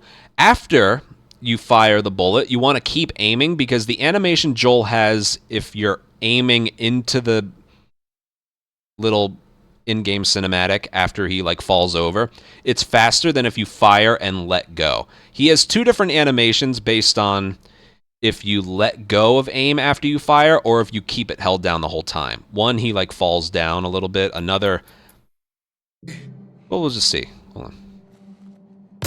Okay, so this one, I'm gonna let go, and he kind of like teleports back to being behind the thing and then does that. So basically that animation right there is slower compared to the animation of if you aim the entire time. Not by much, a little over a second, but I see you. yeah. So if you aim too early, you can't die here, from what I know. Yeah, you can't die here, but you'll lose time if you like try and aim too early and he shoots at you and then he starts shooting at Ellie, because then you're not able to aim for a while. So I basically just wait until I know Ellie's about to shoot him and then I aim myself. So right there, and then boom. And then I continue to aim, and as you can see, the animation's a little bit different, but it is faster. Okay? Also, if you try and time it perfectly, I believe if you end up shooting him too early, the shot doesn't register. And then Ellie's the one who kills him. Yeah, that's how it was in the original. This is the last part, so let me see if I can actually trigger that. I do think there's a thing in this where if you kill him too... Again, I know it's in the original, but I think it's also here. If you do this so many times and you notice like certain animation, like I look at his left and right foot so I know when Ellie's about to shoot. But if you time it so perfectly, I think it still doesn't, like it'll be counterproductive basically. So Come on out. You want to do this? I'm gonna try and time it perfectly. Hold on. Did you see how perfectly my timing was though? Come on, move! I think if I time this like freakishly perfectly, it just won't work. Come on, man. All right. Just stay here. I'm gonna flank this asshole. Ellie. Those were my friends you killed, asshole. Okay. Come on out. You want to do this the hard way?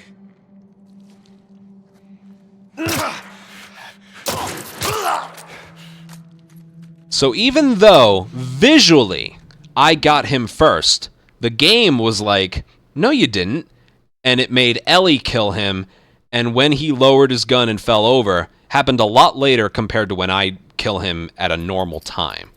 So I'm going to do this again and time it so I'm a little bit later than that.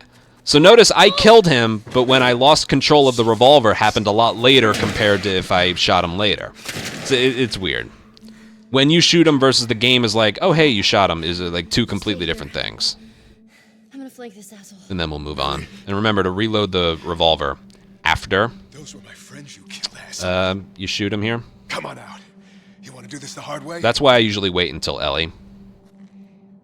Boom, aim, shoot, and then go. See that? That's faster than shooting him earlier. Is what I'm getting at. And then keep aim held down the whole time so you get this faster animation here. And then here we go. You're not okay, Joel. Now come on. Reload the revolver. It's reloaded. Move it. This is faster. Don't fire a bullet because There's no one again, here. Hurry. if the revolver isn't fully loaded, you're going to enter winter with that much less ammo. Right. You're doing good. Just keep at it. Through these double doors. I like to let go of aim as he enters these spots where the game's animations take over, like going through the door, falling over here, the next part where he notices the two enemies approaching. Can you walk? Yes. So I usually hold aim the entire time, but I let go a little bit before I enter those spots where he's like, well, the game has specific animations for it. He'll always tumble over right about here. Keep aim held. And then I let go of aim right about here. Now this part right here, you do actually want to aim. If you don't aim, there's this long, behind you. What? Ellie, whatever it actually is. Basically what you want to do here when he falls over, just aim. Joel? Behind you. Ellie. Don't do anything, just aim. And it fades to black right there a lot faster compared to if you didn't aim. Alright. Then there's nothing to do but walk forward and walk out of here. Again, make sure you reloaded the whole revolver. Joel. Here, stand up. Put your arm around me. All right, let's go. And this is as fast as we can go here. I swear to God, I get you out of this. You're so singing for me. You wish.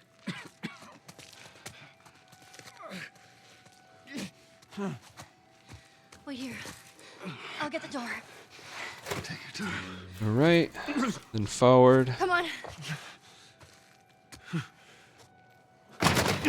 Right there, that's a cutscene. And then there's another cutscene right after that. And then we begin winter right here.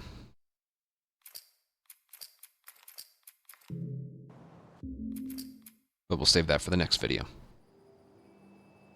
So yeah, that was Dam, Ranch, University, and Science Lab. Dam and ranch can be a real pain. University and science lab, by comparison, is not nearly as bad. So, yeah. When you're finished with ranch, that always feels like a, I don't know, kind of like a mental barrier.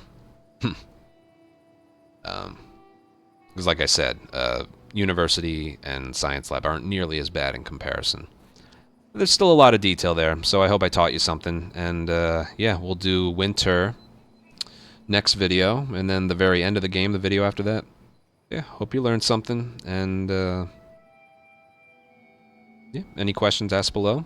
And other than that, take care. Bye.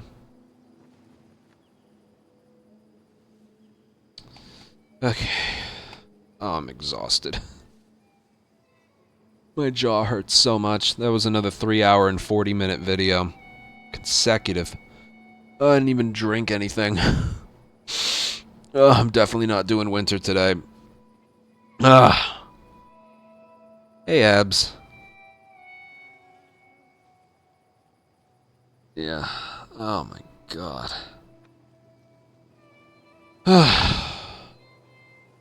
It's brutal.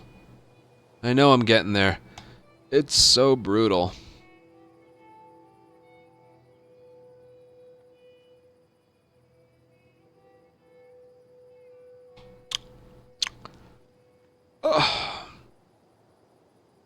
Well, thank you guys for... Oh god. 3 follows and 4 subs. Oh man. So freaking rough. We're almost done. I might be able to get winter and then the rest done in one video.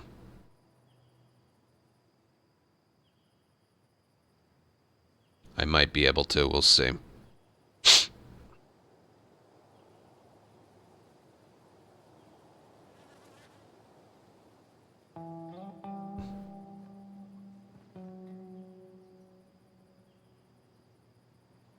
Man.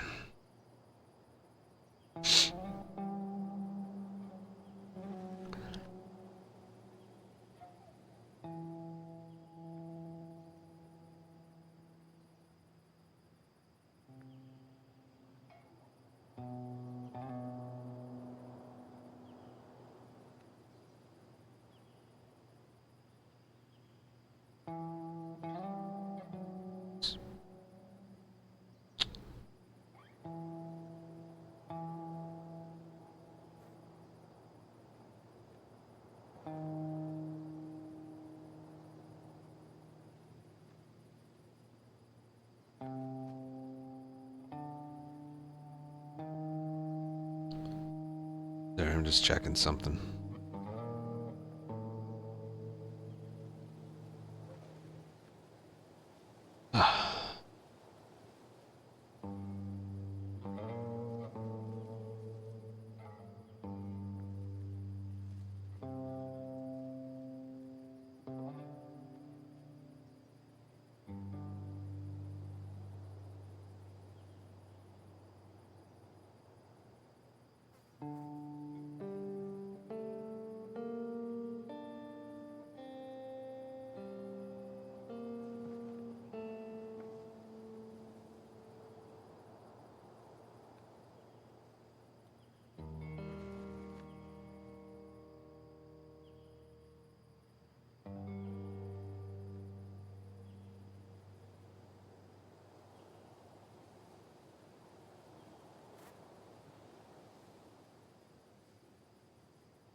Yeah, I have no plans to stop.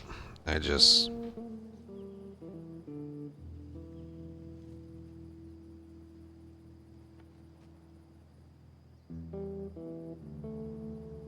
This tutorial's just knocking me out.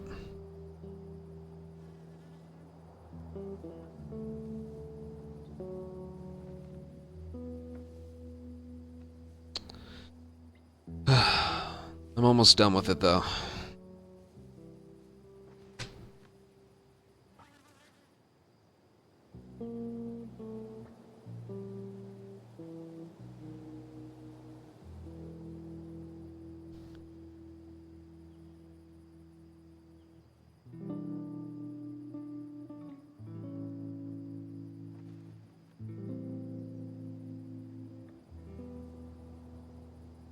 Oh, man. Okay. I'm just gonna go offline. I gotta upload this. Oh, God. Yeah. Alright, like I said, thanks for watching. 3 follows, 4 subs. And I will, see you guys either tomorrow or Sunday. Either one. I'm gonna try and be on tomorrow. We can get this entire thing done tomorrow if I work hard enough. Oh, it's so hard. It's so hard to do. Oh man.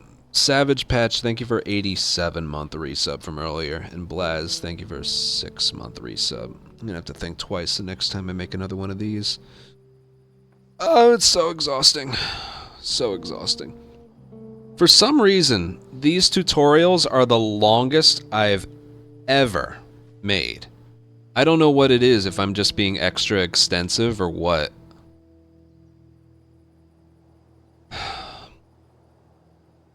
This is the longest tutorial I've ever made. My lower jaw hurts a lot. Oh, man. Alright. I'm out.